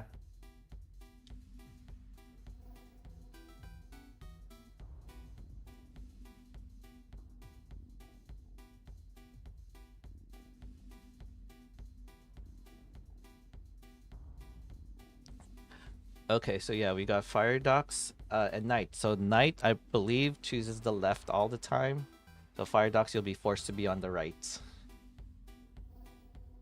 Unless Knight decides to change the position. Oh, look at this. Firedox is seated at 11 and Knight is seated at 7. So we got a 7-11 match. This will never end. If Firedox was the 10th seed, I would say we're playing bowling. It's a 7-10 split.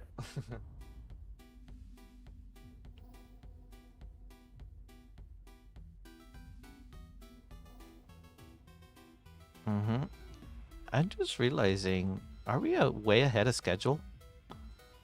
I believe yeah. so, actually. Yeah, so this is why, I guess this, because originally I was going to have the winners finals and the loser semifinals simul streamed at the same time, or simul played at the same time. But yeah, let's go ahead and just do this so we could hopefully give Alex some time to show up. So yeah, we'll have Firedox versus Knight.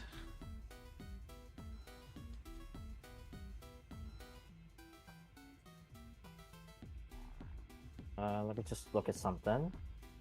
Yeah, because 12 p.m. was when you guys started. For me, it was 4 a.m. Oh, wait.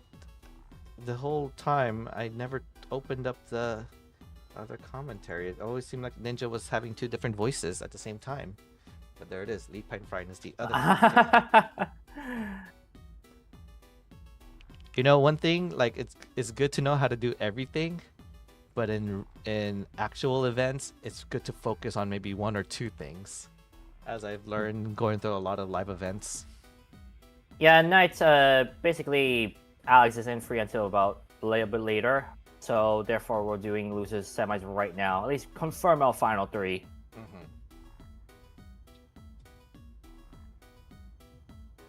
But if worst case comes to worst, we could always do the top 3 match at another stream if matches ends up finishing early, which, you know, I don't predict it going up till 5:30.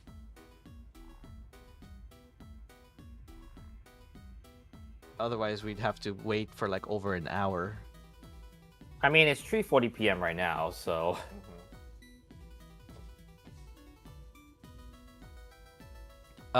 Just Fire Dogs and Night. Let's write the script. We'll go to a decider, and every match goes all the way up to the 250 line cap, and I think we'll get close to 5:30 from there. bruh.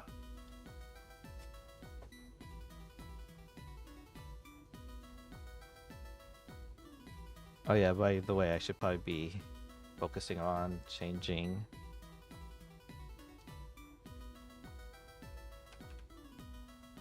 the cams here.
Okay, we'll start this match in about 15 minutes at 4 p.m. So if anyone needs a stretch break, which I do because I've been sitting down, we'll take a stretch break, get something to snack on, and we'll resume.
Ninja, you saw my message, right?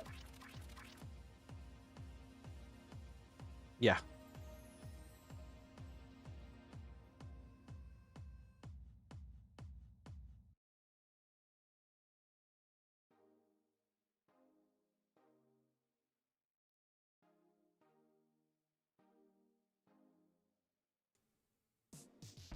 From my view, I can see you.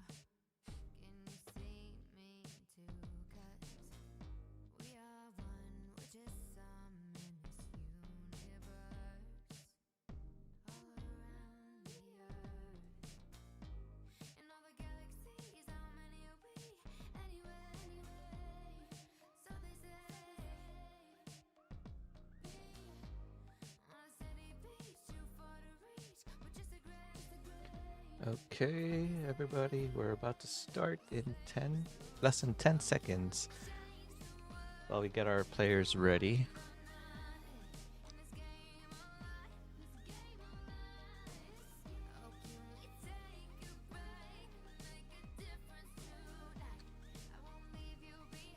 Okay, so let me switch to this scene because I've been trying to test it out. Here we go. Hello! I finally got it to work.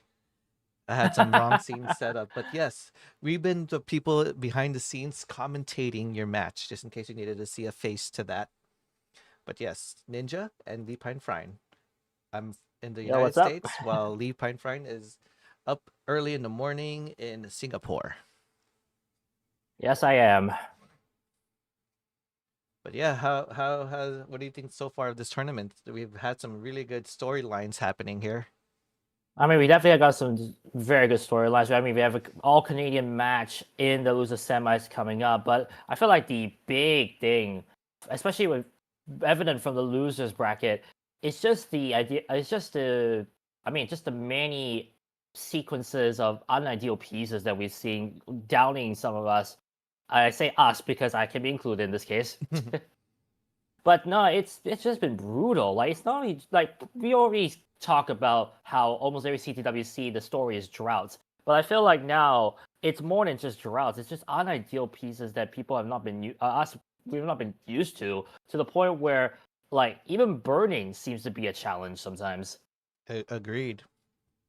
Yeah, because you've seen that, like, and I say it's the story of my life. You know, you block that well when you needed a long bar, and the next piece ends up being that long bar. Unless you have super Exactly. fast reflexes, it's hard to adjust to that moment. Exactly. So it definitely the storyline right here is really all about like adaptability and being able to accommodate for such awkward setups. Okay, well, let's see if Fire Docs. Well, we got Fire Docs on the lobby, so now we just need to wait for Night to show up, and while we wait, let's go ahead and show the bracket. But yes, just in case anyone was wondering, it's been us commentating behind. Mm-hmm.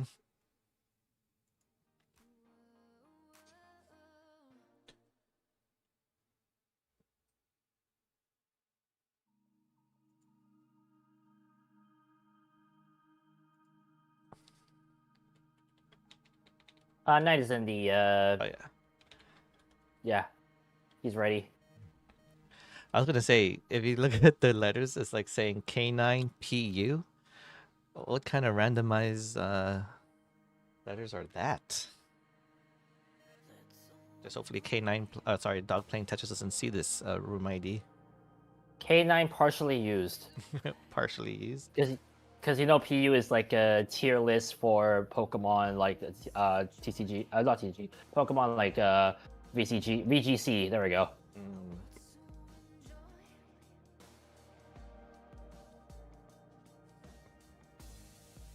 Oh, unless you want to be that guy, K9 Puppy. K9 Puppy. Mm. That's a good one.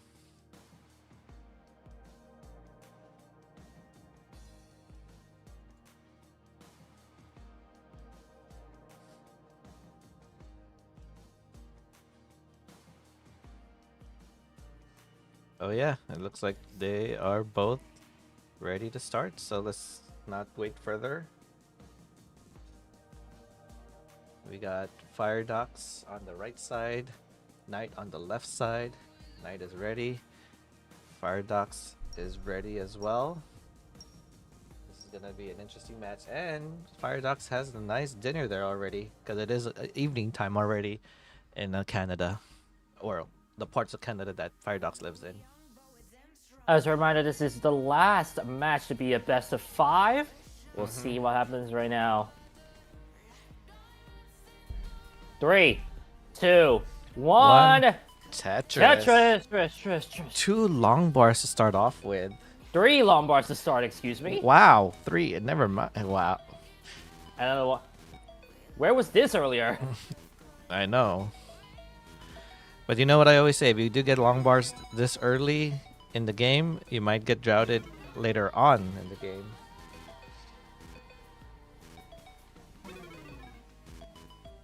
Simul Tetris. With the simul commentator saying that.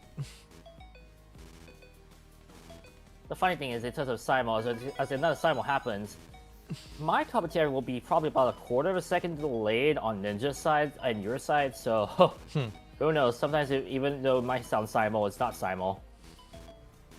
Speaking of simul, another one. Yeah. So Knight is in the Tetris lead because Firedox had to do some early burning, and there's a first burn from Knight.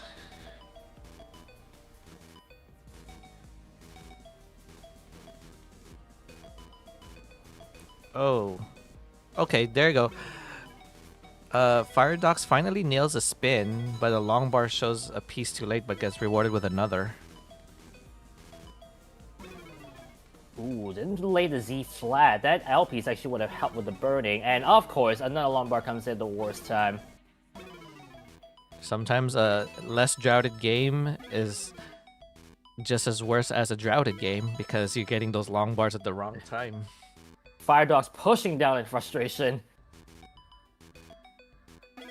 Oh, nice spin there for Knight. He's just like, I'm done with this. I'm done with this RNG. 165k for Knight, 147k, and a mishang for Firedox. Yeah, causing Firedox to block the well slightly, but now has a Not too jagged bad, board. though. Yeah, not too bad though. Boom Tetris for Knight. Yeah, actually, but just in time. Boom Tetris for Firedox. Yeah, jagged boards are not ideal for O pieces.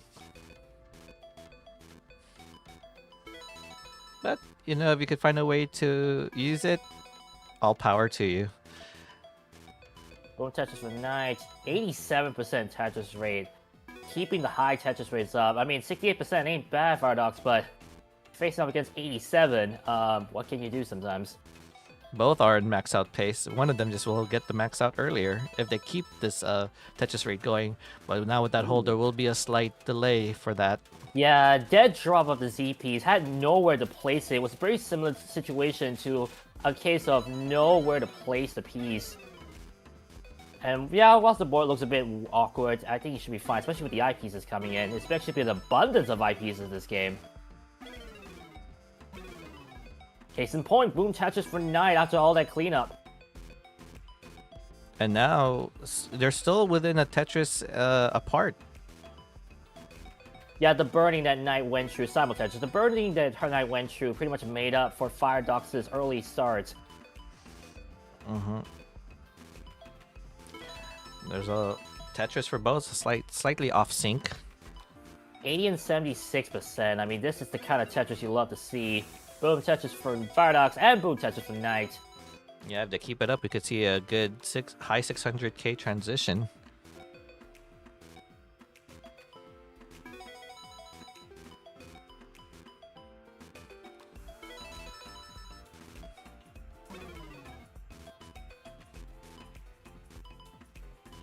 Knight's board optimal for jacket pieces. Of course, there was one time he wants jacket pieces not coming. Look at that. That's a sequence of 3 O's, an L, and a J consecutively. But I like how Knight uses those pieces to not make the board as dependent and just works with it. Oh, wow. Double long bar helps as well. Boom Tetris for Knight. 7-11. That's their seed numbers.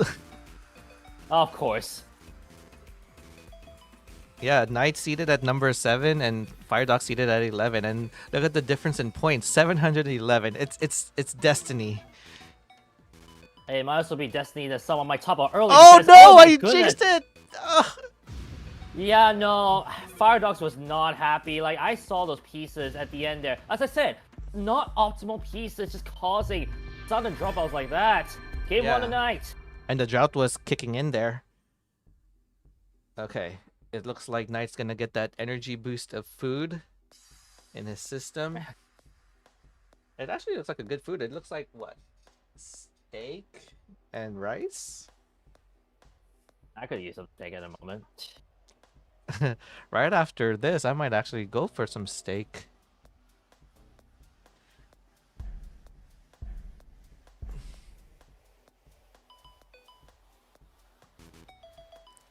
Simul stacking 3, 4, 5, 6, 7, 8, 9, 10, 11, 12. Ah, Simul Tetris. but still good at simul Tetris, yeah. Love to see how far people could simul stack.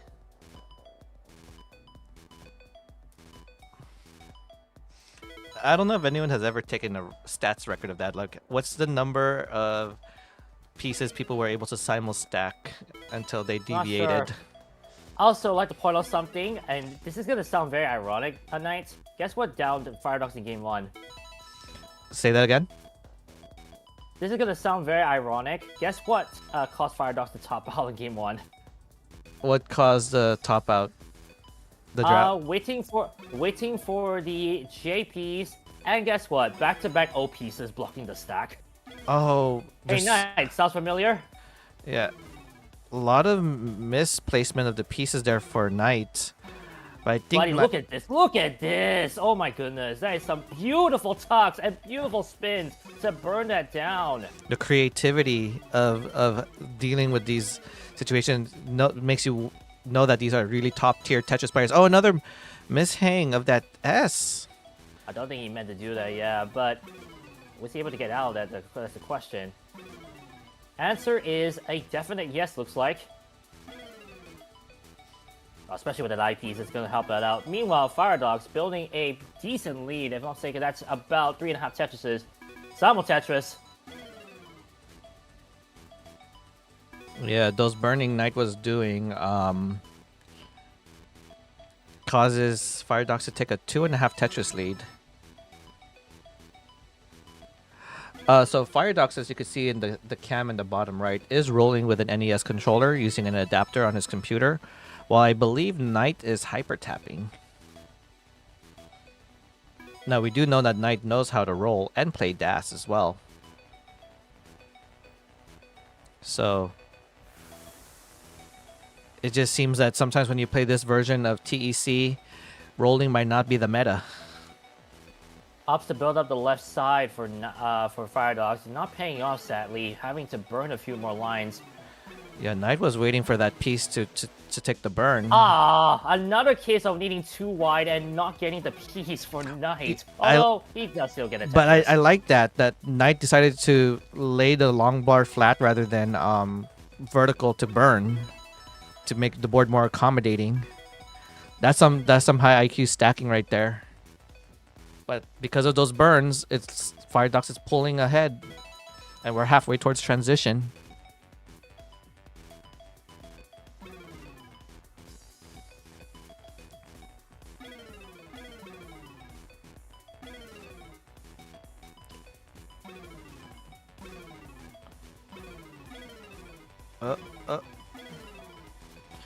Knight's having to do some burning. Getting the pieces, not opting to do a dirty Tetris setup. Oh, I thought Knight was gonna do it. But come on. We are experiencing a little drought and still not, the long bar still not showing. Knight's handling the board just fine.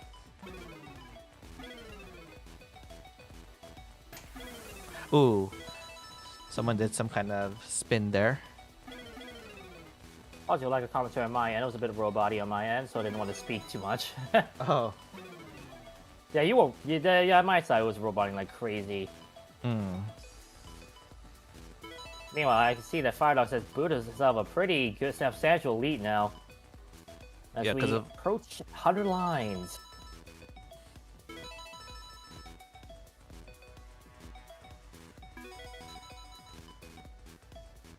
Knight was waiting for a T or a Z to I spin did that. not know you can spin and a J piece and a T T spin setup. It looks like you can. Again, these are the top tier players. They know every spin in the book. I might try that. Boom, Tetris for Firedogs.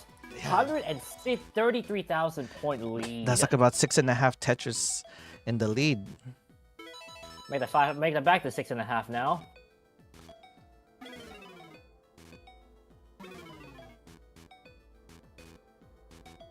Boom, Tetris for Knight. One more Tetris And for boom, Knight. Tetris for Firedogs. Firedogs supposedly gonna have a 600k transition. Not to say that hey, Knight's 416k is bad by any means. Just that the pieces has not been optimal at times. Boom, Tetris for Knight. Okay, but you know, this is where we see sometimes misflips happening with Firedogs. I wonder if Firedogs was able to fix that, because now Firedogs cannot afford any mistakes. Because even though Firedogs is in the lead, a simple mistake can cause Knight to just catch up. Yeah. A lead is not final till someone tops out. Well, I say that, you need to catch up sometimes, but yeah. Mm-hmm. Boom, Tetris for Firedogs. Boom, Tetris for Knight. Okay, cuts the lead down to 5 Tetrises. Make that 4. Make that 4. Or, no, Jinx. not 4. It's actually higher now because it was Firedogs who got the Tetris. Yeah. So we both got the math wrong. Boom, Tetris for Knight. Well, actually, earlier on at 18, it would have been 5, but now with the higher levels, it's 4. And soon to be 3 and some change. As we approach level 24, that's when the 30k Tetrises come in. Yeah, and you see, that's the thing that I was saying, that Firedogs cannot afford to make any little mistakes, because all those little mistakes just cause Knight to just close the gap. Yeah, he's close the gap down to 1.5 now. Although Docs has definitely taken it back. Ooh. Potential Sentinel there for Docs. Decides opposite not to. Okay, I like the And, placement Knight. there. Yeah, Knight was hoping for that L. Boom, Tetris for Knight. We are neck and neck. Wow, from a 6.5 Tetris deficit to like down to a Tetris and change. But Knight is ahead by a level. Yeah, he does. Sorry, the Vidox definitely has some leniency in that. The problem is one mishap could be fatal. Boom, Tetris for Knight. But I love what Firedogs is doing, just stacking low, making sure not too many dependencies. As I say that though, he has to do some digging due to some unfortunate pieces. Boom, Tetris for Knight. He takes the lead. Yeah, Knight And takes the with lead. Firedogs burning, this could be awkward for Dogs. Boom, Tetris for Knight again. I was thinking at this And moment, Knight gets set up. Firedogs Oh my might as well goodness, just Knight gets set up continue. again. Boom, Tetris Yeah. for Knight. Firedogs might Take as well the just two start setting Tetris up Tetrises lead. regardless where the well is or how high the Yeah. board is. Well, I mean, he is set up on the left side, so right side, excuse me, still. Boom, Tetris for Firedogs. Finally claims it back, but Knight claims it back again. Oh, a hang. That- Uh-oh. Uh-oh, he needs some good pieces right now. That's gonna help. He is closing out on kill screen transition, so he has to be careful if he wants to try and at least get some points into kill screen. And oh my goodness, is he trying to? He is trying for it. He is trying to go for the dirty Tetris on top. Oh, going for it. And gets He it. does get a good Tetris. He's on kill screen. How much can he survive with the high levels? He does not. 1.04 is the target for Firedogs. But he Firedogs is double dealing one with a drought. I don't think he can hit it. No way. And he covers both wells. That's gonna be in game 2 tonight. What a comeback from 6.5 Tetris is down. And now potentially gonna sweep Firedogs off the tournament. Wow. I need to catch my breath there. Jeez. That was crazy. So don't start yet, because it looks like Firedox is gonna take the last bite of that meal. This might be his last supper. Oh, Oh no! and what do you know? We started a long bar.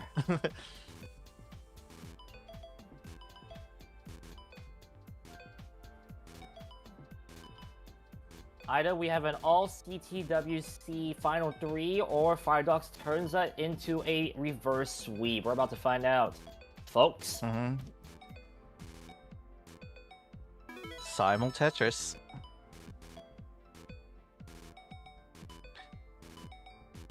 And another.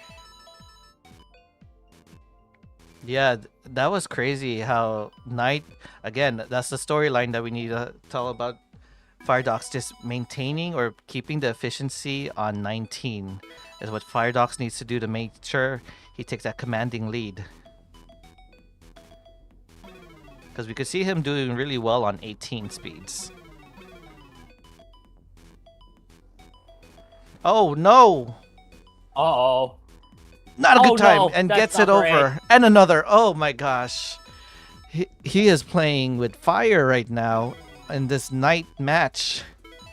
My one concern for Firedox is that because of the controller, because he probably doesn't want controller issues on a game for his tournament life. Mm-hmm.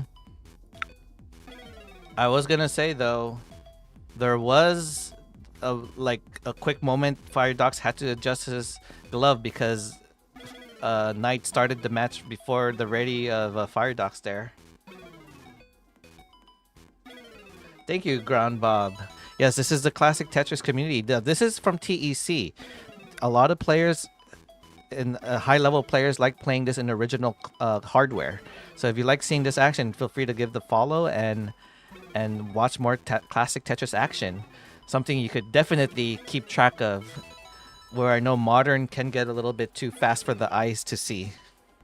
But I still do admire modern, by the way. This is no attack on them.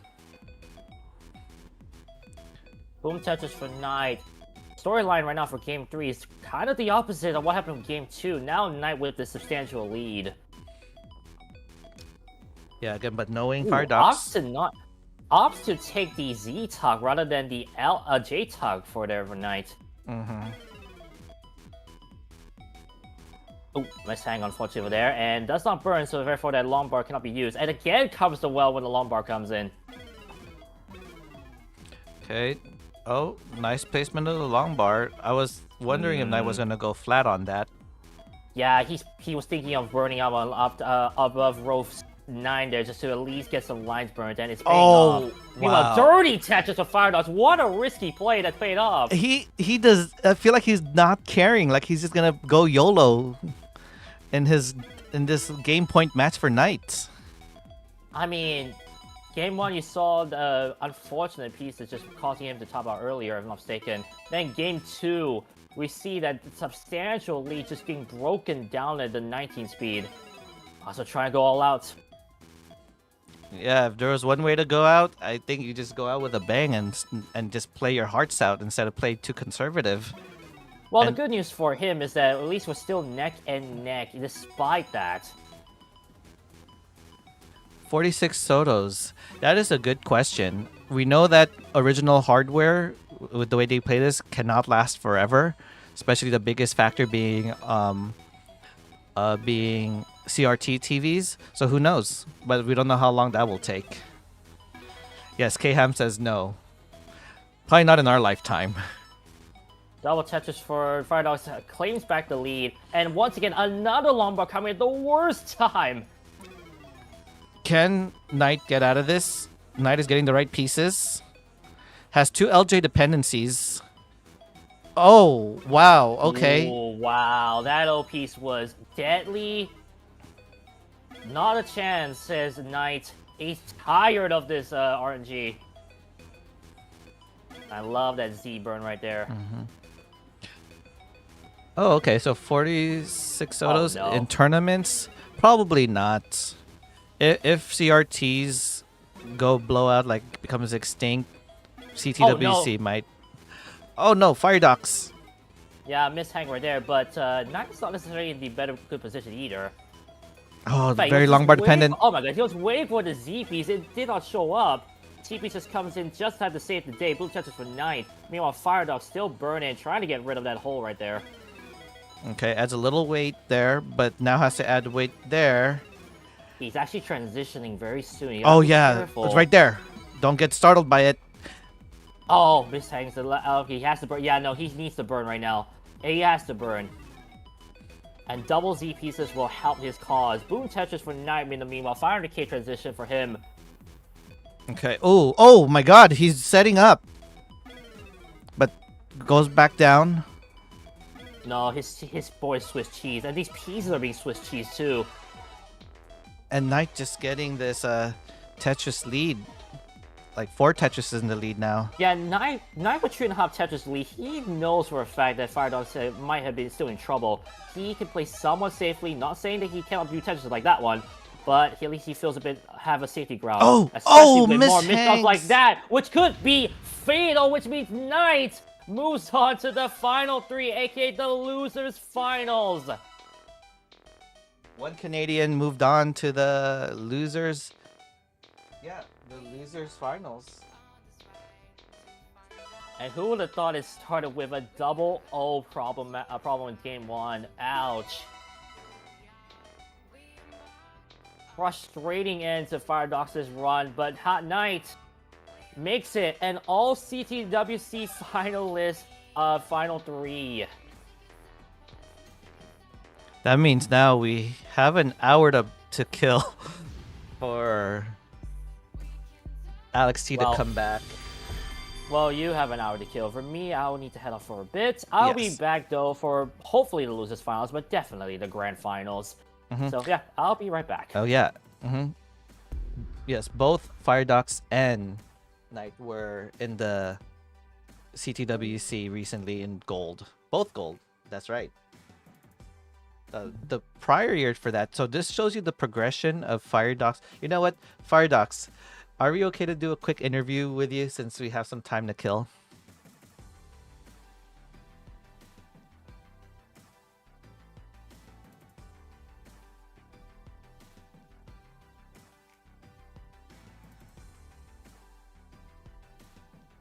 Sure. Okie dokes. Let me pull you in the commentary booth.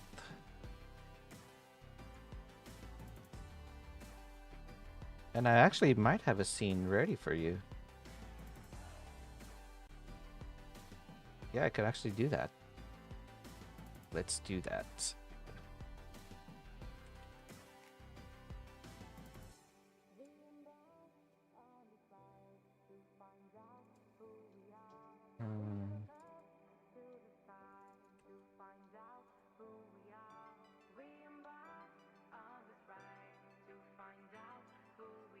Oop. Okay, gotta fix the cam a little bit. It's funny how I look at the thing, I always have to rotate it. Okay.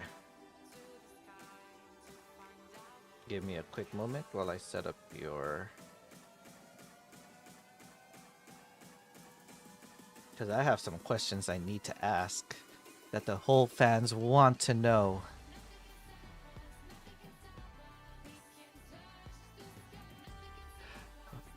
And almost done. I just need to change a name and we are good.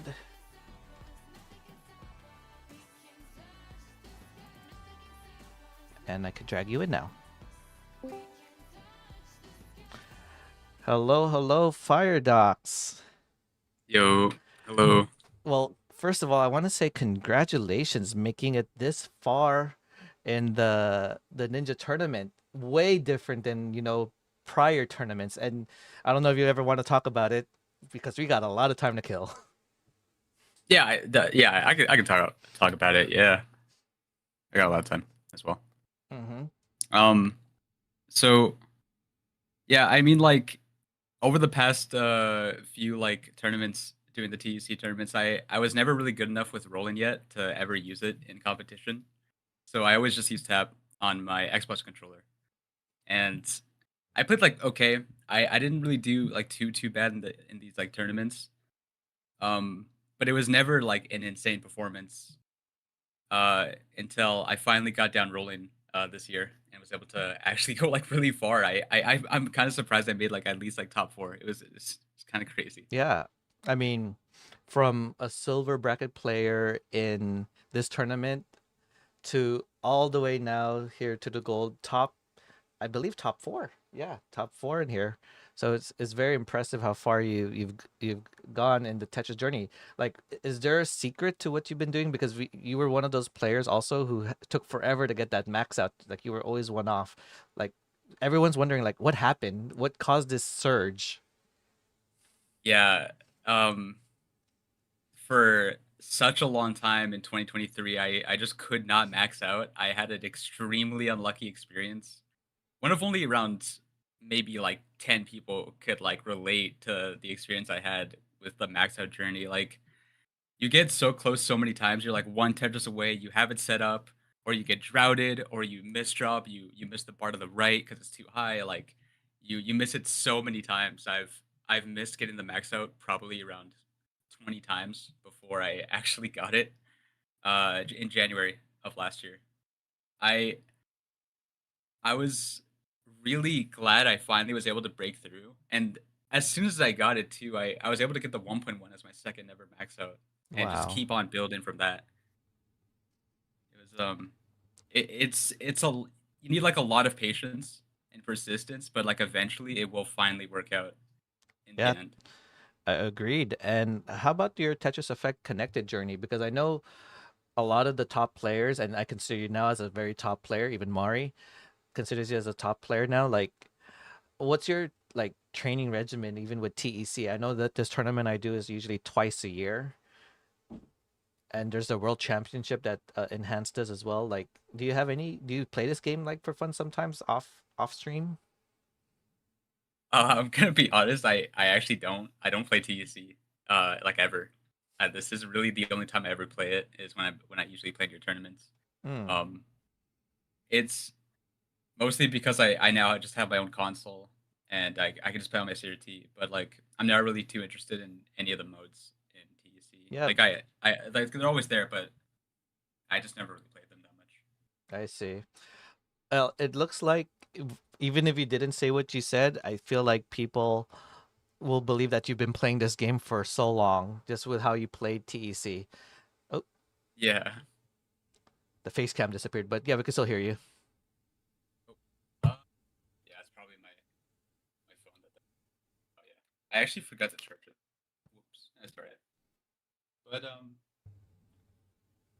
yeah, like I I did play like a bit of TEC when I was also like um starting out the game as well when I had like 600k, 700k. I played classic mode in TEC and I played all the different modes. But eventually after I just got an emulator, I just kind of stayed with it and just stuck with that and slowly just got my PB higher and higher. Let's go. Have you ever maxed out yet? Oh, yeah, you have maxed out in TEC because we just saw it a double max out game. That's actually my first TEC max out. Yeah. Wow, that's cool. Well, I'm glad we got to experience it here live on stream. But yeah, Yeah. and so I mean, I have so many things I could say, and one of the things I should actually do remember I wanted to say is, what were you eating? I was I was actually having chicken strips and KD, which KD is just mac and cheese. Oh, okay, okay, Canada in Canada. cool. But yeah, it's pretty good. Nice. So, again, we still got a lot of time. I could ask a few more things, but what's next for you in the classic Tetris scene, whether it's in TEC or even in the CTWC? Well, I wanted to try to go to the Toronto regional happening in March, but that's becoming less and less likely the more the days go on. I don't have a way to get there. And so instead I'm just gonna only try to go to CTWC next year. Mm. Is that Uh Toronto the one that Wallband is trying to host? yeah. I see. Yeah. I did talk to Wallband about it, and I'm actually considering going to there and making my first international regional that I would attend. So we'll see where the time and the funds goes through, and yeah. Yeah, that would be really awesome. I heard like a lot of people are gonna go there, and I'm really excited to see how the regional turns out. Hmm. Anything you'd like to shout out before we take a long break? Um,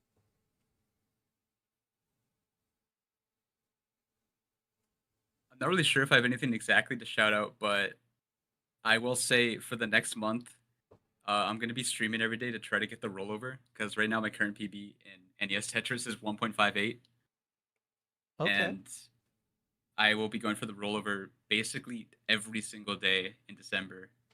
Uh, hopefully, and I just hopefully I can get it before the end of next year. I've made a goal really every year for a score PB, and the last 2 years I missed out with Mm, like the max out.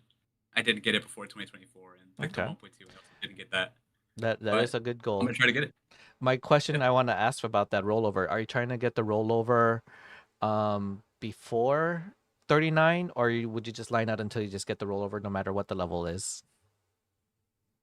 Uh, the original goal was before 39, but now that I might not really have the time for that because now it's getting kind of close to the end of the year, I might just settle for just a line out rollover. To line out? Okay.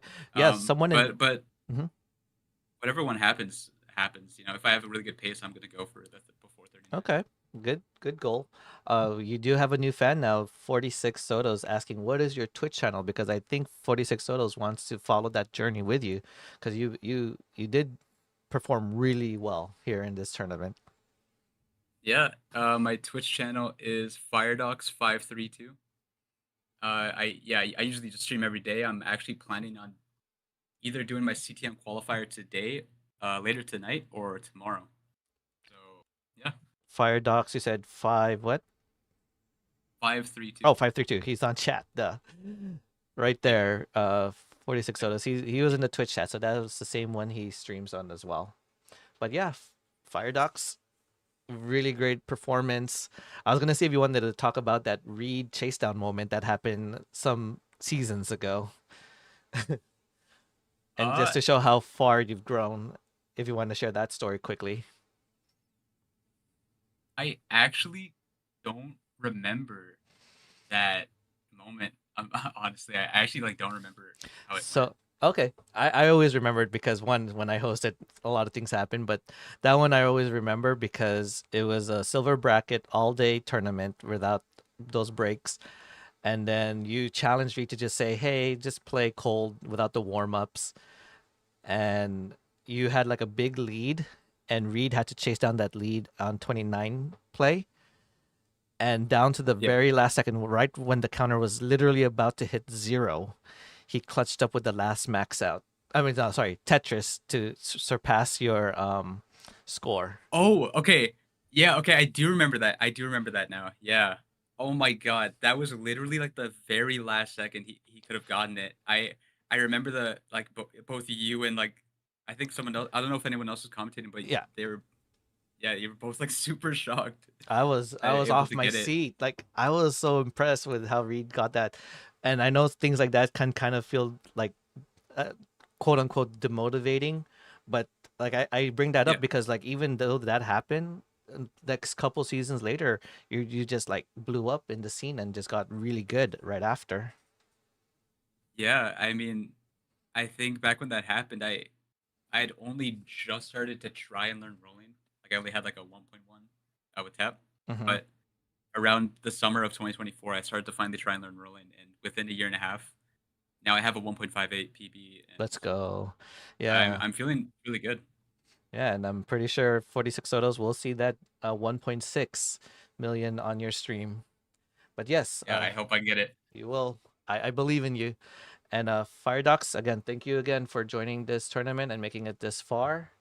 We're gonna take a Thank you. big break till 5:30 p.m. Hopefully, Alex T will be back before we hopefully conclude this. So that 1 hour should be enough for everyone to just take a break, eat some dinner, watch a show or two, and follow Yeah. Twitch and all of that. Oh, also, one last thing. Shout out to Knight. I hope you win. Team Canada. Team Canada. You know what? I've always said there's only been 2 Americans that won this tournament. All the other 4 events is always won by an international player. So who knows? Honestly, that's honestly really awesome. To be honest, Mhm. seeing more international people winning like this Yeah. than just like all Americans every time. That's great. Okay. Well, thank you again. Yeah. Okay, everyone, we're gonna take a big break, so we can conclude this tournament. And shockingly, it's only been 4 hours.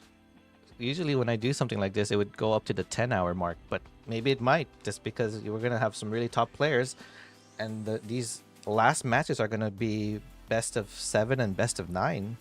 So I better change that rule now because I always tend to forget.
Hello, everyone. Thank you for the wait.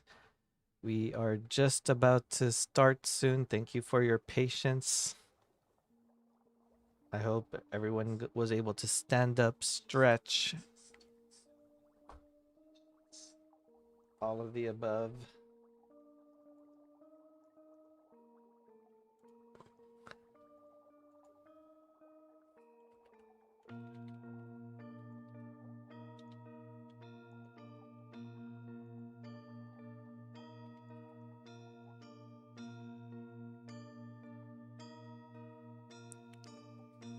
Let me just get everything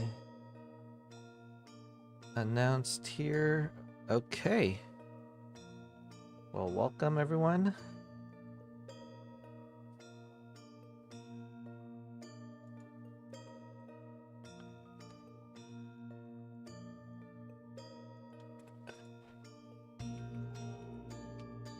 Okay. Alex T needs to do a quick restroom break, so just wait for a bit. We're almost there.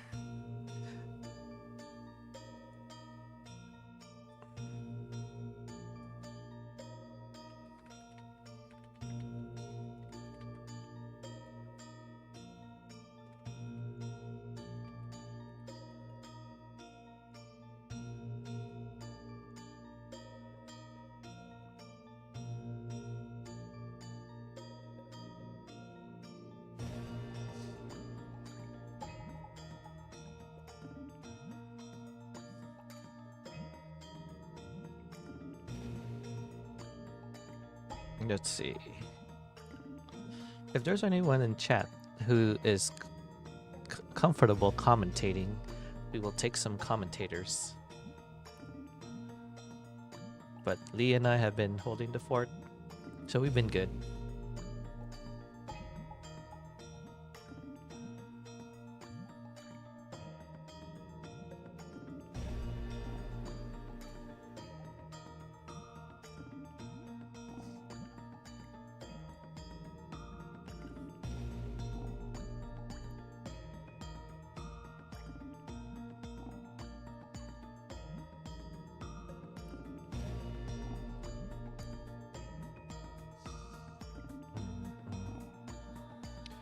But yes, while we're waiting, there is something I do want to talk about.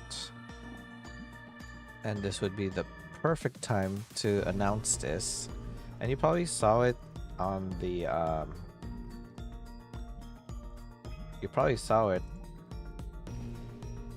the slides earlier, but let me just quickly go there and show you.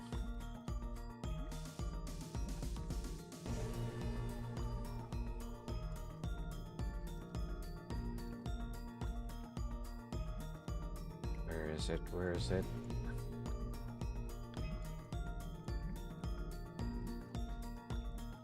If you have Tetris Effect connected,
okay, there you go.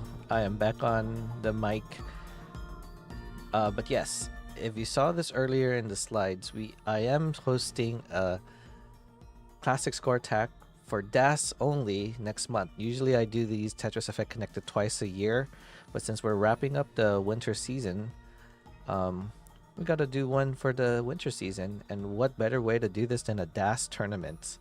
It will be a December to remember. So If you guys want to join in, it'll be a 1-day tournament. So if you thought this top 8 was long, imagine doing this all in 1 day from the beginning to the end. But if you're interested, feel free to hit me up. Here's my shout out to this. Scan their QR codes for the rules and to sign up. It will be capped. There will be no silver bracket, unfortunately. So if you are a good DAS player in TEC, feel free to try this out. It'll be Saturday, December 20. Okay. Of course, things are always subject to change, but you never know.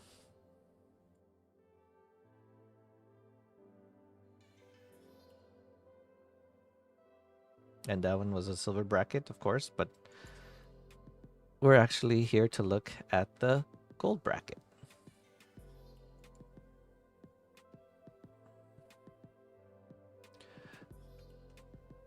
And it looks like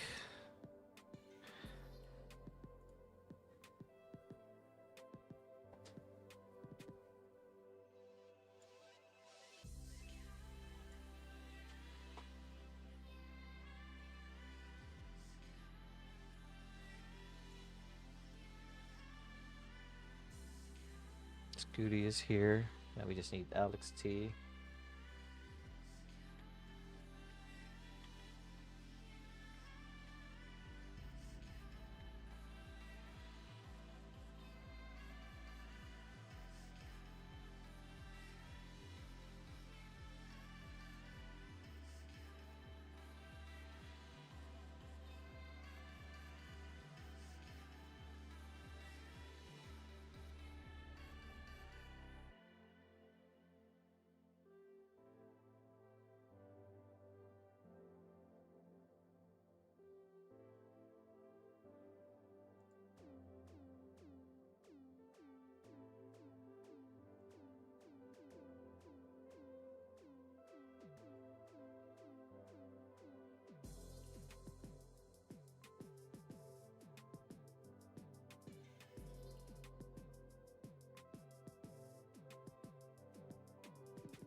Okay.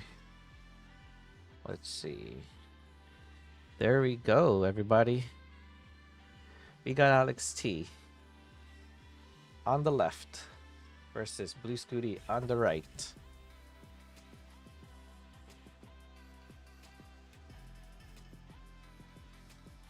Alex T fixing his cam a little bit. By the way, thank you for the follows earlier. There was probably a lot for me to have forgotten to read them, but Sennheiser? Is that like the brand of headphones? But thank you for all the follows and for the raid.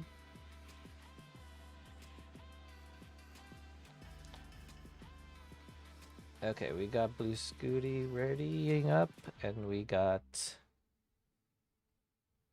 Alex T readying up.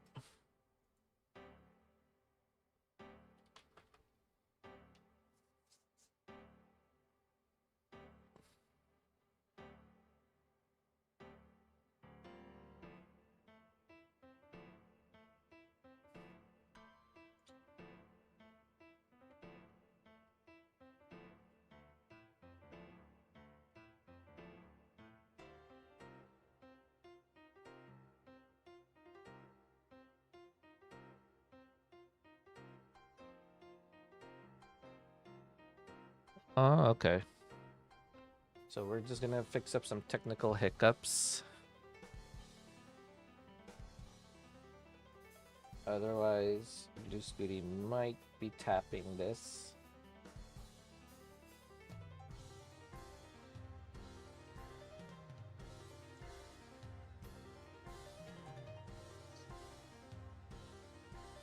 Okay, we're gonna take another quick break.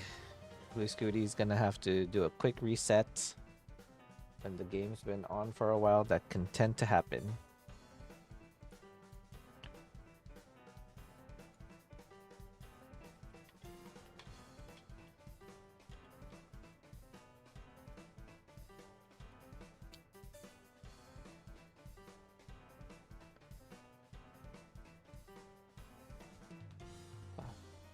While we do that, you know what you could do?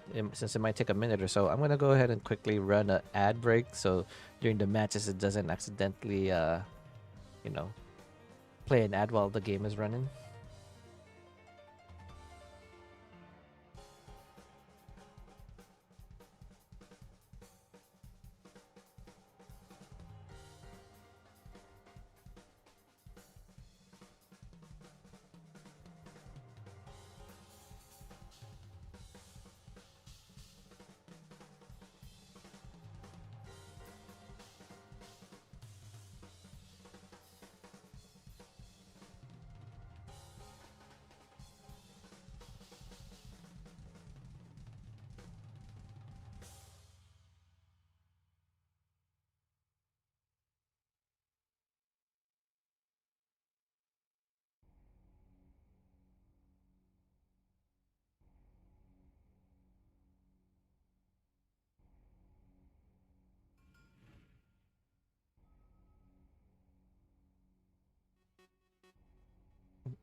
Okay, hopefully we get the computer set so we can start the match.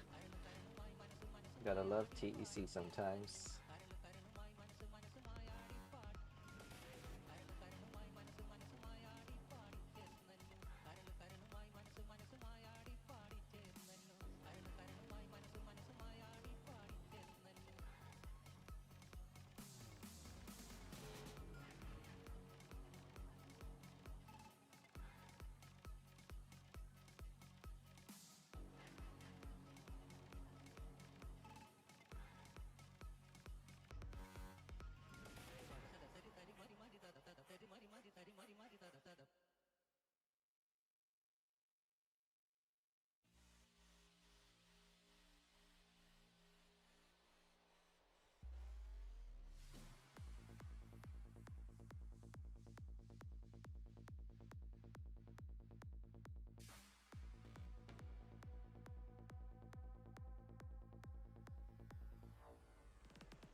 Yeah, technical hiccups. Please stand by.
Okay.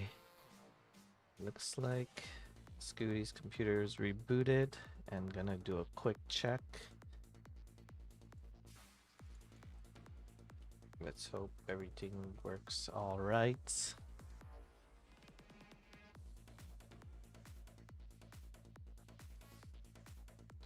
Things look like it's running smooth.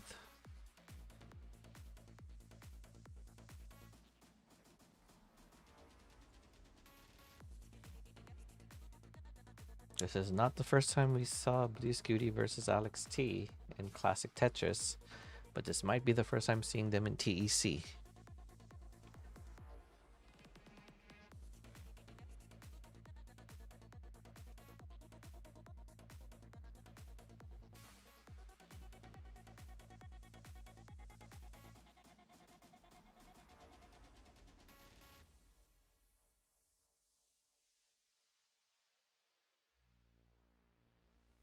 Okay, Scooty's checking out the rolls, keyboard rolling. That actually exists.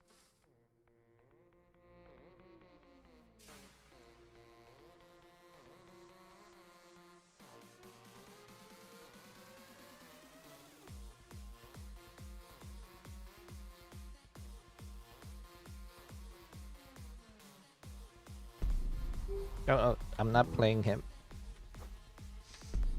I'm just spectating.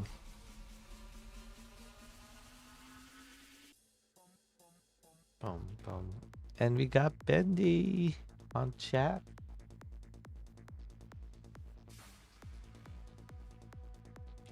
Your substitute went somewhere.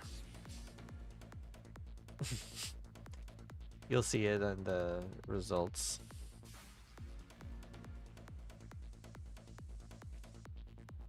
You're good. We got some delay hiccups, but it's better to have it done now than have to wait another month or so.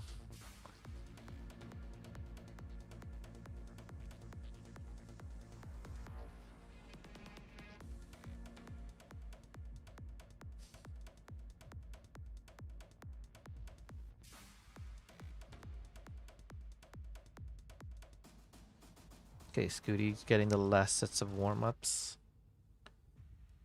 And it looks like that is as best as he can do. Alex T kind of trying to see if he can do some keyboard rolling himself.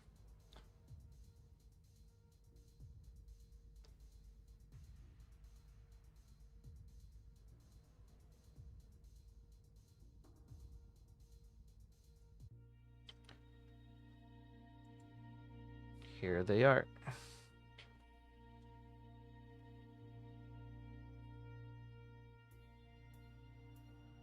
And, this is not the loser semifinals. This is the finals. We gotta fix that. I could have done that all this time.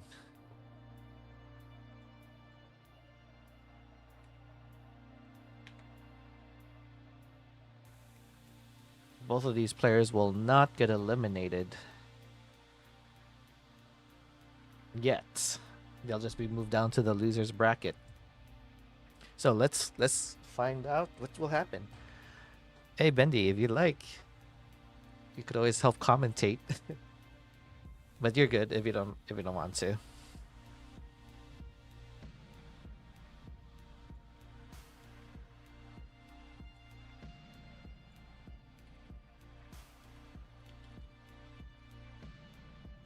Alex, he looks like he's scrolling through some TikTok. Cool. Just feel free to go to any VC and I'll drag you in.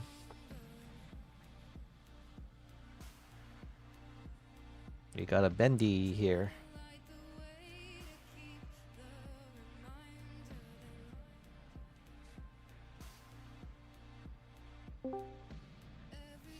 Hi Ninja. Yo, what's up, Bendy?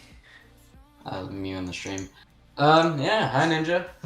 Too bad I couldn't play today, but looks like we have two amazing players here Yes. on regular NES Tetris.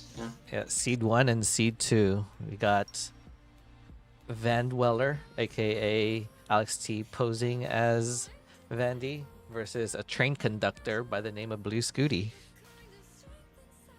Yeah, looks like an exciting match. And this will be a best of 7 since this is the finals. Grand finals will be a best of 9. Well, that's a long haul. I know. I always like doing endurance tournaments, but we'll see how far these players can go. Yeah, we'll see. Looks like Alex T gets to pick first because he is the higher seed. I believe that's how it works or something like that. The higher seed actually gets to choose the side, and 99% of the time they choose the left side. Alex T says 1 sec. Yeah. I prefer playing on the right side, but that's just... Same with me, especially with the way that everything is laid out. Right. It's too bad left always picks first, but I was low enough seed where I never really got an option anyway. Oh yeah, that is true. Yeah, because of the way the qualifiers work here. Yeah. Okay, Alex T sending a 1 second text to someone.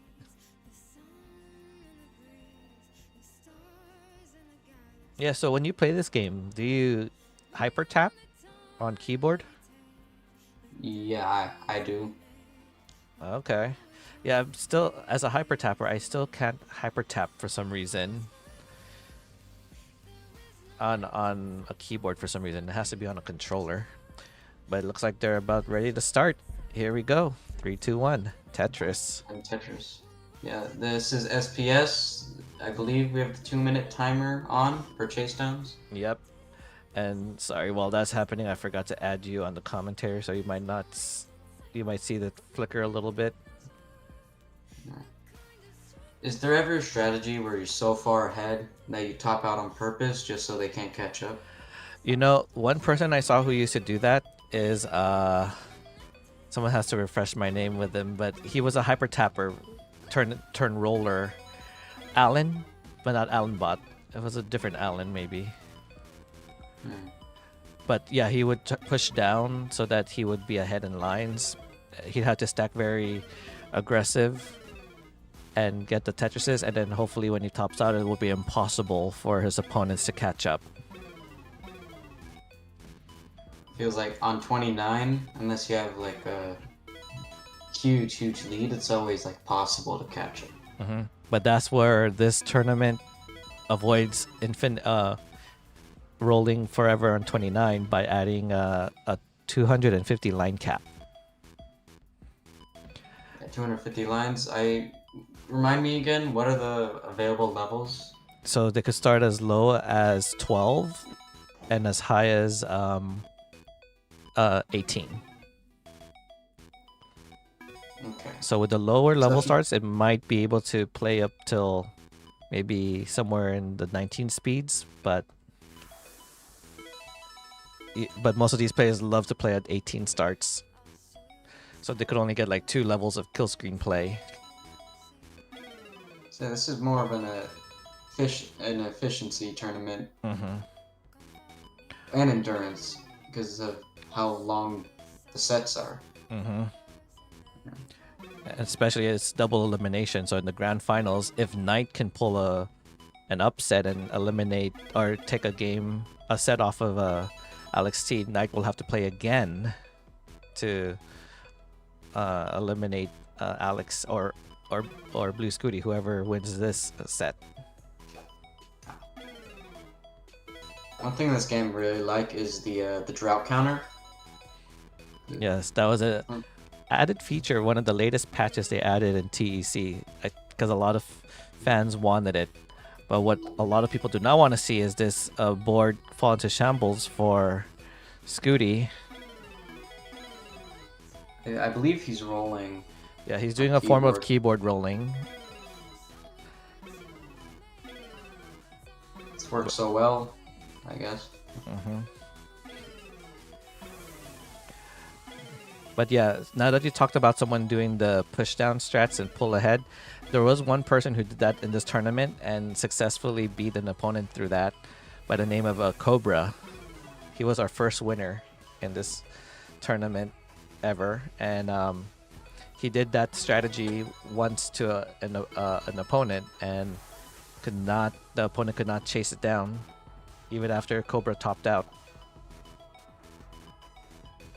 Yeah, I had a close call in my top 16 match, or one of those matches, where I got it by like a couple seconds. That's because I live by the mentality of lining out. If you can, you always should. That's just my playstyle. Isn't that the GD strats as well? Grand Design, he does that? Huh? He does that a lot, especially on 19. Well, I think it's pointless to go for more if you don't have to. Okay, so Alex T still taking this 1.5 Tetris lead, since Blue Scooty was readjusting his rolls to make sure that he could get the pieces right. But it looks like he's getting it. I mean, it's a pretty close game within 1.5 Tetrises. Of course, there's the strategy in this game because you can see your opponent's board very easily. Oh You yeah, just play a little behind and just look at the drought counter for the long bars. and that is actually one of the reasons why I actually like playing on the right side as well. It's easy to see my opponent's drought counter if they're ahead in lines, so I could kind of know when my drought will occur. I remember doing some adjustments, like 2 or 3 pieces ahead, because I knew the piece was gonna come. Like if I would see an L piece, I could set up an L dependency for if I knew I was gonna get the LPs. Yeah. That is true. That's something that you can do in this game that you can't really do in the original hardware because they're playing their games independently. And throughout this game, Alex T has just continued to have this 1.5 Tetris lead. Scooty's gonna go into transition 530,000. Alex T, if he gets this Tetris, which he will, it's gonna be at 586. So Remolin it's chooses pretty the close. right side simply because you don't want to be their responsibility. Well, you don't take the responsibility to select the level in the odd games, but it will be your responsibility in the even games. Yeah, I don't think anybody minds playing 18. Except for me, I'm always an advocate for the level 17 starts. Yeah. Gets that transition warning because it actually did affect on the player by the name of Nima when he got startled by the transition because they did an 18 start. Yeah, the points here have not really diverged. They're still within 1.5 Tetris apart. Yeah, still at 38,000, but of course, 38,000 now is different than 38,000 points at the end of the game. And both actually have some kill screen play. I mean, it's only 20 lines, but still encourages end of the game efficiency, I guess. Yeah. So now Scooty had to do a little bit of some burns. Okay, had to take a triple. And even a few burns like that makes Alex T just take a more massive lead there. 48,000 points make that 67,000 points in the lead now. It shows you how much efficient they want to play. Alex T is playing pretty aggressively. Scooty, it looks like playing more conservative. But either way, it's still close with Scooty just behind. You know? Ooh, Alex T just playing dangerously, stacking pieces to the left at this speed. Yeah, Alex T is one of the world's fastest hyper tappers, so keyboard's pretty similar, so I don't know if there's any correlation, but he looks pretty fast on this.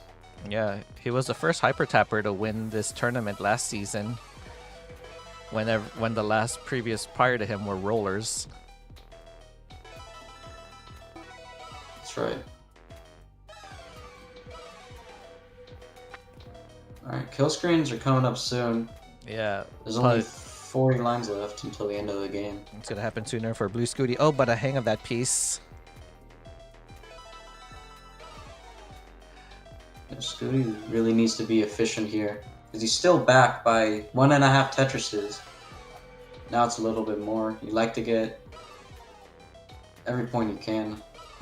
But he's still doing some burns. Max out there for Alex. Oh, Alex T, potential 1.1. Scooty could go in with a maxed out. He's gonna be just short, and we'll see if he can chase it down here. He's gonna need to get at least one Tetris. Now he's gonna need to get at least two. And he What does is not supposed to be have a lot of time. Oh, he's setting up. He gets it. He's gonna be. Oh, that left is gonna be very hard. He Oh, needs that. Can't get the line over. Simul top out by just a Tetris, less than 2 Tetrises behind. Yeah. Wow, that was just game number 1. GG's. And that was a great game.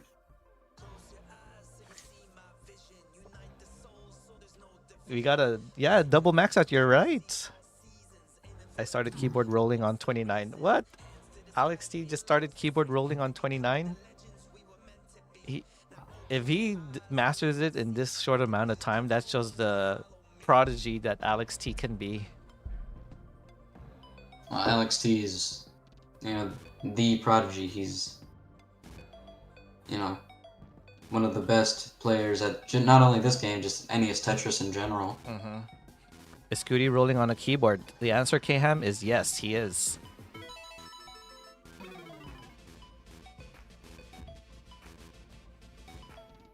I didn't even see Alex T switch to keyboard rolling. I was too busy looking at Scooty. Yeah, I but- thought Alex T was dead.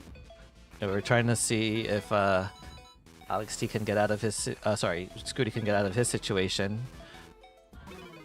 But now he's put himself in a somewhat scary situation. But Nice someone play can with get out of it.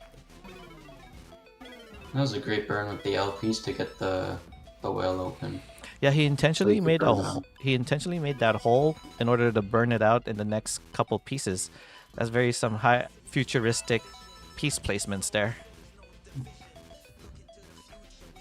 These placements. Yeah, so it looks like looking at the hand cam for Scooty, he's doing a hybrid of tapping and rolling.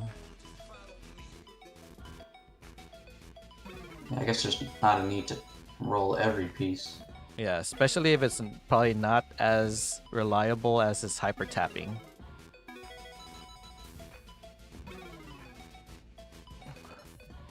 And Alexi's got a line dependency, but Oh, no. he could have waited He's for it. fine.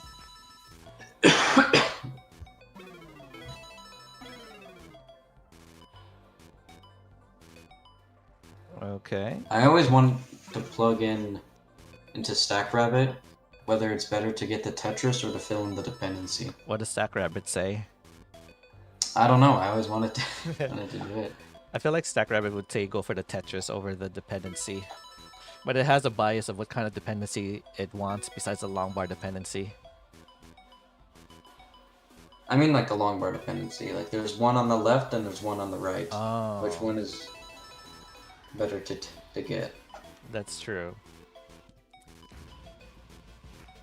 Okay, so very early on, neck and neck game, but might start pulling ahead because of Scooty's burning, but resolves it cleanly. These are some really top level players. They just know how to get out of situations very efficiently. Yeah. Oh. I don't know what Scooty is trying to do there, but he's gonna be okay. But he's just gonna have to do some burns. Hopefully, get the right pieces for his stack.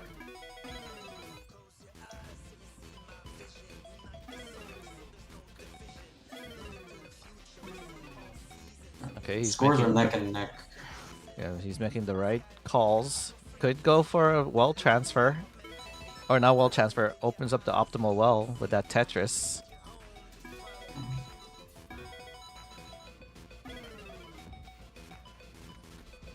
When was the last time he commentated? CTWC Vegas? I feel like it was, yeah, Vegas. We were commentating that scary dig from Tetris Time that they highlighted in the YouTube short, by the way. Check that out. Oh my god, I forgot about the YouTube shorts that we... Ooh, okay. Scooty goes for a long bar dependency, pulls back the J, and is now Tetris ready. Making some really last minute adjustments, aka micro adjustments in my book. Scooty is ahead in the piece sequence. Even though they're at the same line, Scooty's much higher on the board, and now Scooty's well ahead. Yeah, Alex can use this opportunity to screen look his drought counter. But on the left side, it's probably harder to do. Oh, wow. Alex T goes for an intentional Vits. Yeah, he could probably get away with that because he maybe looked over and saw that there was going to be a line soon. You're right. You can play around that. I've been noticing Alex doing the chewing gum strats that he did a lot in the Jonas Cup. Not gonna spoil how far he went because they're probably gonna upload those matches soon. But you're gonna see Alex T starting to chew gum in his matches. No, I plugged in headphones for the first time to my CRT, and I played significantly better. Oh, hearing the sound? Yeah, like, not just having, like, something else on the background, like, actually just concentrating on the game. And this game has the music, if you're listening with headphones. It does. Obviously. Alex T with some misdrops. This can be Scooty's opportunity to pull the lead because transition will happen in one burn. Oh, Alex Ooh. T with some misdrops. But the board is still He's going to doing be low enough alright. before transition. Big 600k transition from Scooty. Alex T is going to be just short. He's going to get 600k with that Tetris though. Mm-hmm.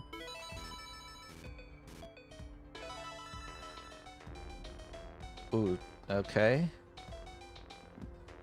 Alex T is roughly less than a Tetris behind, but Scooty is a level ahead. And now they're super neck and neck. Off by just 560 points. Same mind count as well, but Alex T's going to get that L over, and he's set up. Barble will come soon. He's going to get it. Tetris rates are about even, you know. Yeah, with a 74% Tetris rate, we could probably see a 1.2 before transition. It would be close, but I think they would get there. Oh, I love the results from Scooty's situation there. Okay, Alex T's gonna pull a little bit ahead now with that Tetris. Scooty needs to get out of his situation. Gets a Tetris to bring the board down. Still less than a Tetris behind. Oh, does not get that Ooh. piece over. But slides the other piece over. Scooty's got a rough board. That's a nice T piece, though. It's going to help him burn down. It's going to open up the well here. And he's just going to burn it all down. He's not getting the piece he wants, so. Double I think a long bar dependent. dependency. Oh, but I like the resolve. See if he gets it. Oh, he's just not getting Another the pieces misdrop. all the way over. Whether it's left or right.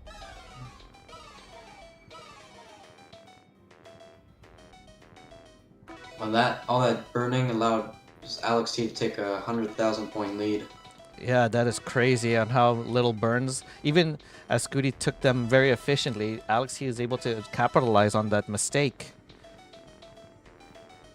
Usually when you hear that with Tetris players, they'll play a little bit safer on the speed, but Alex T is just continually being efficient. Well, he knows Scooty's a strong player and could chase it down. He steps off the gas. Another little burn situation there. We're playing now one row off. Alex board's not looking good. Ooh, gets a long bar over. Another long bar in the Tetris. Down by 2.5 Tetrises now. Maybe a little less than 2 Tetrises, I mean. And now it's 3 Tetrises. Scooty's gonna need 2 more Tetrises just to get even. But Alex T still has room for 1 more for a kill screen. So Scooty's gonna need try to get 4 Tetrises or 3 Tetrises and a change. Oh no, but that hang on the left side is GG's. Let's see how Alex T can do this. Oh, double max out, by the way. 1.1. You can get to a 1.2. Just needs a couple more burns, but it's still possible. Oh no, 1.2. Wow. This is showing you the level of play with these top players. There's no fluke of why these are the number 1 and number 2 seed. Especially with a max out not being enough to beat Alex T. That used to be almost a guarantee. If you're not maxing out, then there's no way you can win against these guys, you know?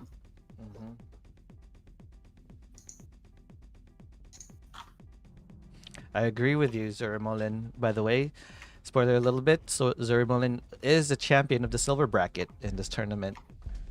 So he's watching the gold players play. We should have the silver bracket face the gold bracket winner. After this. I'm not doing anything. No, I mean, I could commentate it.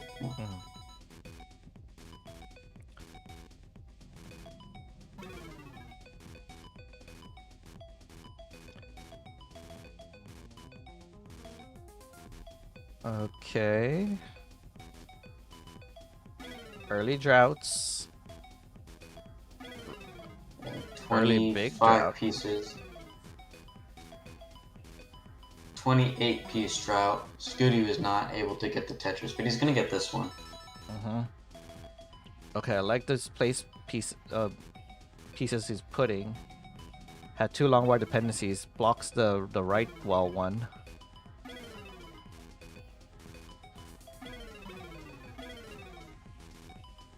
I would have not seen that move.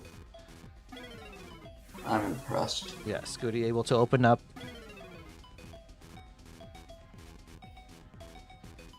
Oh, Scooty playing dangerously high. Simul Tetris. Well, he's a roller, so he can kind of get away with it, unless he has a couple of those misdrops like the last game. He's Yeah. doing it again. Oh, but he's getting that long bar at the wrong time. It's Oh my god. Yeah. This is exactly what happened to Knight and Firedox in their respected matches. They just kept blocking the well the moment the long bar showed. You wouldn't mind at all? Well, we'll see how Alex T feels and if the community wants to see it. Zurmolin. I remember someone saying that, like, the winner of the silver should do something. Oh no! Scooty! Nice spin, but he's gonna need a line to bail him out. And he gets it. This is now not very dangerous, but it's just inefficient. Alex T having a dig of his own, but it's not nearly as grand as Scooty's. Yeah, it's still good for Alex T to be on a dig right now because then it wouldn't make the point deficit go farther than it should be if Alex was clean the whole time. Looks like Scooty's gonna stack 3 rows off the bottom. Yeah, and it's probably gonna have to, and he's committing to it. It's really rough when you have 2 holes at the bottom instead of just one, because you gotta get both of them open at the same time. Oh, I to like get that out of the adjustment. outburns. From Scooty? Yeah, Scooty had a adjustment like last minute to adjust for the L piece, and it's just an insane level of not just efficiency, but I'm thinking like the reaction time to do that is harder than it looks.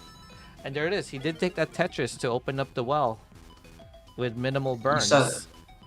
Scooty set up for the same adjustment again, but he backed off of it when he saw the piece in the next box was the wrong one. And that's what you gotta do to get the adjustments, at this level. You have to play 2 moves ahead and then move it back. I always had a theory. I feel like these young players have the reaction time that the old players can't really do. Oh no, but the O moves back. I think that's what he was telling me. He was having issues with his keyboard doing that. He might have to check his keybinds down the line.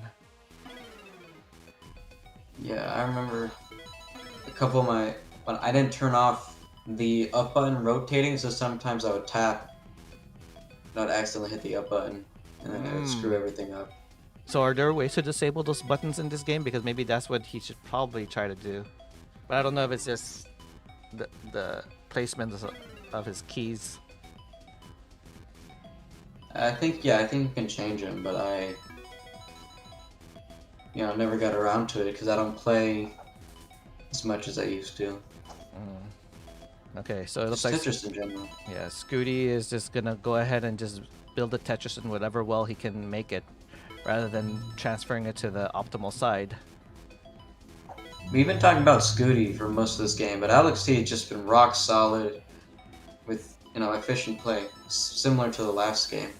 Yeah, 75% Tetris rate towards Blue Scooty's 53. But it just tells you the level of Alex T's play. Like, yes, he's a really top player, but sometimes we like looking at the digs for the opponents who's having an issue to see if they could get out of it, and that's where most of our attention always happens. 468 transition for Scooty. I almost commentator cursed Alex T, but he got out of it. He's stronger than the curse. Yeah, 563 transition for Alex T. So this is a best of 7. So even if Alex T wins this one, Scooty's not going to the lower bracket quite yet. Not yet. Best of 7. The endurance continues. I hope during that long break, everyone was able to like get some food, get some energy, get some water, watch an anime or two before this match. That goes for the viewers as well. Ooh, With Scooty, this is a rough position, but it's not super high. He's gonna get the pieces to the left, so he's probably. That's pretty rough pieces right there. yeah, but he's And making he's it work. back. Yeah. Yeah, Alex T is just continuing to slam these Tetrises, increasing the lead. He's up 150,000, which is about, 30. It's about 5 Tetrises. Ooh, hang of that piece, but Alex T is gonna go ahead and bring down the board. Now has to deal with that little hole. What's the most efficient way he can do it? No, still not out of those holes yet. This slowdown might actually help bring the lead a little bit closer to Scooty. And Scooty! Scooty's had a couple of misdrops. Oh He needs to line out. no! He's gonna top out. Now Steve's already got plenty of room. Yeah, I don't know if he wants to mulligan this a little bit to just get a back 3 back max out. But he's already won this set. I want to see how long the drought was. Oh, it's still going. 25 piece. 25. Yeah, it's just there, but yeah, I mean, Scooty had to play efficiently to catch up because there's not that much kill screen. Yeah, it looks like Alex T So- will go for the back 3 back max out.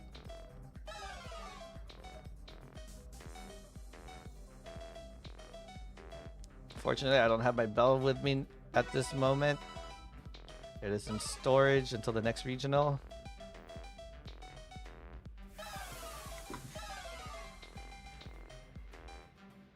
Oh yeah, this is max bull for Alex. He just needs 4 more Tetrises, 3 more now.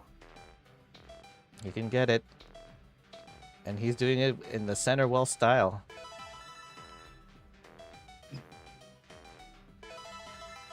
Alright, he's just 1 and a little bit more away.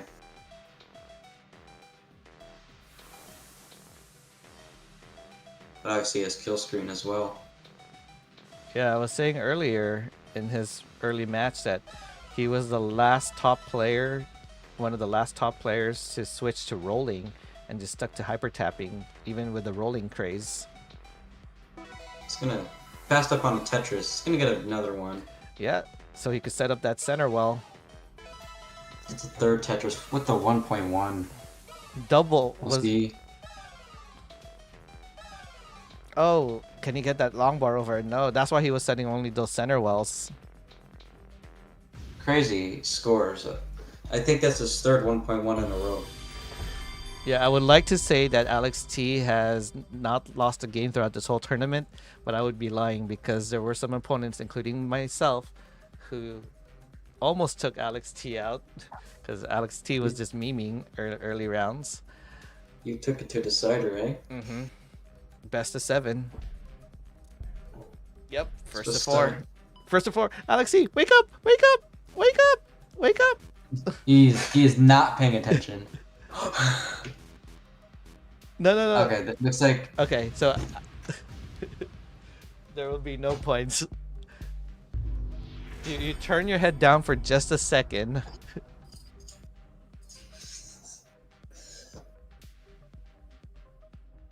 I mean, I guess it's legal. Yeah, no points were given out. So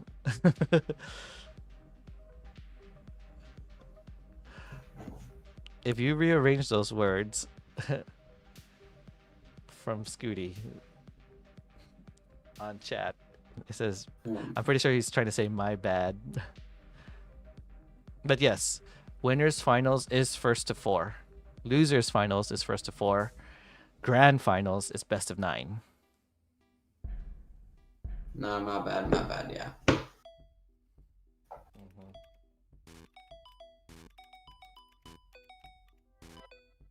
They both started in the middle, which makes me think that they might have fell asleep again. Alex T does not get the T piece, so he's gonna burn 6 lines here. Yeah, gonna need one more line clear to open up the well. And now just gonna get his first Tetris after 6 lines.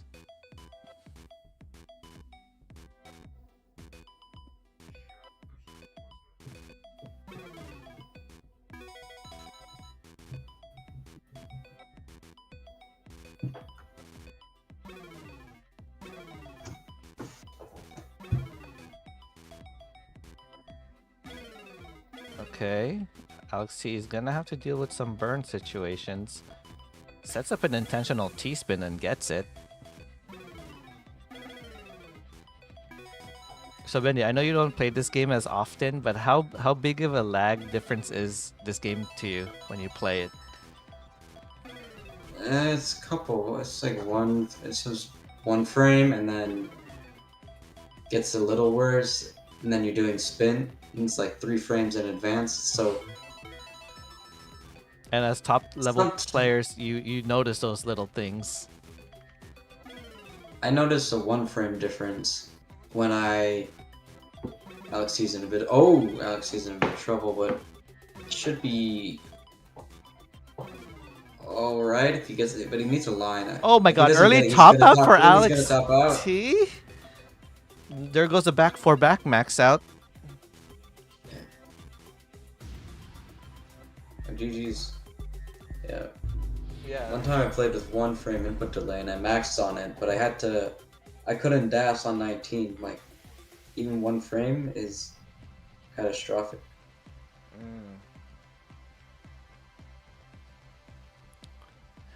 And they're ready to start. Alex T says start. Chewing another piece of gum.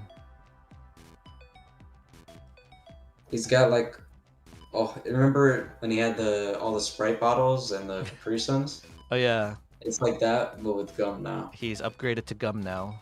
Gonna fill his whole mouth with a bunch of gums.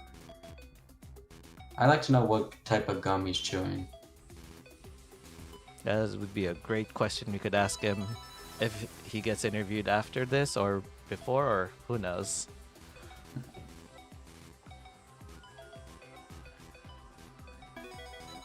Okay, virtually tied. Exactly tied. The question is, how far can this occur? Till someone push downs. Yeah. Set up. Scooty's gonna. I'm gonna get a Vitz. Yeah. Just gonna take a double. Yeah. And yeah, he has a score lead, or had the score lead, or will get the score lead, but he is ahead by 2 lines.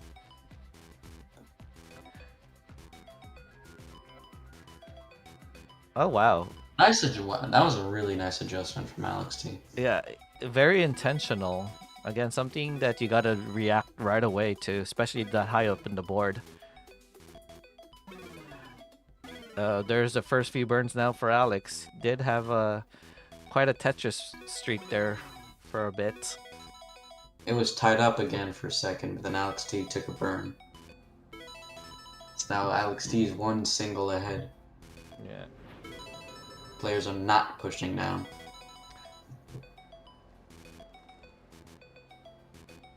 You know, typically I don't need to, at least on this game, I don't need level 17 starts just because the music changes like 10 lines before.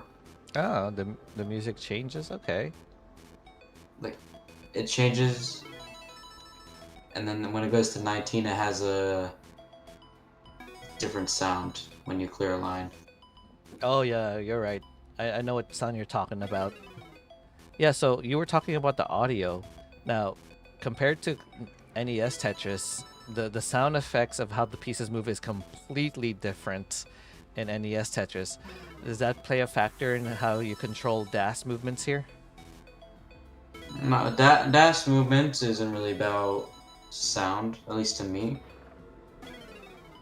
Because a lot of the time I'd play with the sound off, so I'd never use that. Mhm. And on this version, I don't play dash just because I find It's really hard to control with the input delay. Mm-hmm. Yeah, because I do recall there was a former player that used to play in this tournament by the name of Ronkley. Says that the sound effects does throw him off slightly, since he's reliant on the original Tetris sounds from NES Tetris. Yeah, some people, I didn't know it until recently, but I asked some people, and some people really need the sound to play, and I never even like used the sound most of the time. Yeah. Few names in the Tetris community would be Terry and Yeah, also Terry. Sights from Japan, because I remember they were trying to get his earphones plugged into the TV so he could hear the sound. And maybe me when I'm playing DAS.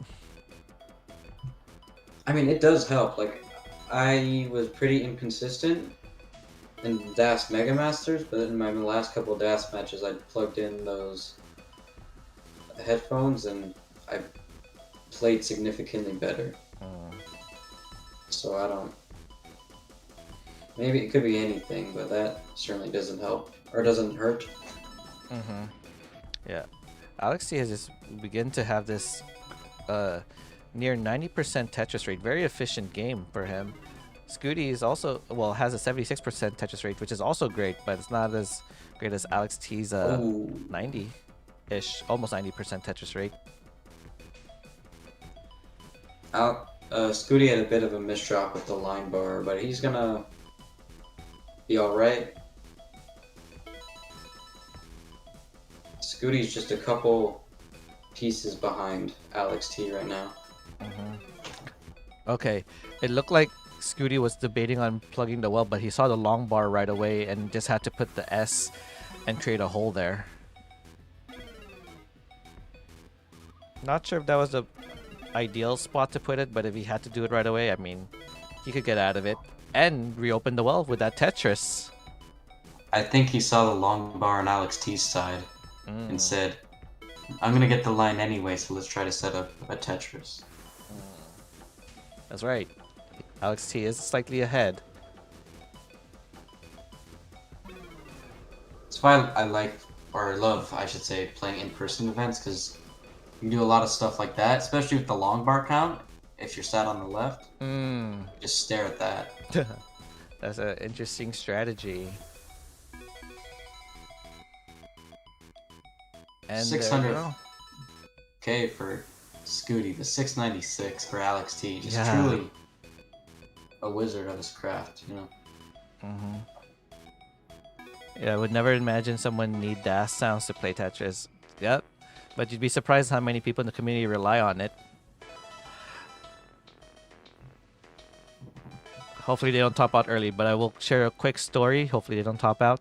On my CTM debut, my first ever opponent on CTM, during our match, his or her, I forget which one, TV went silent and just topped out and says, I need to play it with sound. And so me being new to the scene just said, okay, I don't mind doing a redo. Yeah. But you have I some of remember those. my first match. I remember my qual, actually. I got like a 450. And 450? then I was bottom seed, community tier 2.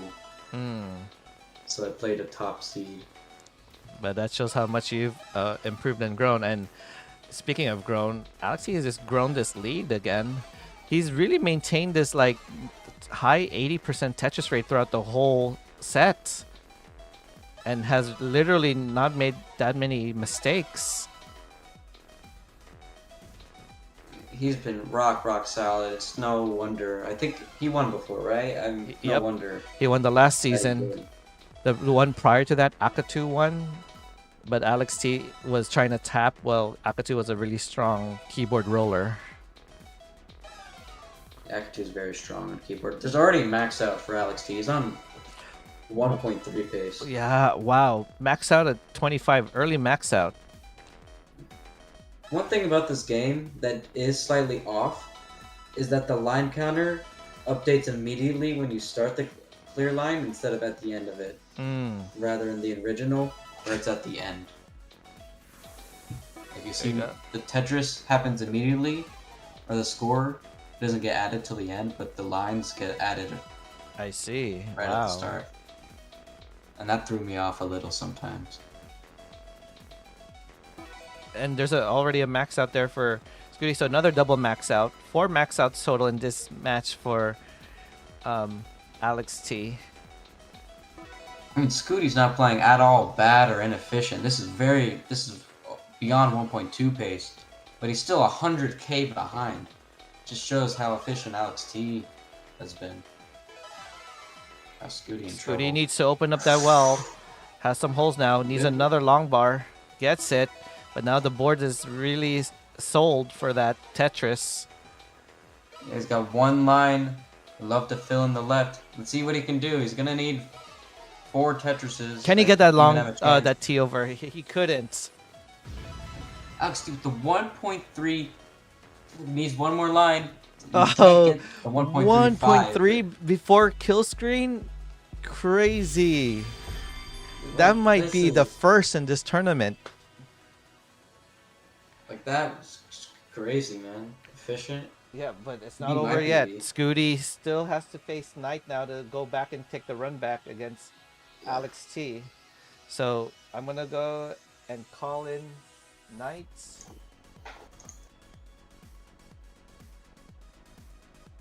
Great set, both of these players. That was crazy. GG's.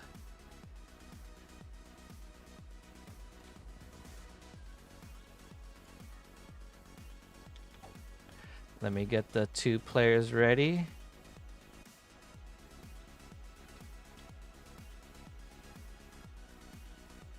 And let me get that room ID. Did you see the room ID? It sounds so offensive to dogs. K9. It's not very nice to K9. He got me my gym card.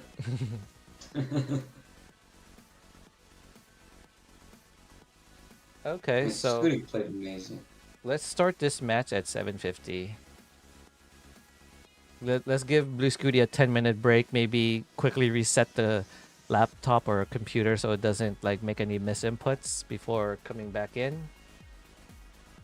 And we'll start at 7:50. Not 7:50. That's way too late. 6:50. We're not waiting another hour for the next match. Yeah. I might have to go like in a little bit. Oh yeah, you're good. But thanks for stopping by. I do appreciate it. Yeah, like this was fun to watch. Even though I couldn't play today, I'll probably play the next one. Okay. Yeah. Cool. Yeah, it was just really rough today. Oh, you're good. You're good. It's all fixed. I'm glad. All right, I'm gonna leave the call, but good luck to Scooty and Knight, and thank you for inviting me up here, Ninja. Yeah, anytime. All right. Okay, ducks. Yeah, we're very close, folks. We are very close.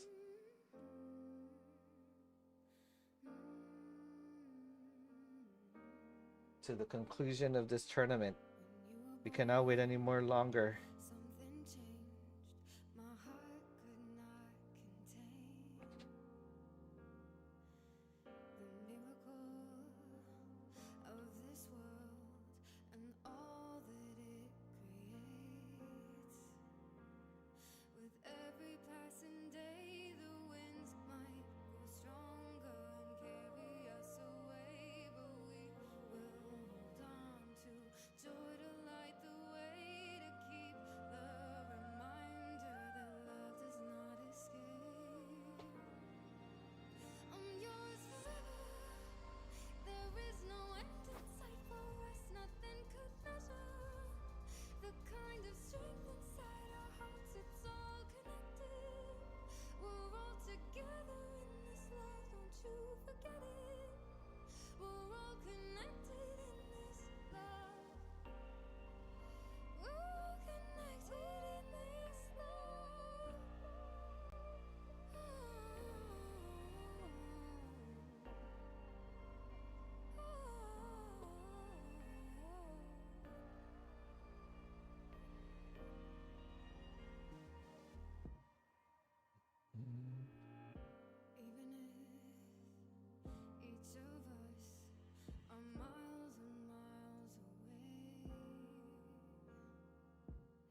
Hey guys, in about less than 2 minutes, we're about to start the losers finals. This will also be a best of 7, first to 4.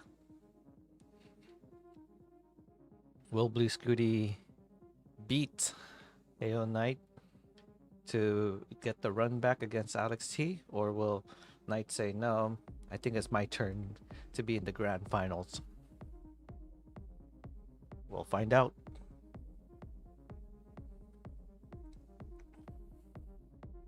We got some Scooty fans.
Boom, Tetris time.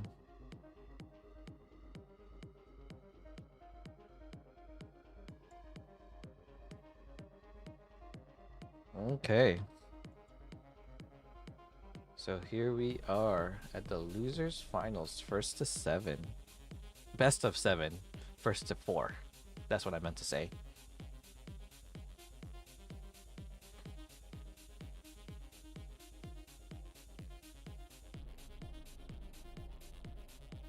We got Blue Scooty on the left versus Knight on the right. It rhymes.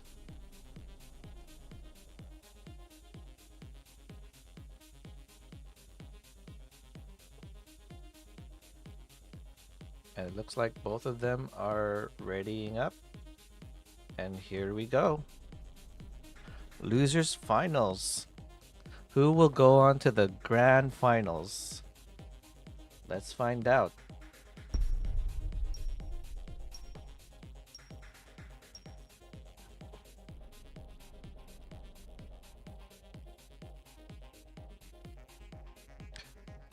Thank you, Mari, for the raid. The doggo incoming. You're just in time for Blue Scooty versus Knight. Both using the fighter avatar. Well, Scooty with the default avatar. Knight with the female swords.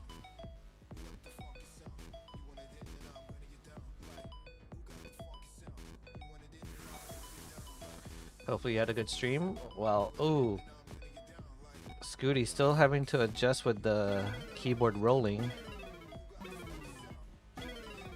But out of it. But now Knight's also in a little bit of a board crisis. But easily gets a Tetris out of it. Now needs to fix that hole over there.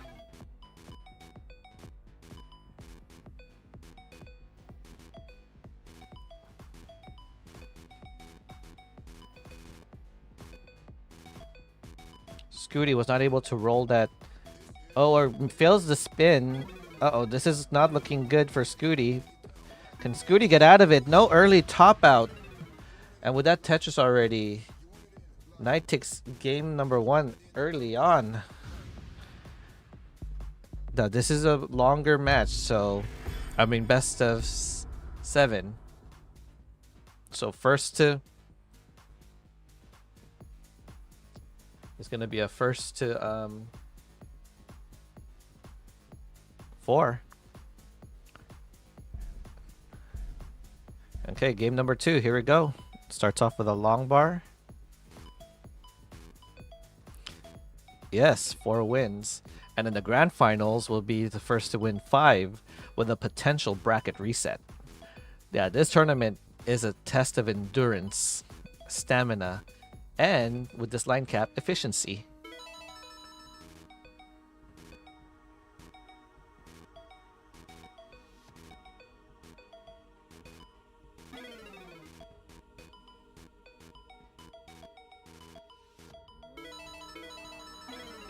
Okay, with that burn, they're literally tied now. No one's gonna be pushing down. So if they top out, then that means no one gets a point and the match gets restarted. Imagine that happening to a tournament organizer. But now Scooty winning by 760 points. That's just one line, one burn line. Well, this channel is where all the classic Tetris pros hang out, and also the communities as well. So it's not just the pros, it's the beginners, it's the community, it's everyone. So welcome. Is it Ilara? Hopefully you like what you're seeing. Oh, but what I'm not liking to see there is a Knight's board. Can Knight get a long bar? Gets a long bar, but a piece too late. This is exactly what happened in Knight's last game. Needs something there. Oh no! 2 early top outs. So the 2 gifts have been given.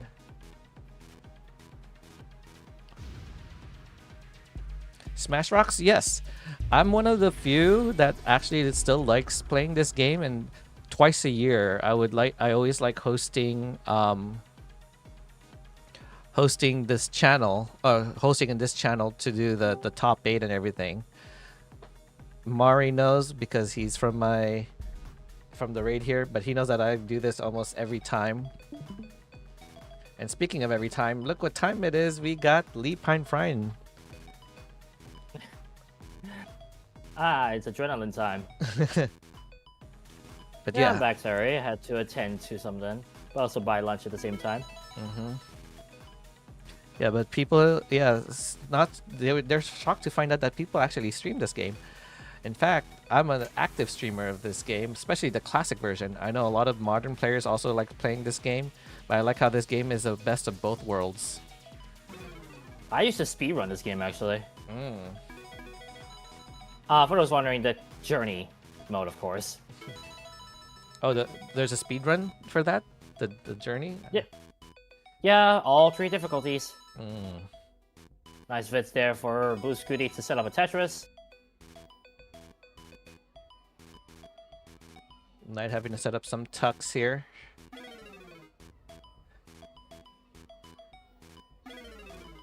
Yeah, and the weird pieces actually help working out for Knight right there.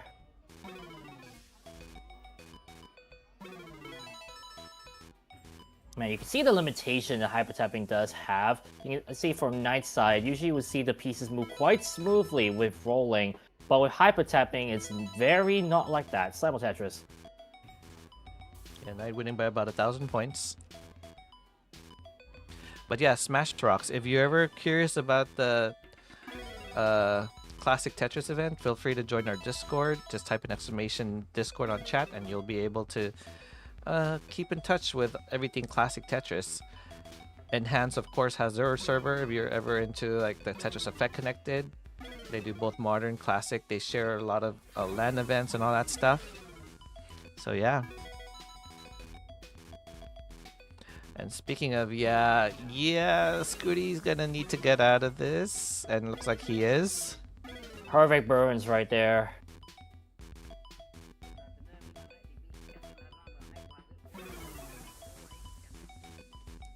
These players are playing dangerously high.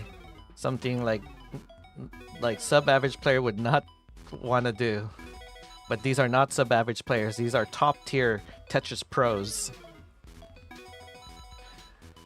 Interesting delayed burn there for Blue Scooty. Normally people will just like quickly place that and not, and not burn any lines, but it looks like he prefers to burn a line there. think maybe anticipating some even worse RNG, or maybe a misdrop right there. Who is Scooty? Did I spell his name right? Yeah, I did spell it right. Scooty, pretty good Tetris player. Have you heard about him? I'm pretty sure everyone has heard of him. If not in here, Go check out this documentary. his movie documentary, which will be coming out soon, as well as the first person to ever crash the game. Oh, well, Knight did not go Ooh, for a tried spin for it. tuck. Tried for it. It's a tricky one. I've done something like that before with a Z piece, where you both rotate and tuck at the exact same time. Yeah, I was just surprised Knight did not go for the correct one, but still having to play one off the board now. More importantly, with a hole on column 5, he's gonna clear that up, but still a few lines to burn before he gets back to Tetris ready. Mm-hmm. In fact, that burning has caused Sudi to catch up, and we are neck and neck. And we're about to reach Look- the 100-line mark Tetris. soon. Boom Tetris for Scooty and Knight just then. And another Tetris for Scooty.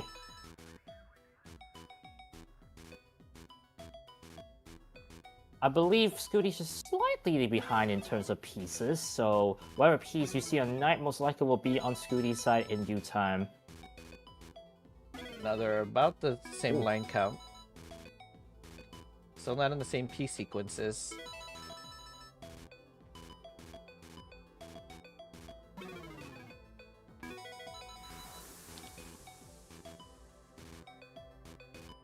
$483K versus 464K. These are some solid scores.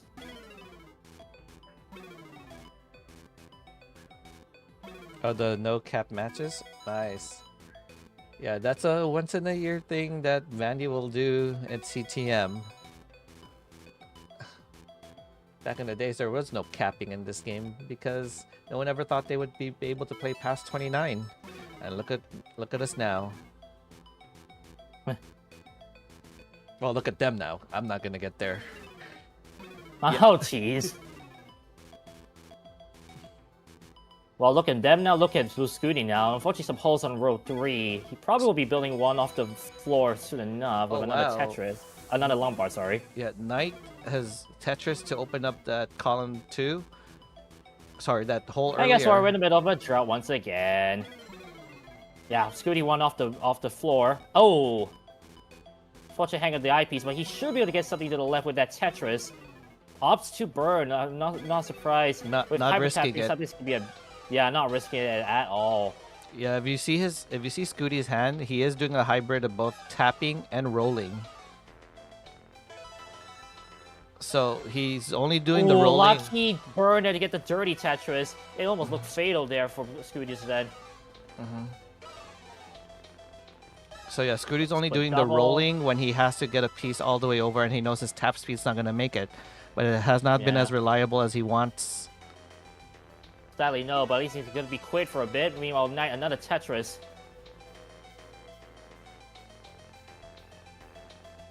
Oh, Scooty just gonna go up for a triple and now is behind 200 points. Knight takes a Tetris and is now about a Tetris in the lead. Make that 2 Tetrises in the lead while Scooty's still burning. You can see that Scooty's play is a bit awkward. Some pieces going left and right at the same time. Shows a bit of inaccuracy with some of the movement that he's trying to do with both the hybrid method he has. Yeah, he was telling us that's why we were delayed a little bit. His rolling is causing the piece to kind of shift back a piece when he rolls the amount of rolls he wants. So he's still trying to adjust it. That's why he's not relying too much on that roll. Boom Tetris for Scooty. Currently 3 Tetrises behind, but he does have a few lines to make up compared to Knight. So all to play for game number 3. Now, we did see that Scooty can play some 29 and actually get some Tetrises on 29. Not sure about Knight here. We're about to find out soon. Boom Tetris for Knight. Awkward playing field. Needed an iron dependency on the left side. He does fill it up, trying to get back to column 10. Oh, fails a tuck moment there for Scooty.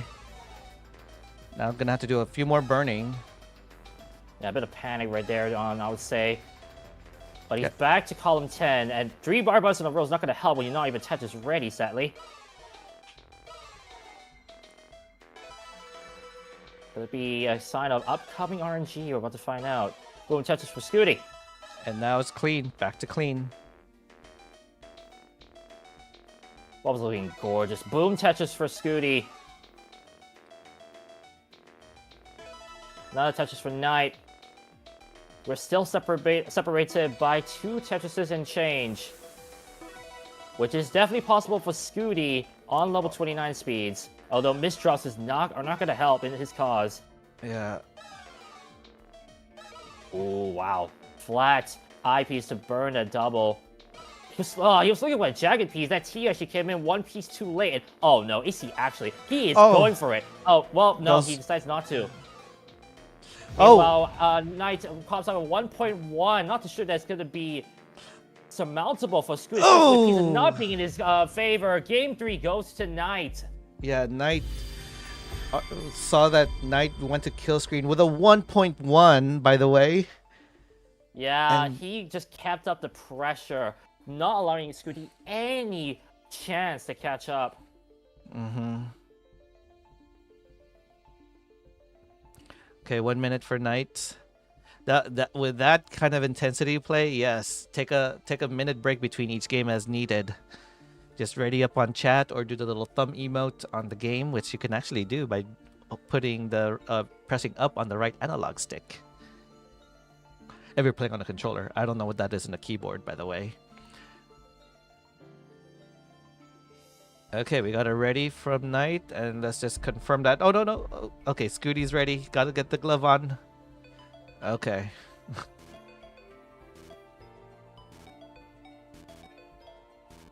Oh, yeah, you can see that there's something about his pieces that's not moving the way he wants it. You can see that in his body language.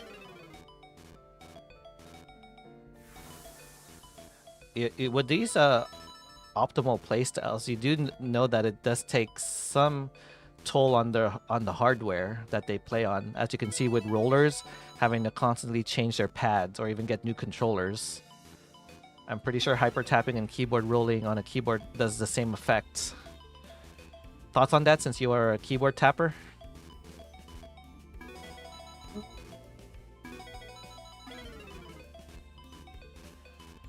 I mean, for me, with a computer or a laptop, I wouldn't say that my computer gets very hot, therefore unmanageable over time.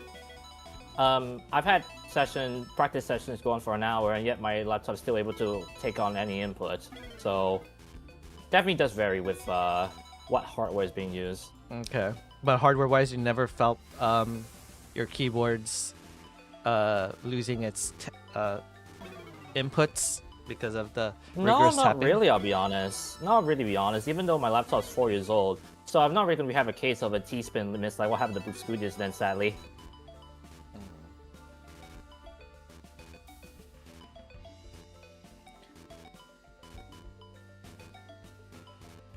One thing's for certain, sometimes when I don't turn on my AC, AC is in the power, not the aircon. The laptop can get a bit hot. But otherwise, I'm usually fine. Okay. And it seems like Scooty's doing fine now with his stacking. Tetris ready.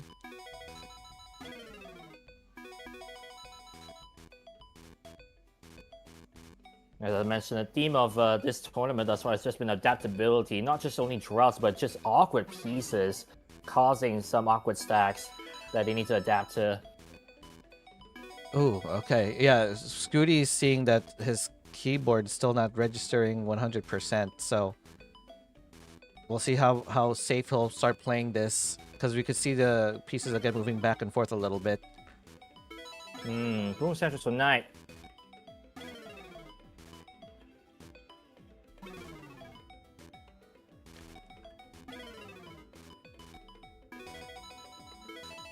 Okay, yeah, Knight in about a 2.5 Tetris lead, maybe closer to 3.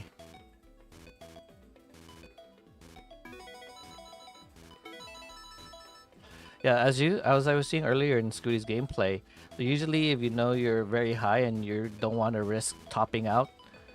Oh, speaking of top out, Scooty. Hopefully he doesn't. He's getting the pieces now. No, oh no. The pieces did not cooperate. I was gonna say he would normally go for, instead of going for safety triples, he'd just take the single instead. It's unfortunate, yeah, there. But game 4 does indeed go to Knight.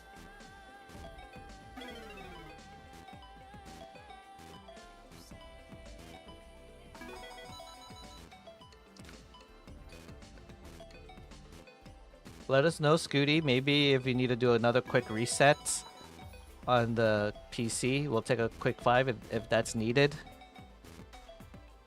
That's what that's what I'm seeing from it. So, would a reset quickly fix that situation?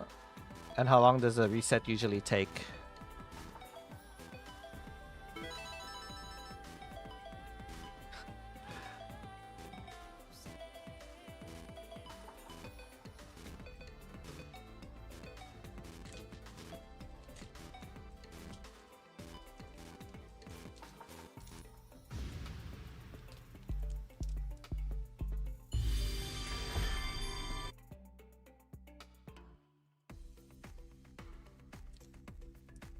Okay, so what's Scooty's answer here?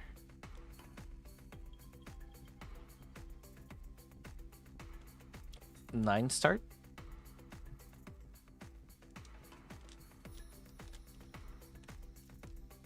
Oh, he's testing his rolls.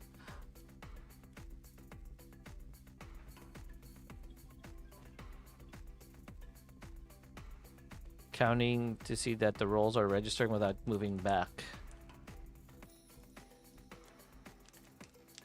See. Yeah, Knight, I think right after that misdrop, I think Scooty just said, okay, you know what, I'll just top out on it.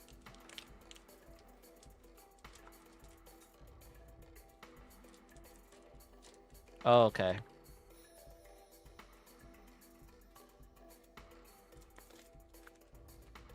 Or that.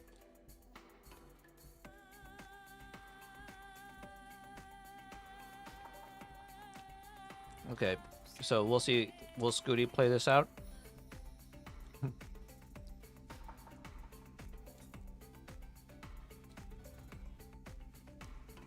Okay, there's a ready for Knight.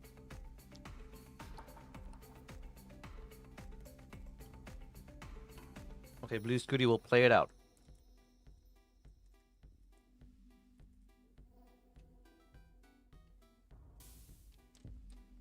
Swap out keys. Okay. Okay. Also, hi Sharky, how you doing? You can see the quick swap out of the key binds.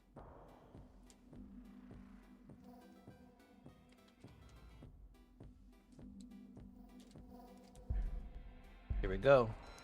Game point for Knight. Knight is our last international player.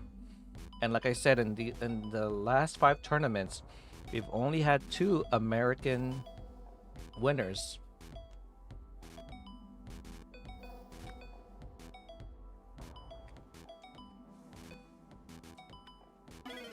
Cobra was the very first winner, and then the last season, Alex T.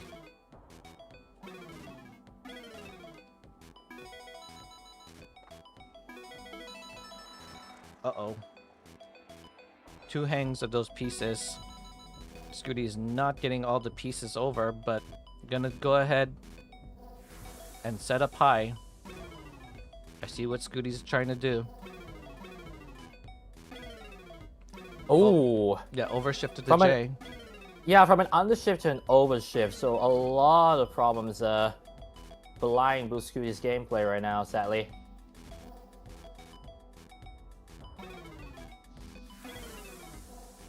Oh, too many S's.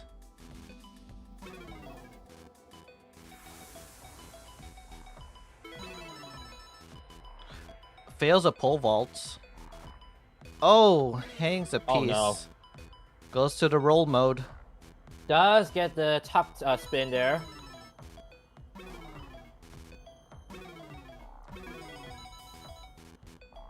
Oh, that. Oh, but Hung's IP, that could be fatal, sadly. Oh yes, it was fatal. Oh, that's it. Yeah, I think he was just aware of the problems that been happening with this.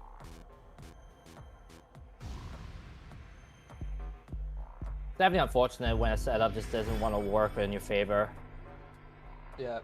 So now we will have Knight versus Alex T, the number 7 seed versus the number 1 seed. And the defending champion at that. That's true.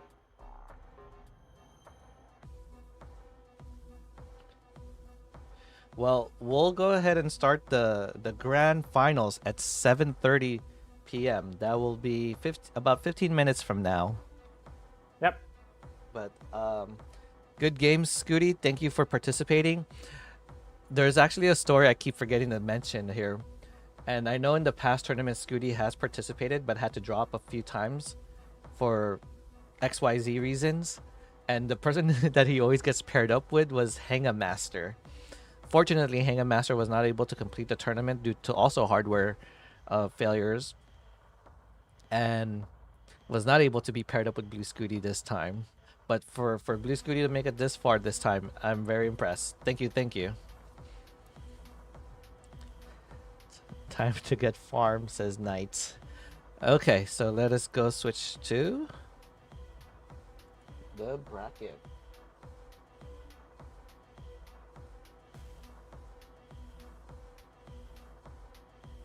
Grand finals is set.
Okay, everybody, welcome back. Let us show you this commentator cam again. And we are back to the grand finals now. Wow, we've made it this far, and it hasn't even been 10 hours yet, like last time. True. Cool. So Nor at do we least, need a reset yet. oh, well, we'll see. With Alex T, the last time he was in the finals, he did not cause his opponent to have a bracket reset. 2 tournaments ago against Akatu actually did reset the bracket and took it off Alex T. So the following season, Alex T was like saying, no more bracket reset. I wonder if we're going to see that again here. I mean, you're talking about Knight here, and Knight, apart from all the bad RNG, is a pretty dang good player. Like, let's not discount that by any means. Nope. Knight knows how to handle a lot of tricky piece sequences. Though, this version of the game, as much as people say it's not like the NES RNG, sometimes they might feel it. And how will Knight handle those pieces? How will Alex T handle those pieces? We'll find out here in the grand finals. I mean, considering we already had a 49 piece trial as the max thus far, we'll see if we get even to 50. Yeah. One worse, alternating burst shells left and right potentially. Mm-hmm. I can't wait. I'm sure you guys in chat can't wait. Yeah, so Time here for we grand go. Thank finals. you guys for your patience. It's been a long journey. There were some delays, but we've made it here to the grand finals. So, Alex T, if you are in chat, get to the room now, because we know you're here. Get over here. Oh no, he disappeared. And you know what? This is not. Oh, did I have it as L finals? No. Well, that was earlier, which is That correct. was the earlier now game. It's the G. It's the G. It's the grand finals. That one does not deserve to be abbreviated as a G. That needs to be completely spelled out. Grand finals. And this will be a first to 5, best of 9. Hello, Yep. World 10. There's the other fellow ninja in the community.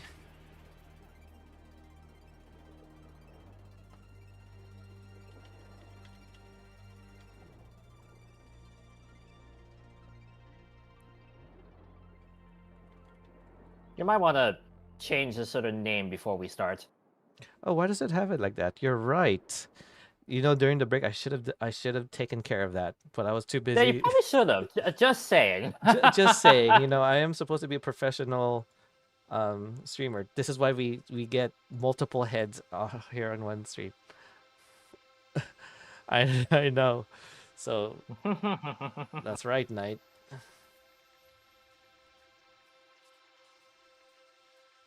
Let's see, we update the name to Alex T. So since Alex T's his cam is on, but he's not there. So that means he might have had to take a quick break. Is this the right cam? Yes, it should be. There he is. Walking in. He needed an entrance walkway.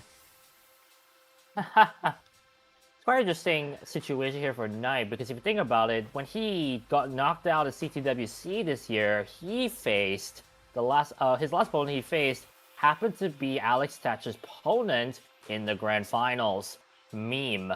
Oh yeah. So kind of full coming circle that now instead of the runner-up, he's facing the champ. And in this case, it's fitting we say the champ. It's the defending champion. And Knight, oh boy, if he can pull off 10 wins against Alex T, he will be the next CSA champion for the Ninja tournaments. And that might actually, again, like I said in this tournament, most of the time international players win this tournament. So if Knight wins, that just means that this tournament favors the international players. I mean, to be fair, even if Alex T wins, it will be a repeat champion in this case, which will be the first time I think that's happened. There's Alex T in the lobby. Ready to start. E. I couldn't come up with a rhyme.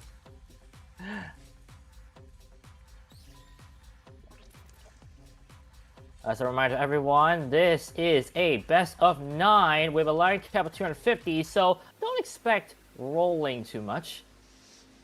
Especially with Expect Alex very T. high. Yeah, especially when you have two very accomplished hyper tappers. Anyways, you got the. Besides, you got the Tap Masters champion as well. That's true. A lot of titles under Alex's name. Alex setting up a few calls there. Said, give me 2 minutes. On Mississippi, too. No, I'm just kidding. While he's getting that set up, let me quickly show this since we have 2 minutes and our time. So this tournament, usually I have tournaments twice a year. The summer actually ended up longer than it did. Because of that, the winter, the winter season will still occur. But let me show you here, guys.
Because they're about to start.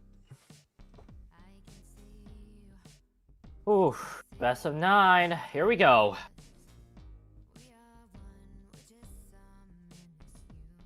Of course, everything will be in 18, I presume, from both players. Yes. To which we say 3, 2, 1. Tetris. Oh, and we start off with a Z of all pieces to start off with. But look, simul stacking. That's 6 pieces. Oh, it diverges right away. Curious to see how this will play out in due time. I mean, you got two accomplished players right in front of your screens. Simul Tetris right there. Of course, we got Alex T, the defending champion of the Ninja TEC CSA tournament. Yeah. Second ever American winner. First time Hyper Tapper winner in this event. And let's not forget the two-time reigning CTWC World Champion. Let's taking the tournament this year with in all sweeps. The very first time this has happened. Let's just show this stuff. I honestly forgot. Oh yeah, he did not throw a game in the last CTWC World Champion facing Knight. A really strong player as well. Was it the Well, she finished top 32. Let's not forget this year's CTWC, so that's a big plus. You gotta remember. I mean, you don't qualify for the gold bracket of CTWC and not be considered a good player.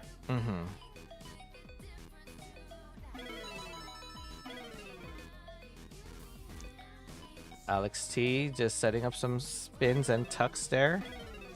Knight is on the lead by about a Tetris.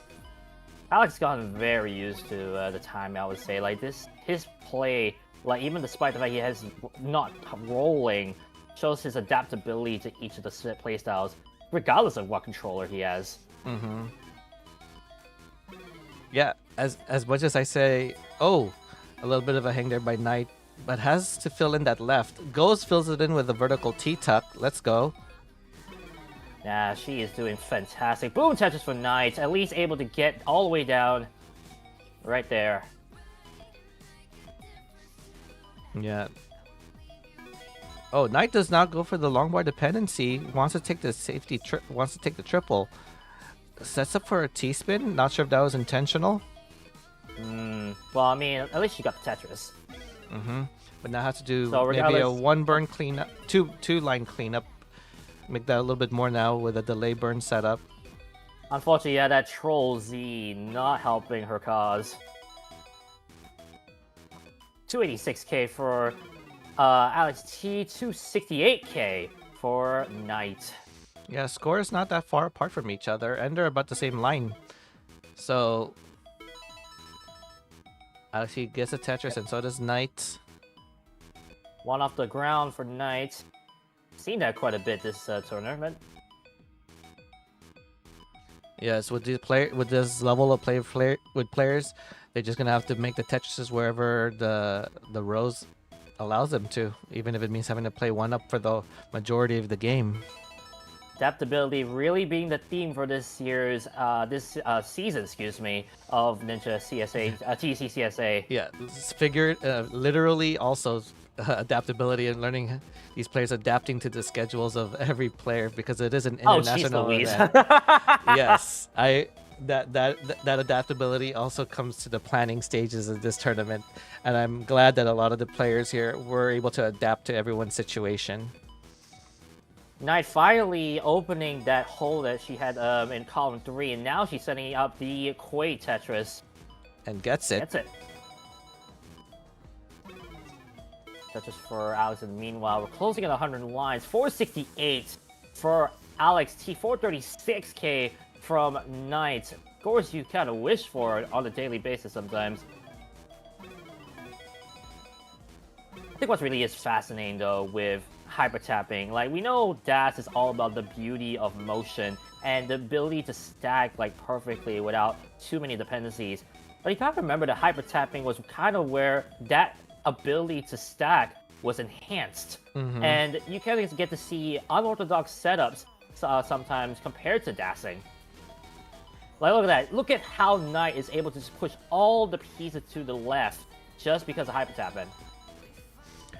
Yeah, and hyper tapping was one of those playstyles that most people felt was an exclusive playstyles because you had to be gifted in hyper tapping. But with the dawn of rolling became that playstyle where everyone could actually roll versus hyper tap. And Alex T is just showing that to all of us why he is one of that exceptional fast hyper tappers. But Knight also a really great hyper tapper as well. Closing in on transition, the first transition of this grand finals. See how these things go, as I'm pretty sure, yeah, Alex T was waiting for that T piece patiently. Finally gets it on time as well before the stack got a bit wonky. Meanwhile, 582k transition for Knight. Alex T is good. Oh my goodness, the dirty Tetris to transition with a 636. Wow, a 630. Yeah, a 630 transition. That's pretty impressive. I think Alex T might have seen that long bar with Knight because Knight was ahead in lines. Very true. Oh, nice flat burn there for Alex T. Hopefully to open up the well. Split double will get him back in order. Oh, you know what? I think I might have forgotten to set this to a best of 5. So after the 4th match, I'm just going to have to do another game. Oh, no. Professional, ladies and gentlemen. Yeah. Boom, Tetris for Knight. And boom, Tetris for Alex.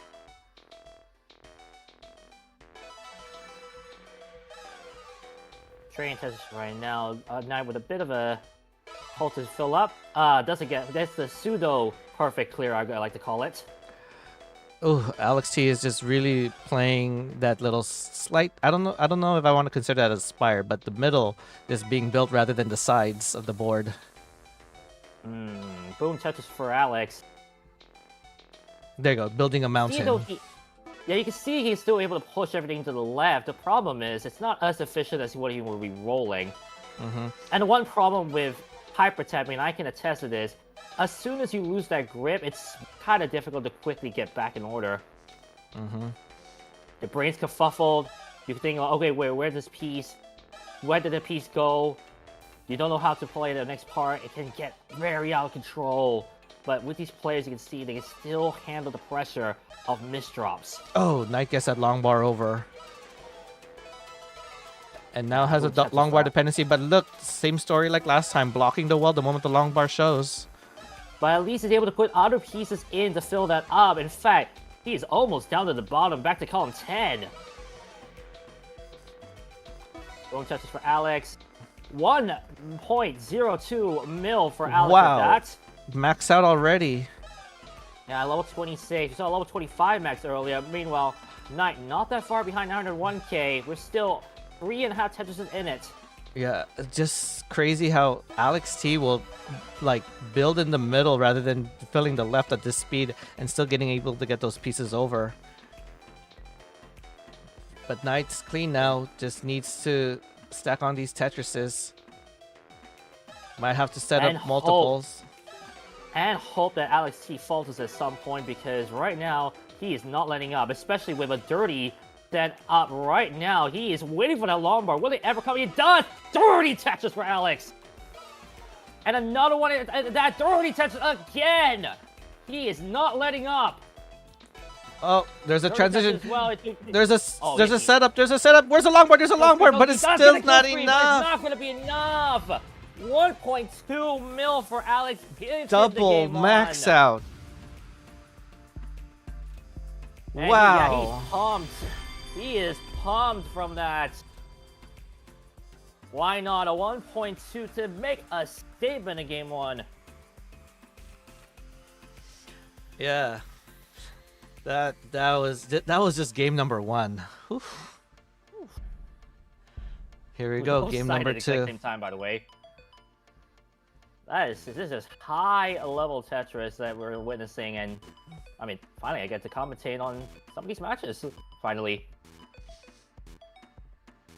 Yeah, even that Tetris on kill screen from Knight was not enough to break Alex T, because Alex T was already at a 1.2 into kill screen. When you have such a lead, the one thing that you can do to absolutely demoralize the opponent is just keep that lead going and going. That's what Alex T did, and that's why he deserves game 1. I was gonna say, this was not the way people used to play back then.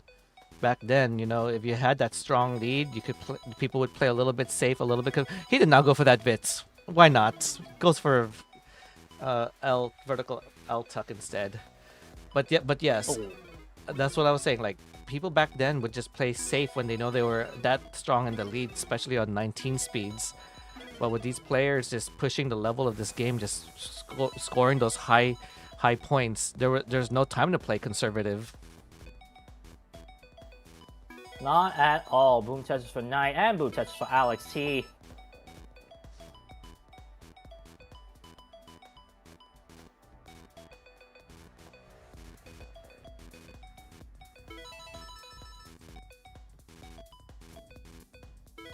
Okay. Back Tetris is here and there. How's Alex gonna resolve that? He resolves that. What in the world? With a tuck right there. How do you tuck like that? That's so beautifully. That is crazy. Oh, but piece is not in his favor though.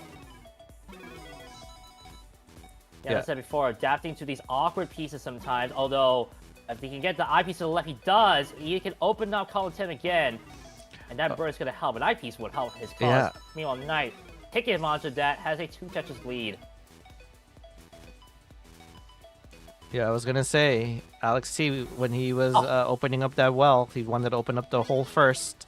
Sets up an saw that intentional adjustment, that is- T-spin. You saw that adjustment for these Z. I mean, it was SP, excuse me. Like, saw the last minute he could like position somewhere else to accommodate for the next piece, like in the last second. Man, I wish I had that kind of reaction. Simul Tetris again. They're just exchanging Tetrises now. Yeah, we could blame it on the youth with their fast reflexes. Wait until Alex T turns around our ages, and we'll see if he still has the same reflexes. I mean, it's kind of curious. Like, I think now the real conversation becomes like, what will happen to these Tetris players in due time? Like, will their reaction timing be as efficient as they back then?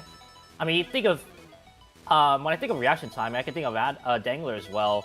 with his way of stacking. Like the fact that he can just adjust at the last second, and it seems so impossible for him to do it. Mm-hmm. Will that change in due time? That is the question. We'll have to find out in the next 10 years with these players.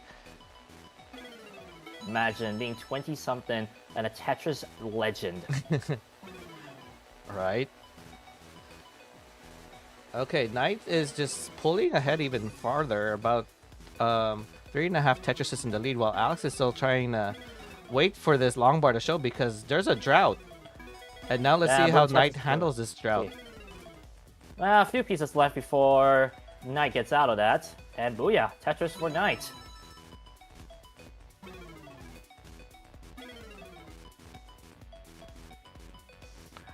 Ooh, okay. Some misfortunate pieces there. And again, the jagged piece on the flat surface, not what you want. Oh, I love that flat eye though.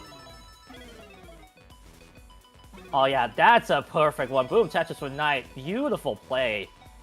Yeah, and set up for another Tetris. Alex has closed the lead slightly, but still about 2.5 Tetrises in the lead is Knight. Make that 1.5. Make that 2.5 you consider pace. And there it is. Mm-hmm. Yeah. Alex T with the higher play just now means that he will be ahead of P in pieces. So Knight can kind of play around with that if she can. Alex just again playing now with his next drought, because these droughts they come whenever they want. And Yeah, right now it just doesn't care about how well you play. Oh, but Alex T needs to bring this even lower because in about 10 more lines there's going to be transition. Knight's board's also stacking up a little high. You can see the exasperation to an extent where Alex T's screen right now. He's just hoping that pieces go his way. He got only 4 more lines, 3 more lines to transition. This is not the board you want. Looking good. Knight has a better board and is ready for the transition. Yeah. I don't know about Knight can Alex. transit comfortably, but not sure about Alex. Indeed, he just had to be in his favor in order for him to do it. There it is, but okay. Oh yeah.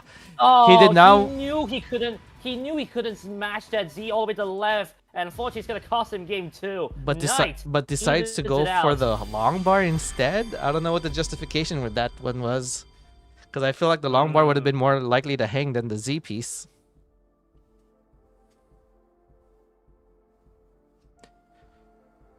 Whew, man, this is just game 2. I'm losing my voice from this. You're gonna be okay. Well, I've been here for about 8 hours now, so I should be fine. True that. Yes, true that. And I only just woke up. Now a lot more refreshed after lunch. I Yeah. apologize to any American out there who might be hungry, or Canadian. It's gonna be dinner time for us. Well, dinner time for me. Late night for the East Coast players or East Coast viewers. Yeah.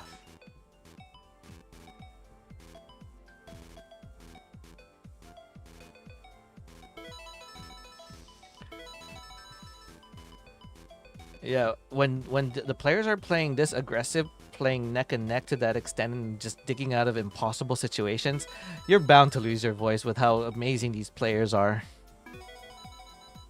Yeah, I mean,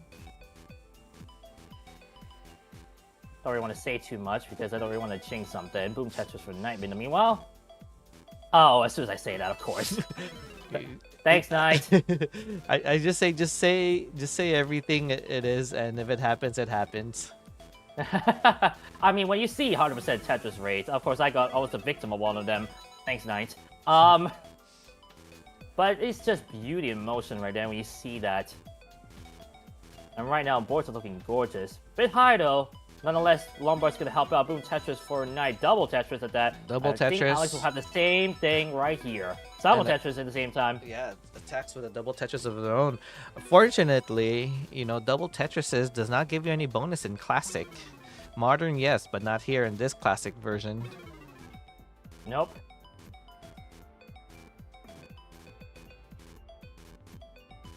And there's a Tetris for Alex.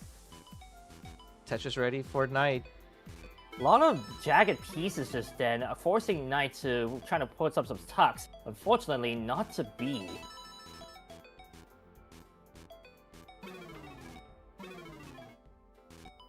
Opening it up.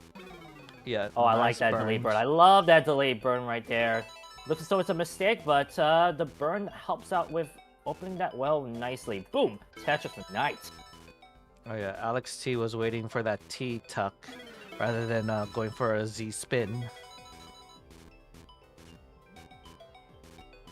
And there it is. So again, Alex T's stacking I always feel is a little unorthodox just because he builds in the middle rather than builds in the left side and his way down. And I'm like, that's scary, especially when you go to the 19 speeds.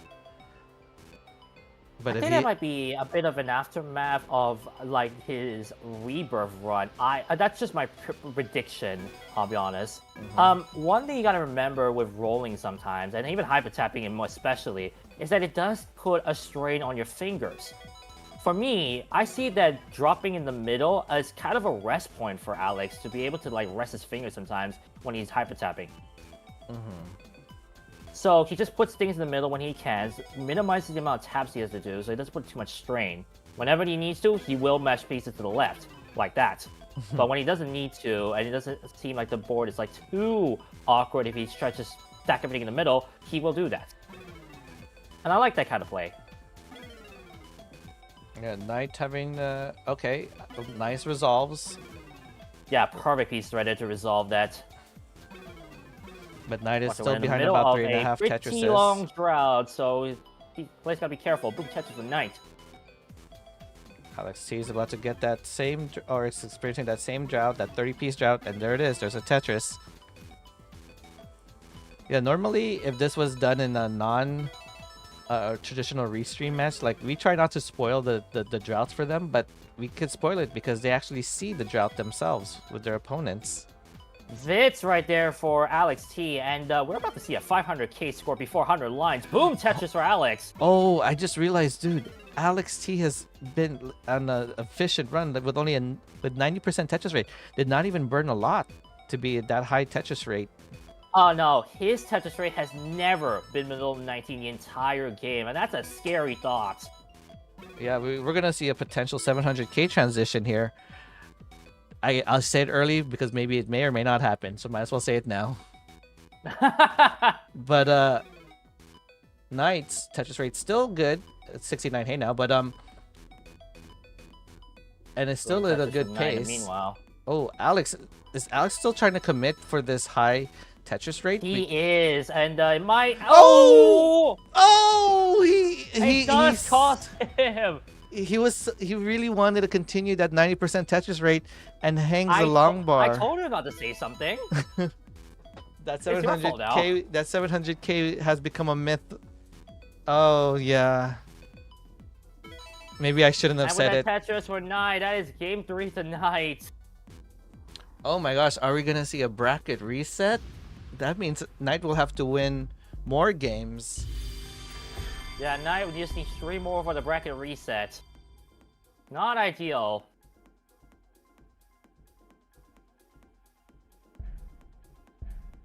There we go, game number 4.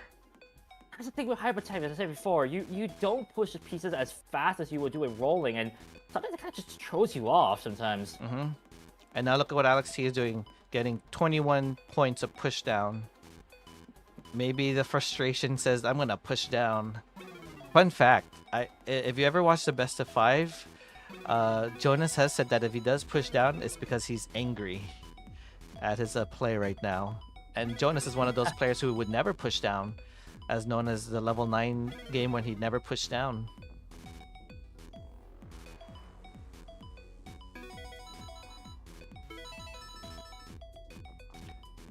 Yeah, so this is where that stamina comes into play in this tournament. Can you survive long enough to keep hyper tapping? Now the good news with Alex T though is because he's been in the winners bracket, he has not have to play games like back to back because of that. Knight now less than a Tetris behind. Seeing a lot of double long bars this game, which is helping Alex T's cause with that too wide in the middle. Yeah. Kind of ironic considering we talked about him building the center. Now he's trying to build what's the left. Oh yeah. So that could be a sign that he's gonna have to start stacking like he does if he was rolling or any other efficient stacker. Meanwhile, Knight with an aggressive, dirty Tetris setup right there that comes to fruition. And's ready for another. Will Knight get another long bar? That's a good question. I think Alex T's the one ahead in pieces now in this case, but not that much. Boom Tetris for Alex and dirty Tetris for Knight.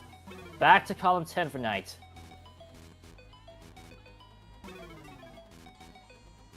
Yeah, Alex is okay. It's clean, and again, it's doing the more traditional left to right build. Same thing with Knight's board. Nice horizontal Z tuck there. Indeed, indeed.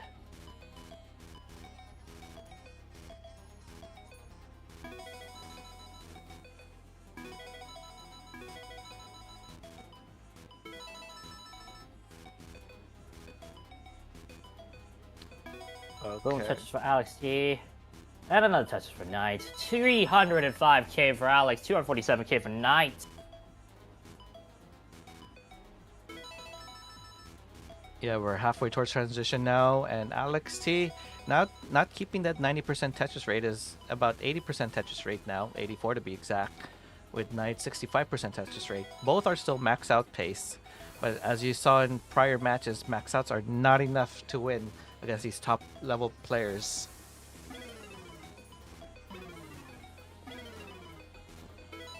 Boom touches for Alex. And slash Tetris for Knight. Ooh, Knight gets that square all the way to the left. That might be one of her like big advantages over Alex right now. The fact that she can actually push pieces to the left a lot more efficiently, I would say. Mm-hmm. Oh, challenge as the soon as I say that. Of course, as soon as I said that. Commentator's curse really is real at this point. Boom touches for Knight nonetheless. It looks like that board layout almost looks like one of those landscapes that you would see in. Oh, I like that spin. The The irony is actually it's not that bad to fill up. Look at that, beautiful. Meanwhile, Tetris for Alex.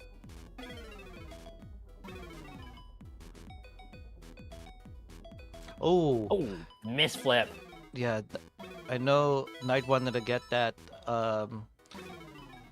vertical, or sorry, a T tuck placement there, but now just made a ghost T piece right there with those blocks.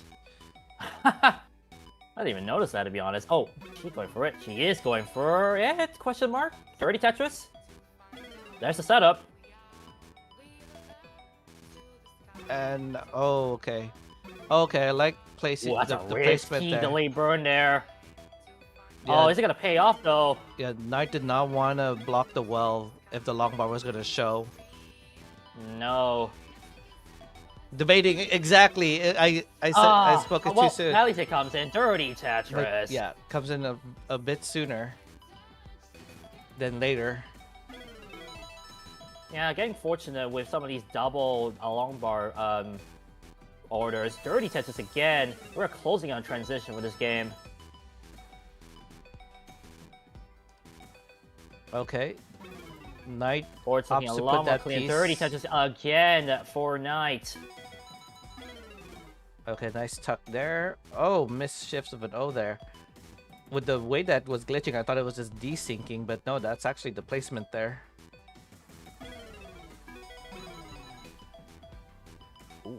Still sticking to row 3 for Knight. Oh, Meanwhile, and towards see, transition. 677. Yeah, 677 for Oh, six. for Alex T. Oh, that number. I don't know if you just I mean, realized just- what you just said. Almost did a defiance over game 3. You think that 91% was good before transition? Well, I could do an 87 in transition. That's what he's saying. Boom Tetris for Knight, and meanwhile, has to make up, I would say, a 6 to 7 Tetris deficit right now. Yeah. Alex T's on a push. How much can these players withstand? Best of 9 is not easy kind of match to do, especially with classic Tetris and their play styles. Let alone hyper tapping. Yeah, you're right. Boom Tetris for Knight. Boom Tetris for Alex T. That 6 to 7 Tetris lead is just still being maintained, although it's going to reduce to 6 in due time with the increasing Tetris scores. Yeah, a little bit of a mischief there from that piece earlier. Now Knight's gonna have to clean it up. Cleans it up right away the moment I spoke about it. And now needs something. Oh, I like that burn. Oh, keeps the well open. Smart. Solid burn there. Not a Tetris for Knight, not a Tetris for Alex. 926k, a level 23 for Alex. Could we see a level 24 max? Man, and the efficiency of Alex T is just insane. And again, he's not rolling. That's the story here with Alex T. Ooh, most likely not, considering the piece is not being cooperative now. Okay. But now, well, a lumbar would help, and there we go. Split triple for Alex. Gets column 10 back open. Alex T can afford these burns because he's still in the pace lead as well. Boom Tetris max out for Alex T. Max out onto 25. Just hoping for something, and a hangover JP is not going to help, though he does get the Tetris to help build it down. Gets another long bar. Gets it over. Yeah, right now with being 7 Tetrises, 6 to 7 Tetrises behind, Knight is just going to have to hope for some miracle. RNG has to be Knight's side. But if... Especially knowing that he's still building 3 off the ground. Well, now no longer. Back to column 10. Well, of course, OP's on the jacket board. Sounds about right. Yeah, that's also the story of my life. If you want an OP, just create a jagged board. Boom Tetris for Alex T. Boom Tetris for Knight. Ooh, okay, we're about to close up in this match soon, and being over 200,000 points behind. Alex T waiting for this piece. Oh my goodness, that is a double that he probably wanted. Oh boy, the drought. He does get a Tetris though. 1.22 into kill screen. He can't get a long bar to the right though. Although I'm not too sure if the deficit is overcomable for Knight. Knight's still doing some burn, but that's not enough. No, even with the line cap, even with the line cap, I think. Well, more importantly, with 5 Tetrises, even a kill screen, it wouldn't have been enough, unfortunately, for Knight. That is a definite game 4 for Alex T. Wow. You guys are just not making me rest my voice in this match. Don't worry, I'm here. I'm here. I know.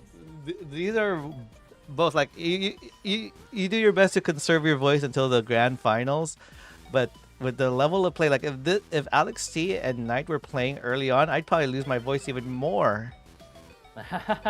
Just to show how excited I am with this match, how crazy that these players can just play. Well, not often you hear this. What once was a best of 9 is now a best of 5. Yeah. Knight's gonna have to win 8 games total to win this tournament. And hope that Alex doesn't win 3 more. Yeah, who has the better stamina in this tournament? I will share a quick story because Alex T just bringing his inner Harry Hong mode here, going left well. But besides the point, the second time I did this tournament, it was a 1-day tournament, and it actually lasted over 12 hours, and that was the last time a DAS player won the tournament. Oh, don't top out quick! I'm trying to share a story, please. Okay, they're back down. It's like I don't want to hear the story. I'm gonna top out. Please don't. But where was I in the story? Yeah, so Scamper won that. He was the last person to win a DAS, the last DAS player to win this tournament, and it was the fact that it was a 1-day, 12-hour tournament that caused Scamper to win that, because during his matches when he would win, he had all the breaks in the world to rest, to recuperate, and play the match. And back then, I had every match streamed when I had that 12-hour stream. So That's where I'm saying that a person like a scamper would favor in these long endurance tournaments. Dude, that last talk for Alex T was beautiful. Get back to column 10. Yeah, I saw that too. That was impressive.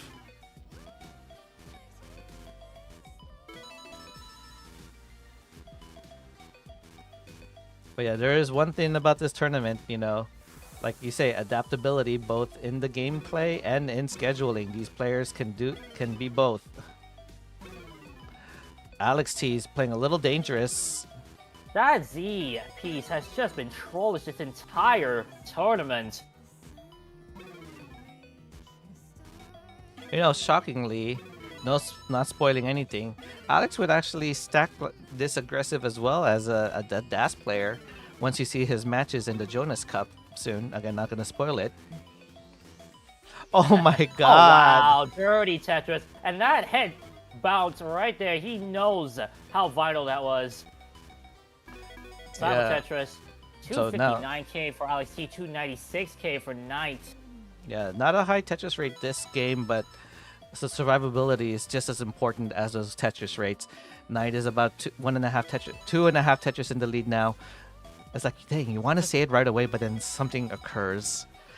Just a reminder, there was a significant number of droughts within the time that Alex T was building the left well, so that definitely affected the Tetris rates. But as you can see there, even with Knight, that's a 70% Tetris rate, which shows how brutal that part was.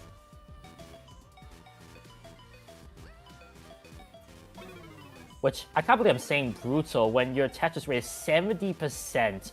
Just to show how high the level of play is to be able to get that kind of high Tetris rates. Even with drops like that, by the way. Oh my gosh.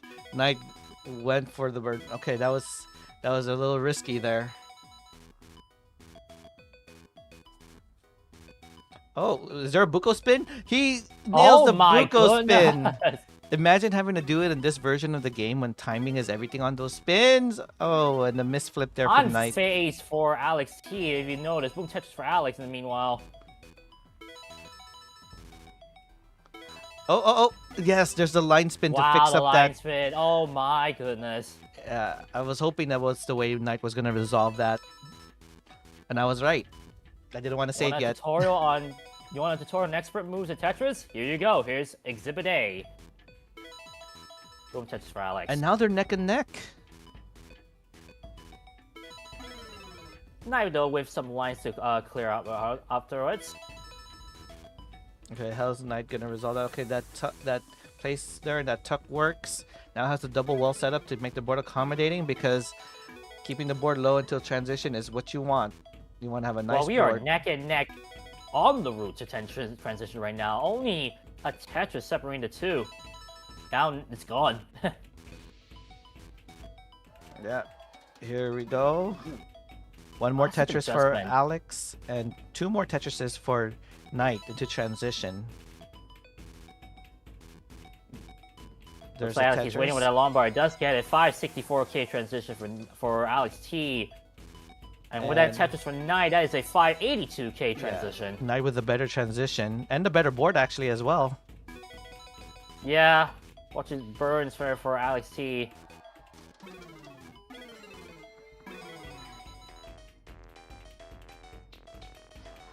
And there's a Tetris for Knight. Knight taking the lead back.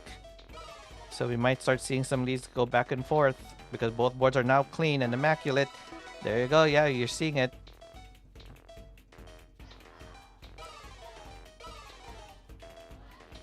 Okay, Knight not taking any safety burns. Is gonna try to maximize as much Tetrises as Knight can handle. There's a Tetris there.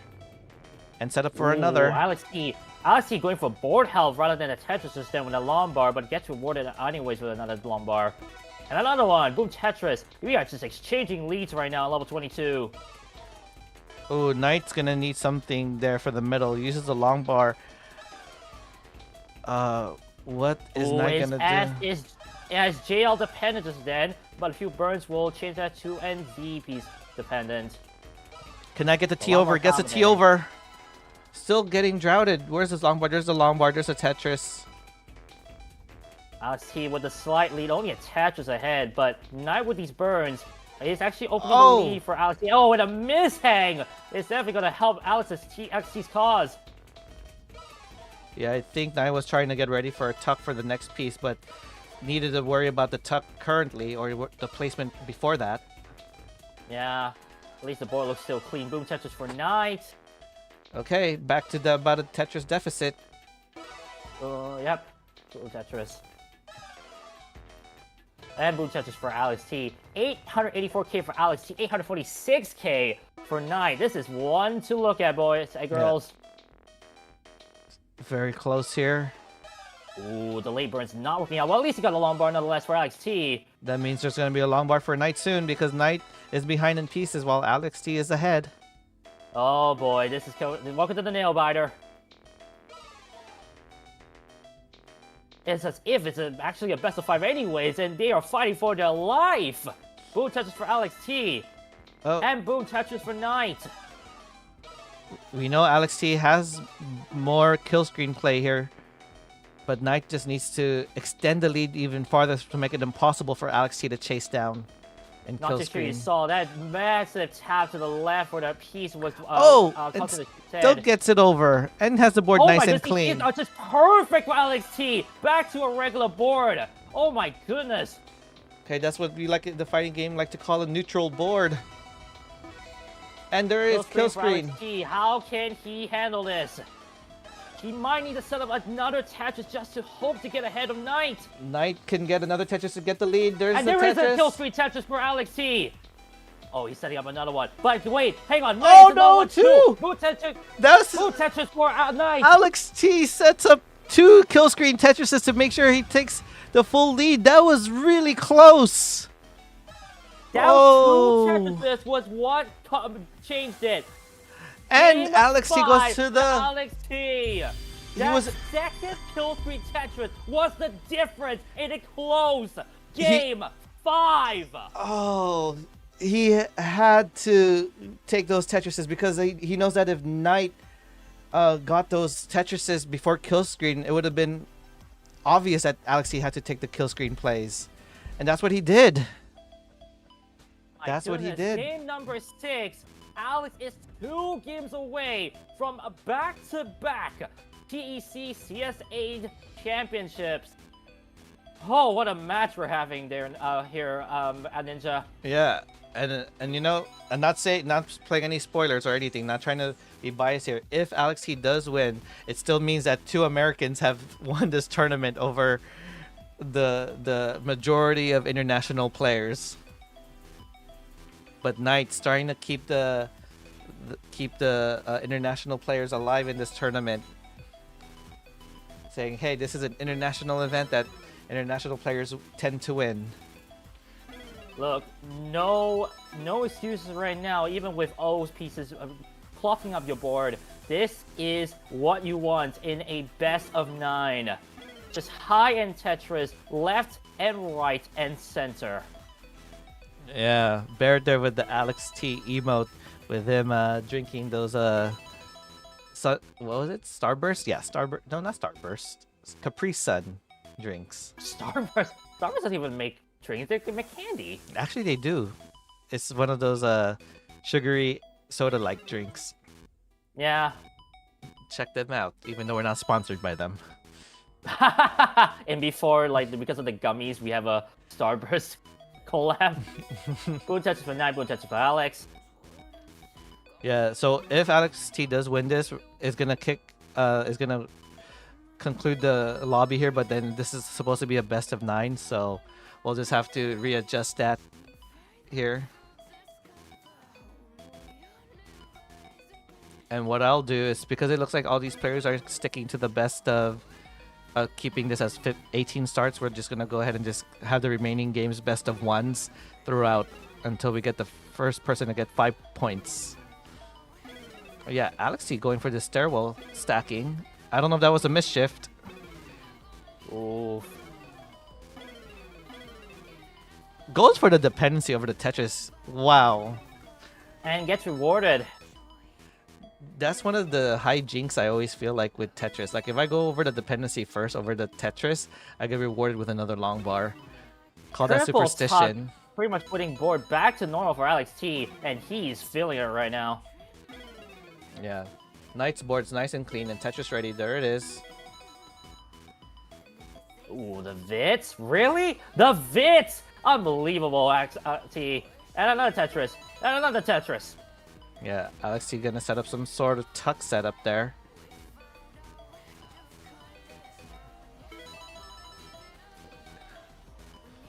$289K for Knight, $350K for Alex T. We're to halfway points of the level 18. Oh, is he doing it one again? No. Not this time. Oh, I'm actually questioning. Oh, the flip. That much confidence to flip. Know you will burn and get that long bar after. Oof. I'm impressed. Boom Tetris for Alex T again. Boom Tetris for Knight. Yeah, and thank you. Is it Endis SDA for the party of 12? You are here for the grand finals between Alex T and Knight. We are in game 6 here. This is a best of 9 match with a potential bracket reset.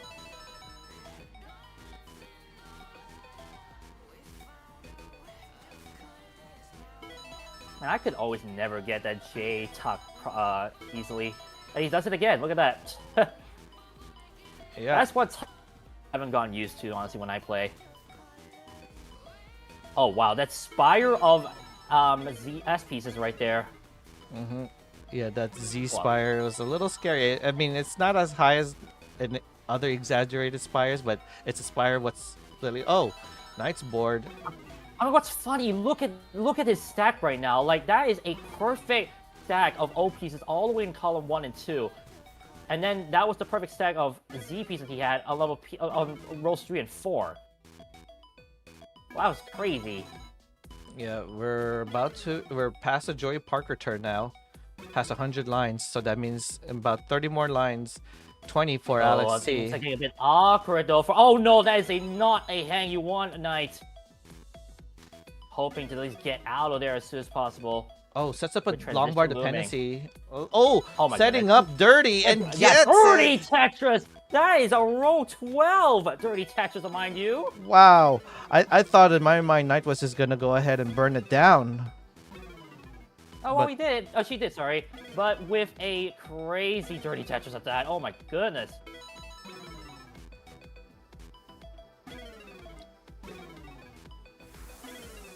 Oh, here And we looks go. Like, yeah, looks like Knight's back down to bottom.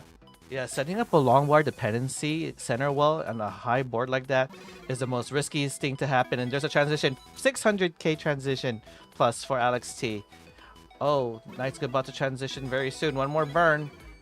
And that's another 462. dirty Tetris right there. Oh boy, 46 versus 683. Alex T hoping to put the hammer down.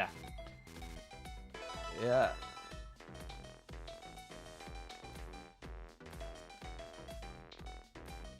Oh, I don't know if Alex T actually probably did not want to tuck that piece and maybe wanted to intentionally set up a delay burn.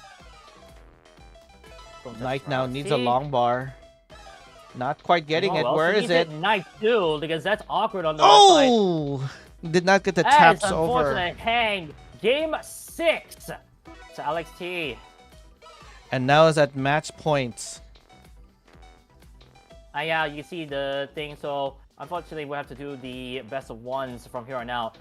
Knight will need 3 more to pull a bracket reset, but if Alex T wins just 1, he'll become your back-to-back Ninja TEC CSA champion. Mm-hmm. Actually, I'm not too sure Alex even realizes that he needs to win 1 more. Mm-hmm. Yeah, so it's gonna kick us out of the lobby soon, but I'll go ahead and just make every match best of 1. So even if Knight wins, we're just gonna go back to the lobby and then back in. I think Alex T wants to get this max out. I mean, I'll quickly message right here to ensure they know. Mm-hmm.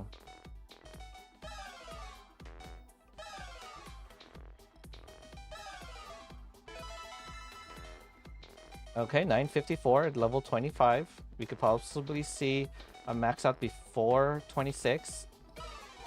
Now it's going to be more likely he's going to have to do it at 26. No, he actually could still do this before, right before hitting 27. Can we get it? Can He's we not get really it? accommodating right now. There it is. I think he wants to go for a 1.3. I mean, looking at his score, I mean, he needs pieces to work for him if he wants to attempt that 1.3.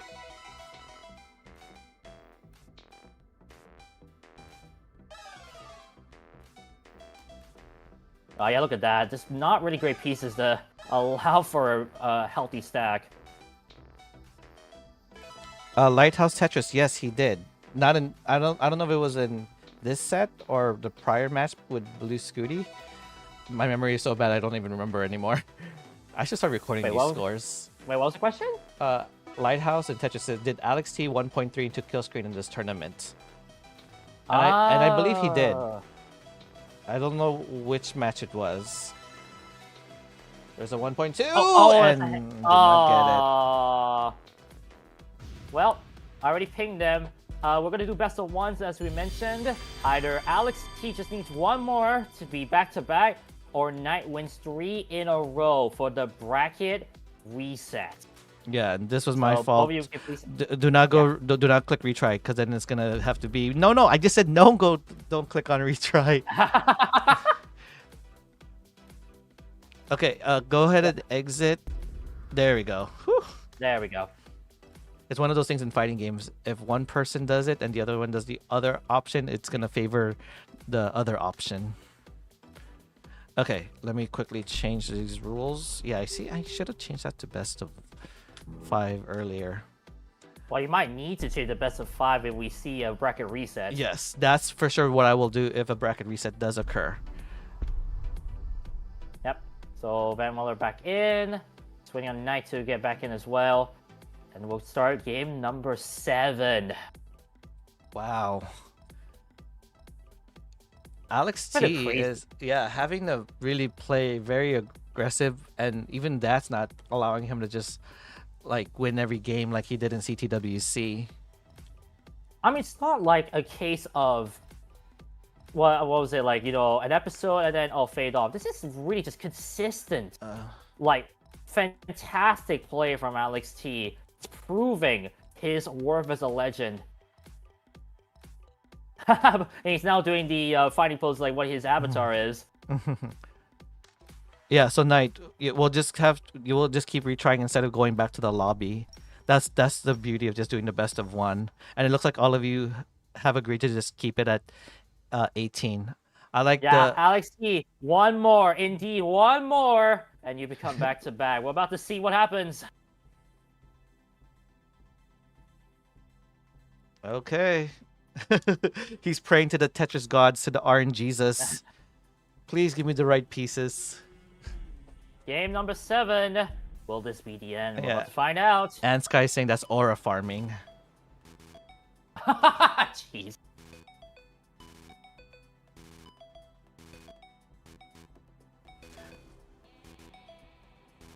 Yeah, thank you everyone for your patience. We are potentially here in our last game or 3 more games. We'll just see how far this game will go, but I just thank you for everyone for your patience. This was a long tournament. Even prior to the top 8, it's just been a long day. This has always happened. Every season I try to find a way to make this faster and quicker, but things always happen and it's out of the control, but I'm glad that you guys are all patient waiting. We are 8 hours and counting in this stream. 8.5 hours, yeah. And let's not forget, you did do the silver bracket grand finals beforehand, so would be about 7 hours, I would say, 7.5 hours that Yeah. this gold bracket has been around. And then roughly we did get that 1 hour break in between, so a lot of things behind the scenes has occurred. But we could not wait any longer. We could not delay any further because the winter season is coming up for the next event, and we have to conclude this one in order to have the other tournament occur. Yeah, indeed. Okay, by the way, I have some good news for you, Ninja, while we're at it. My schedule after 11 of December, I would say around there, will be quite free. Oh, nice. So, if you need a restreamer for the DAS matches, I will happily help to ensure this goes smoothly. Oh yeah. If that's the case, maybe you could pick on a select few losers bracket matches, because that was gonna be my original intent, not to have those matches streamed. And then you I just, will stream them for you. Don't worry. yeah, we'll just pick and choose. If you need me, if I need to, I ask you for the layout that you're gonna use, Yeah. so that I can copy and to ensure this. Oh, what's the one I'm thinking of? Formality? No. Yeah. To make it same like layout and everything. Uniformity. There we go. There you go. Yeah, that's a good word right there. But yeah, I will let you know. The only losers bracket match that will probably be played in the main channel is my match, because I will be participating in it. And that's not because of nepotism, it's just because I am the organizer. And that's how it ends up happening. 327k for Alex, 327k for Knight. Wait a minute. We're They're neck and 300. neck. Yeah, 380 points separates them. That's like half a single. Oh, no, that is a single, half a single. One of those. Have a single. Yeah.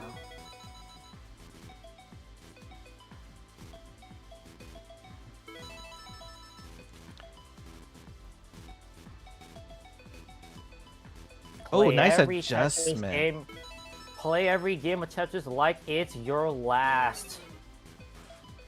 Alex T laughs at that stacking of his. Say, I laugh at you, RNGesus. You do not affect me. While Knight's board Are is we about just to very see- nice and Are we clean. about to see back-to-back Fire the Case before 100 lines? We might. I don't know. We'll have to see how they stack and how the pieces fall. More importantly, boom Tetris for Alex T. Knight, a 2-wide waiting to be filled. There we go. Boom Tetris for Knight. Now is the Lombard dependent on the right side? Gets it. Now is J dependent on the column 3? Does not get it, but does get a Tetris.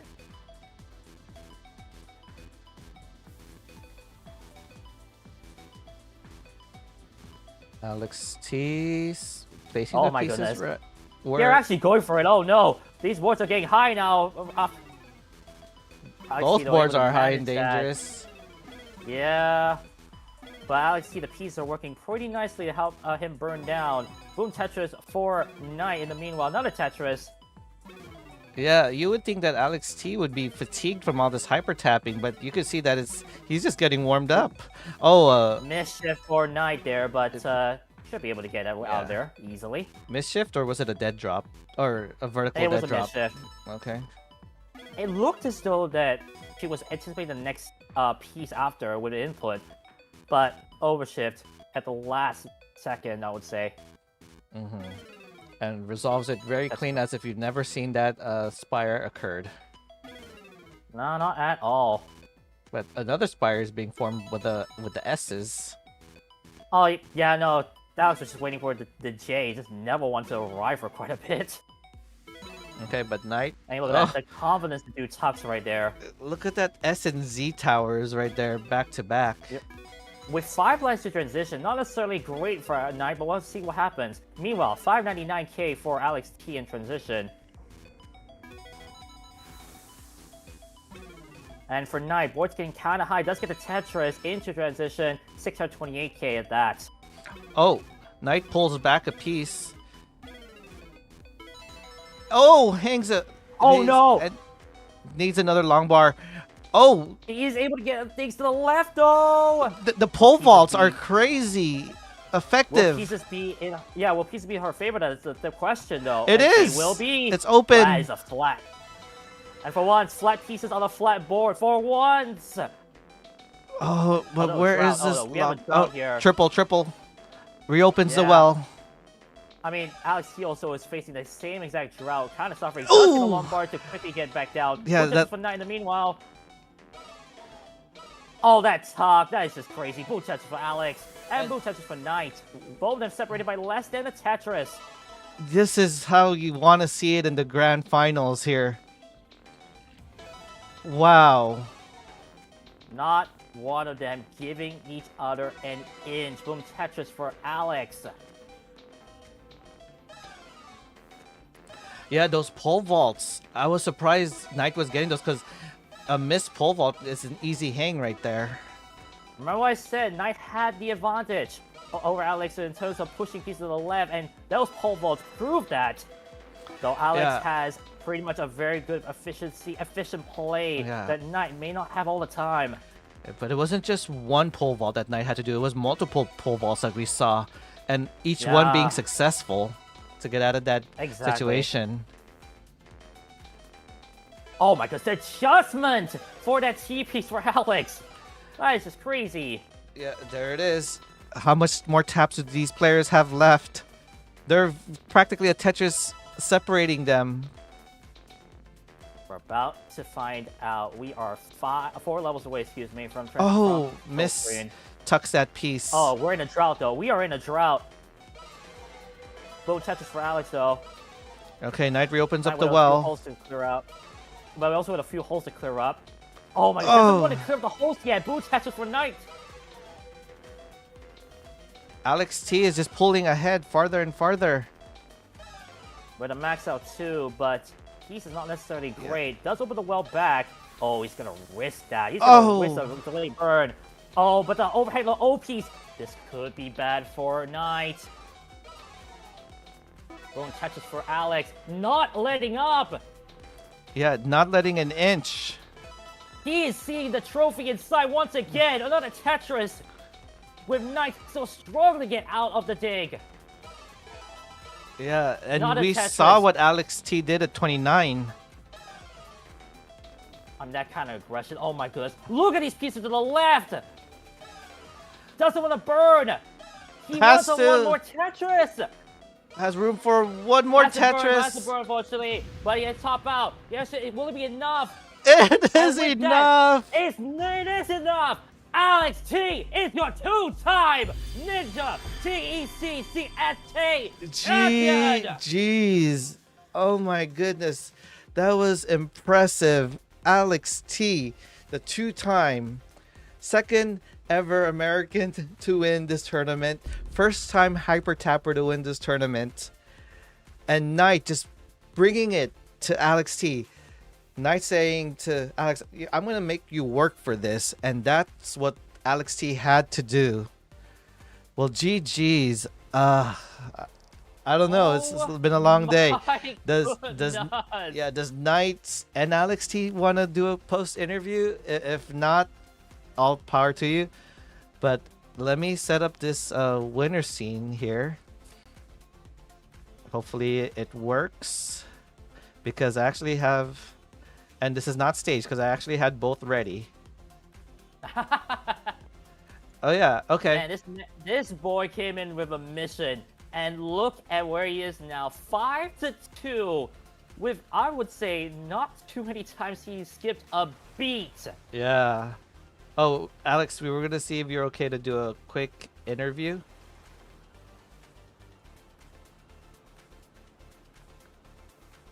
Yeah, the stream muted. That's why he's not getting distracted from us. Okay, yeah. So, he didn't Knight, see if you don't mind, we could interview you first, and then I'll bring in Alex T after, if that's okay.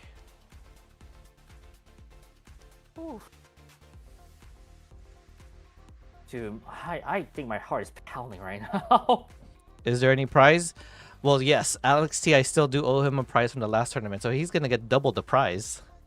Same thing. Yay! Same thing with the silver bracket winner. They're all gonna get a prize. Hopefully the currency exchanges worked there. But we're gonna go ahead and first bring in Knight, and then we'll bring in Alex T right after. Hello. Hello. Hi. Knight, first of all, congratulations making it this far. How do you feel? Tired. Tired? Yes, Understandably. Alex is. I don't like.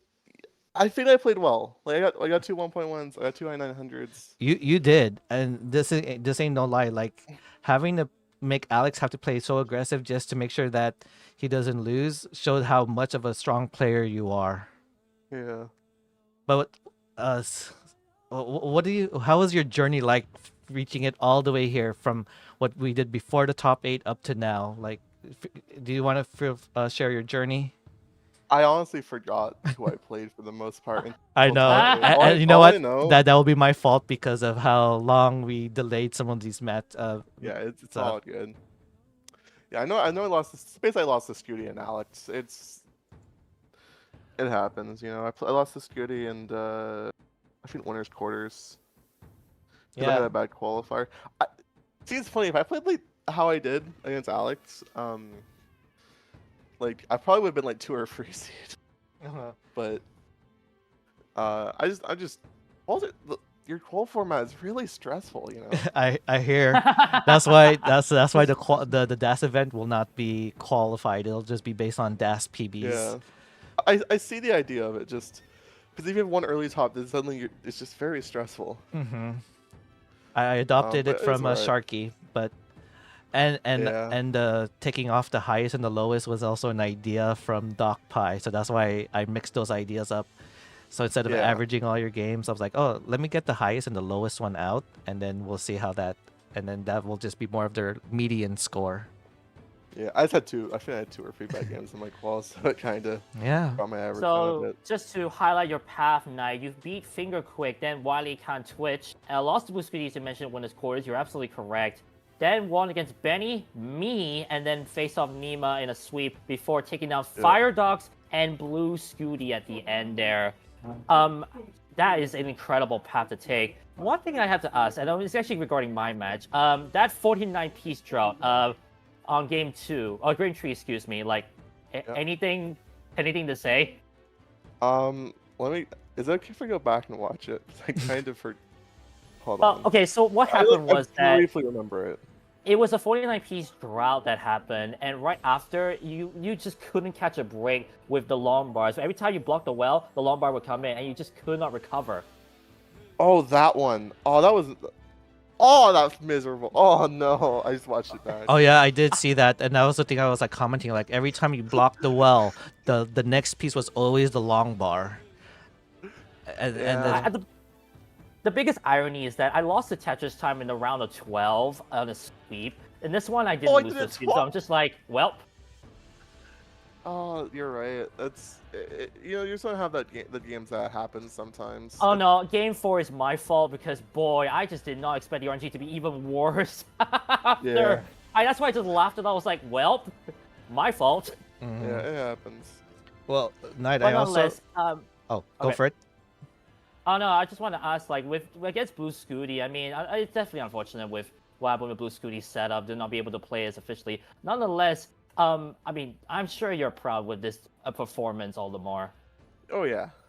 Yeah. And And- I don't really tap very often, but I'm like because I didn't tap masters, I didn't play, so because I think I am a top 10 level tapper on a good day. Let me just, and this was a good day, so I do think I'm a very good tapper because I'm a good DAS player, and I have like decent tapping ability. So I'm just kind of the way I play tech is I DAS stack and then add like 2 rows to what I can do, and then it seems to work out pretty well. I see. And also, like Alex kind of helped me a bit because he was playing really aggressively, and if you're like 10 pieces ahead, I basically know where all the bars are.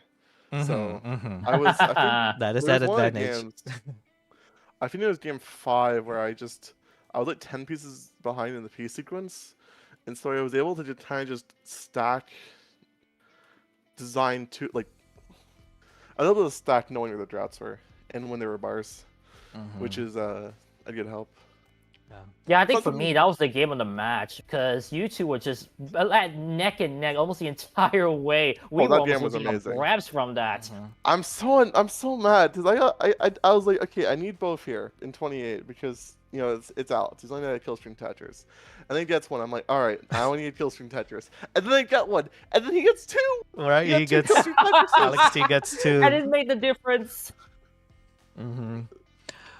But yeah, and one more memorable moment. I hate to always bring this up, Night, because people in the community, we knew that you made a viral moment at Genesis last year when the We're O talking about squares again. yes, those O's Yes. happening again at the CTWC, and it's shockingly happening in this tournament against Benny prior to this top eight. Yeah. I mean, what's the deal with the O's? Did the O's do anything to you, or you did anything to the No, O's? I think just the way I stack, the way I stack is a bit more jagged than most players.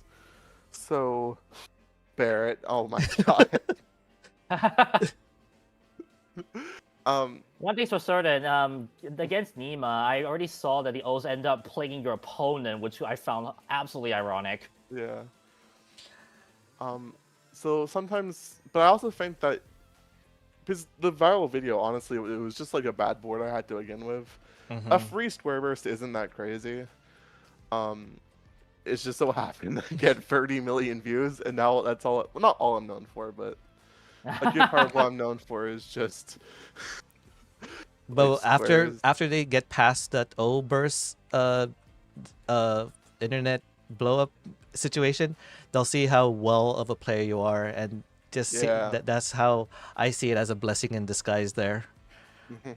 But And I'm just saying, I got 0 followers on Twitch when it went viral, or YouTube. mm, 0. oh wow. But But you yeah, never know. but I thank you for playing. I know you had a little like delay earlier, but I'm glad you were able to push through and play throughout the conclusion of this tournament. Is there anything else you'd like to shout out or tell us what's next in the world of classic Tetris? I'm not really sure. I'll be playing Masters tomorrow, so like you can watch me there. Okay. And any Okay. shout outs? Not really. I'm good. I Okay. don't know. I don't. Like, I know I went viral, but I'm not like. I don't like to be in the spotlight too much. Okay. Okay. Well, thank you again, So much. Knight, and hopefully we'll see you again Thank in you. future events. And yeah, thank you. All right. Thank you. Thank Bye. you indeed. Okay, and now it's time to bring in the Yep. champion. And because he is a champion, he has to be shown in this scene. I didn't have Oh, a look at that. winner. I didn't have a winner bracket slot, so I had to just put the face cam in there. Welcome, two-time CTWC champion, two-time TEC Ninja, Ninja's TEC champion, first-time hyper tapper to win this tournament, second person to rebirth the screen, to rebirth Tetris. A lot of names into your accolade. Alex T. Woo! Yay! Yes. How do you feel right now? Like this probably is probably one of the best matches you played maybe in hyper tapping history.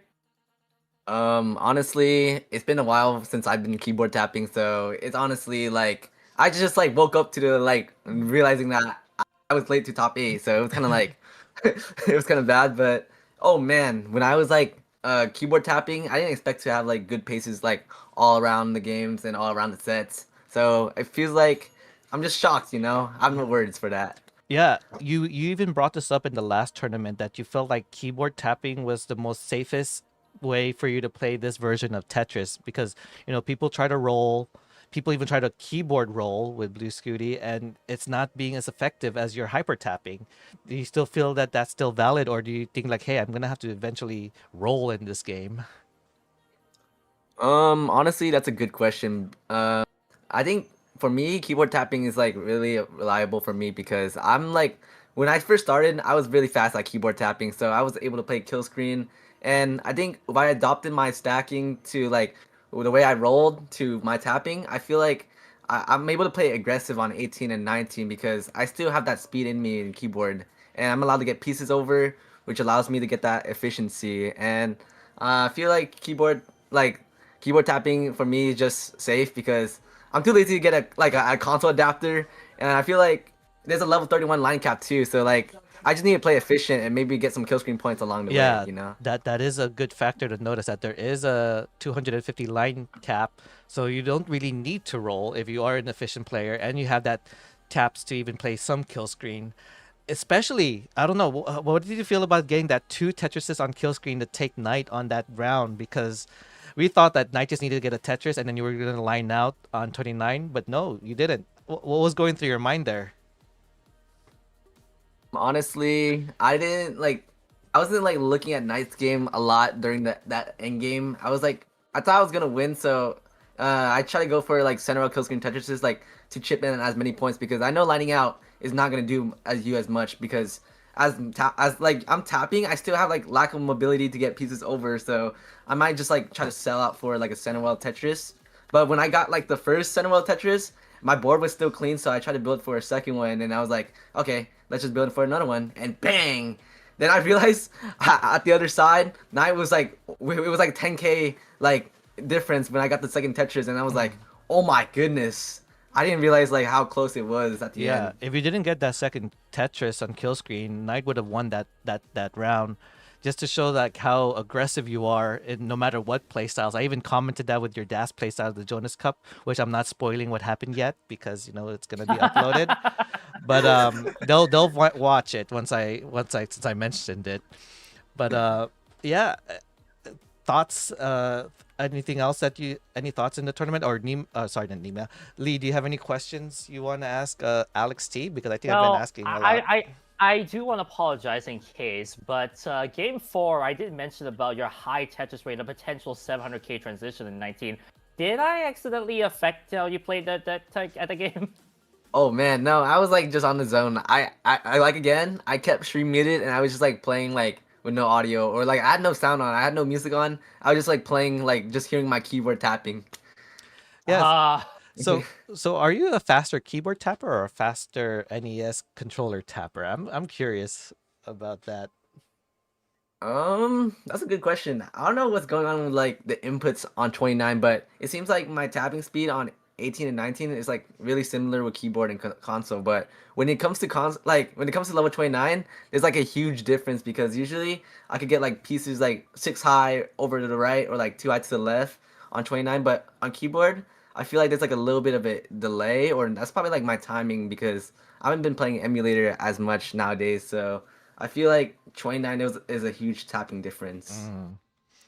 Yeah, and it does kind of show, especially with TEC having that slight input delay as well. So we work with what we have, but with what we have, you still show us that you are an aggressive player and really great at this game.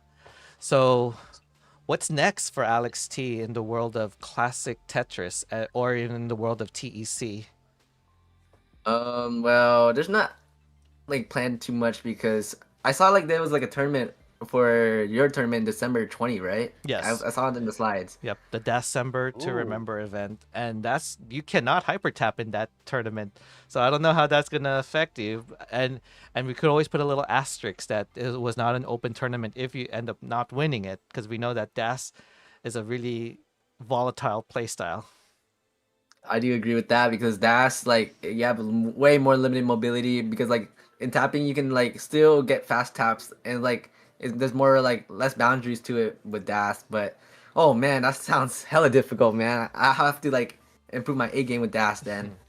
Yeah, and your stamina as well, because that will only be a 1 day if you decide to join in to that one next month. But if not, then we'll for sure probably see you next summer for the summer event that will be open play style. Oh yeah, I'm down for that. Yeah. Yeah, be a three-time champion in here. We'll see if that happens. I mean, there's one person in your record that I know you probably want to face, and I don't know if it's gonna be available in his availability, but it was Akatu who made you a runner-up on that one season, and he was a strong keyboard roller. Wait, did I lose to Akatu? Yeah, with the bracket reset. Oh wait, did I win that tournament? You afterwards? won him in one set when he was moved down Yeah. to the loser. He had to face you in the run back, but then he Yeah. he did a bracket reset and ended up beating you there. So he's been the only person that you have yet to really beat in the tournament. So I don't know if I could get him back for the next summer, but that will be one person on your bucket list that you have to get.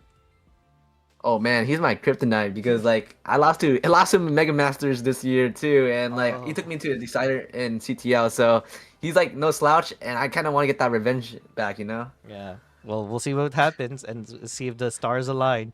But other than that, Well, oh, speaking of stars align, Alex T, a funny story regarding last year's CTWC. That was my very first time I finally got to be in person with you guys. So got to see the venue, got to see the Tetris matches live. And the thing is that I was actually interviewing every single like person in the top eight, inclusive of Dog, who you beat in the decider, and an exciting decider last year. The one thing I was a bit bummed was the fact that I did not get to interview you that day because because you were the champion, you had to do your own interviews off the side. So this interview right now actually comes full circle for me. I can finally get to ask about your reactions to what has been an incredible tournament for you. So thank you. You want to know like my opinions on that after that match, or I what do mean, you- yeah, I mean, back then, of course, you was so I mean, you were still in the zone with all those crazy like gameplay with against Dog, especially with the last game, you managed to seal the deal. But it was probably a lot heart pumping for you in the midst of what was still a period of time when you were considered one of the best, just haven't solidified it with a CTWC. Oh yeah, man. And like I do remember like during the finals, like before the finals actually, I was like in the backstage of the CTWC and I was like kind of contemplating, oh man, I could touch that glory of that golden trophy and I was like I could be titled as Tetris World Champion. And I was like also pretty scared that I was gonna perform bad. So there was a lot of like emotions and like it was basically a roller coaster of emotions going to that set. But I kind of kept my cool. I tried to listen to my music. I felt like if I have lost there, I wouldn't have been too mad because I really wanted like a trophy, like that whole tournament, and I was gonna guarantee winning, like getting a trophy because it's a silver trophy if I get second place. But I still try to pull it through because I always wanted to be the Tetris World Champion, and I kind of it's always been there, and I was able to get that in Game 5, which like I kind of I tried to push myself to the limit, which I did. yeah, and it showed. And there's no joke. You are a two-time champion for a reason. But yes, Thoughts on the three-peat for this June? Um, honestly, the freaking months are going way too fast. It's like I have 6 more months to defend my title, which is like or 7 months. It's going way too fast. I'm trying to enjoy my like glory of like being two-time world champion, but if I have to do it again, I'll do it again. You know. yeah, I Well, at do. the very least, you don't. At the very least, you don't have a rebirth to think about anymore since you finally got it. Which congratulations on that, by the way. Mhm. Oh, Yeah, thank you so much because that's always been in the back of my head because 2024 I always wanted to get that rebirth. and you Well, there you finally go. did. Well, to close it out, I do want to mention one more comment because, and last question before we end. I do know that you are one of the few Tetris players that I know that doesn't like live and breathe the game a lot because I know you do worry about your studies as well. And how do you find the balance to do that? Because I know in the summer you were helping Zro, but then you were still doing some studies and everything. How do you balance that to be a good Tetris player and still focus on your studies? Honestly, here's the real thing. Honestly, I haven't been playing Tetris too much. I've been just like on and off. I haven't like really like seriously played Tetris. Sometimes I just play like console rolling on 29 or like Dash 29, but like I haven't like really committed to like playing like a Tetris session. It was just like I'm just kind of like winging it, you know. I'm just I'm just like, oh, there's a tournament happening in like a day. I'm gonna just get some small practice up and like I don't know. I just get good results. I literally like don't have much time to do it because I have like a lot of academic work and like the homework has just been piling up on me. So I kind of just like wing it. Okay. And if only that method worked for me. Well, congratulations, Alex T. Is there any last thing you want to do, like any shout outs or anything you want to say what's going to be happening with you in the Tetris community? Honestly, shout outs to the freaking viewer Anskis. He's my good friend and he was watching me, and also I might go to freaking Boston Tea Party in January. If Okay. anyone's like wondering. Oh, Nice. Yep. Yep. I say you should also go to the Washington since it's not too far away from North Cali, but who knows? Yeah, a bit closer, like compared to Boston. So I might. I'm thinking. I'm considering. Yeah, I've been asked to go. That's why I'm saying, and then I'm probably gonna be helping out behind the scenes because Washington is a small event, but it's very I like that area, so that's why I'll make my time to go there. But other than that, thank you again, Alex T. Any last closing thoughts? Uh, shout outs to you, Ninja, and like all the sub commentators, like you, Lee, like for like commentating this good match. This layout is like hella nice. Honestly, it was like it's a lot of work to schedule. I know you've been like rescheduling these tournaments and these matches, so shout outs to you to actually get this running. Yeah. Yeah, I think it was like you wanted like October 20, October 29. Like I don't Yeah. know, you've been rescheduling it all, and like and finally I'm it glad you guys concluded. adapt to me for that. What there'll be I one guess can say season that's where one they'll thing. go on without any hiccups. I guess you could say that's one thing you're thankful for, right, Ninja? Yes. That this is finally over. Yes, it's finally over, and we could focus on the DAS next month. Yes. Oh Well, man. yeah. Thank you again, Alex. And I know it's running late for me now because we're pushing 9 hours into this stream. Still under 10, which I'm still happy about that. Yay! Well, thank you, Alex T. Congratulations. Strike a win pose because you are in the bracket right now. There we Oh go. yeah. Oh yeah, there we go. The Ugh. Alex flex. There we go. There we go. There we go. Screenshot that, folks, because that's the winning bracket right there. Okay. Well, thank you, and let's bring it back to the commentator cam. Yeah, thank you for having me, guys. Yeah, you're welcome. Yep. Fantastic. Wow, we did it. We did it. Yay! You know, Absolute pleasure to help you out, Ninja. I mean, this is Thank one you. tournament that I will always be excited for to commentate, especially seeing these absolute legends of the game, strut themselves and, me potentially be able to battle against them as well. So I'm glad that this has, come to fruition, let alone finished. yeah. I can finally focus on new stuff. I love keeping TEC alive because it is such a great game, especially for anyone who likes to play classic Tetris but cannot get the hardware. This is the way to go. And so thank you, Vince, for even letting me host this event. Thank you, Lee, for commentating this with me. And yeah, this will not go away. I'll keep doing this whenever people want to. And if it's a 100-player bracket to a 32-player bracket or even a 16-player bracket, I'll still do it just for all of you guys. But yeah, thank you. And every season I'm going to find some way to make it look better. Like right now, a commentator cam. This is the first time in this season we have it. Right? There we go. Okay. Any shout outs you'd like to say, Lee, before we close out? Because I already promoted my DAS event. I've already said my thank yous. Well, I am planning to stream a bit more now that my studies are done. For those who are not in the know, the reason why I say sorry earlier was the fact that my diploma studies have been holding up the tournament for quite some time. But as of today, I can say that they're finished, so I'm planning to stream a bit more, probably a bit more Tetris to practice as well, alongside some other games, because I am a variety streamer alongside Tetris. I also have a YouTube channel where I post daily, quote unquote, because I've been struggling with uploads.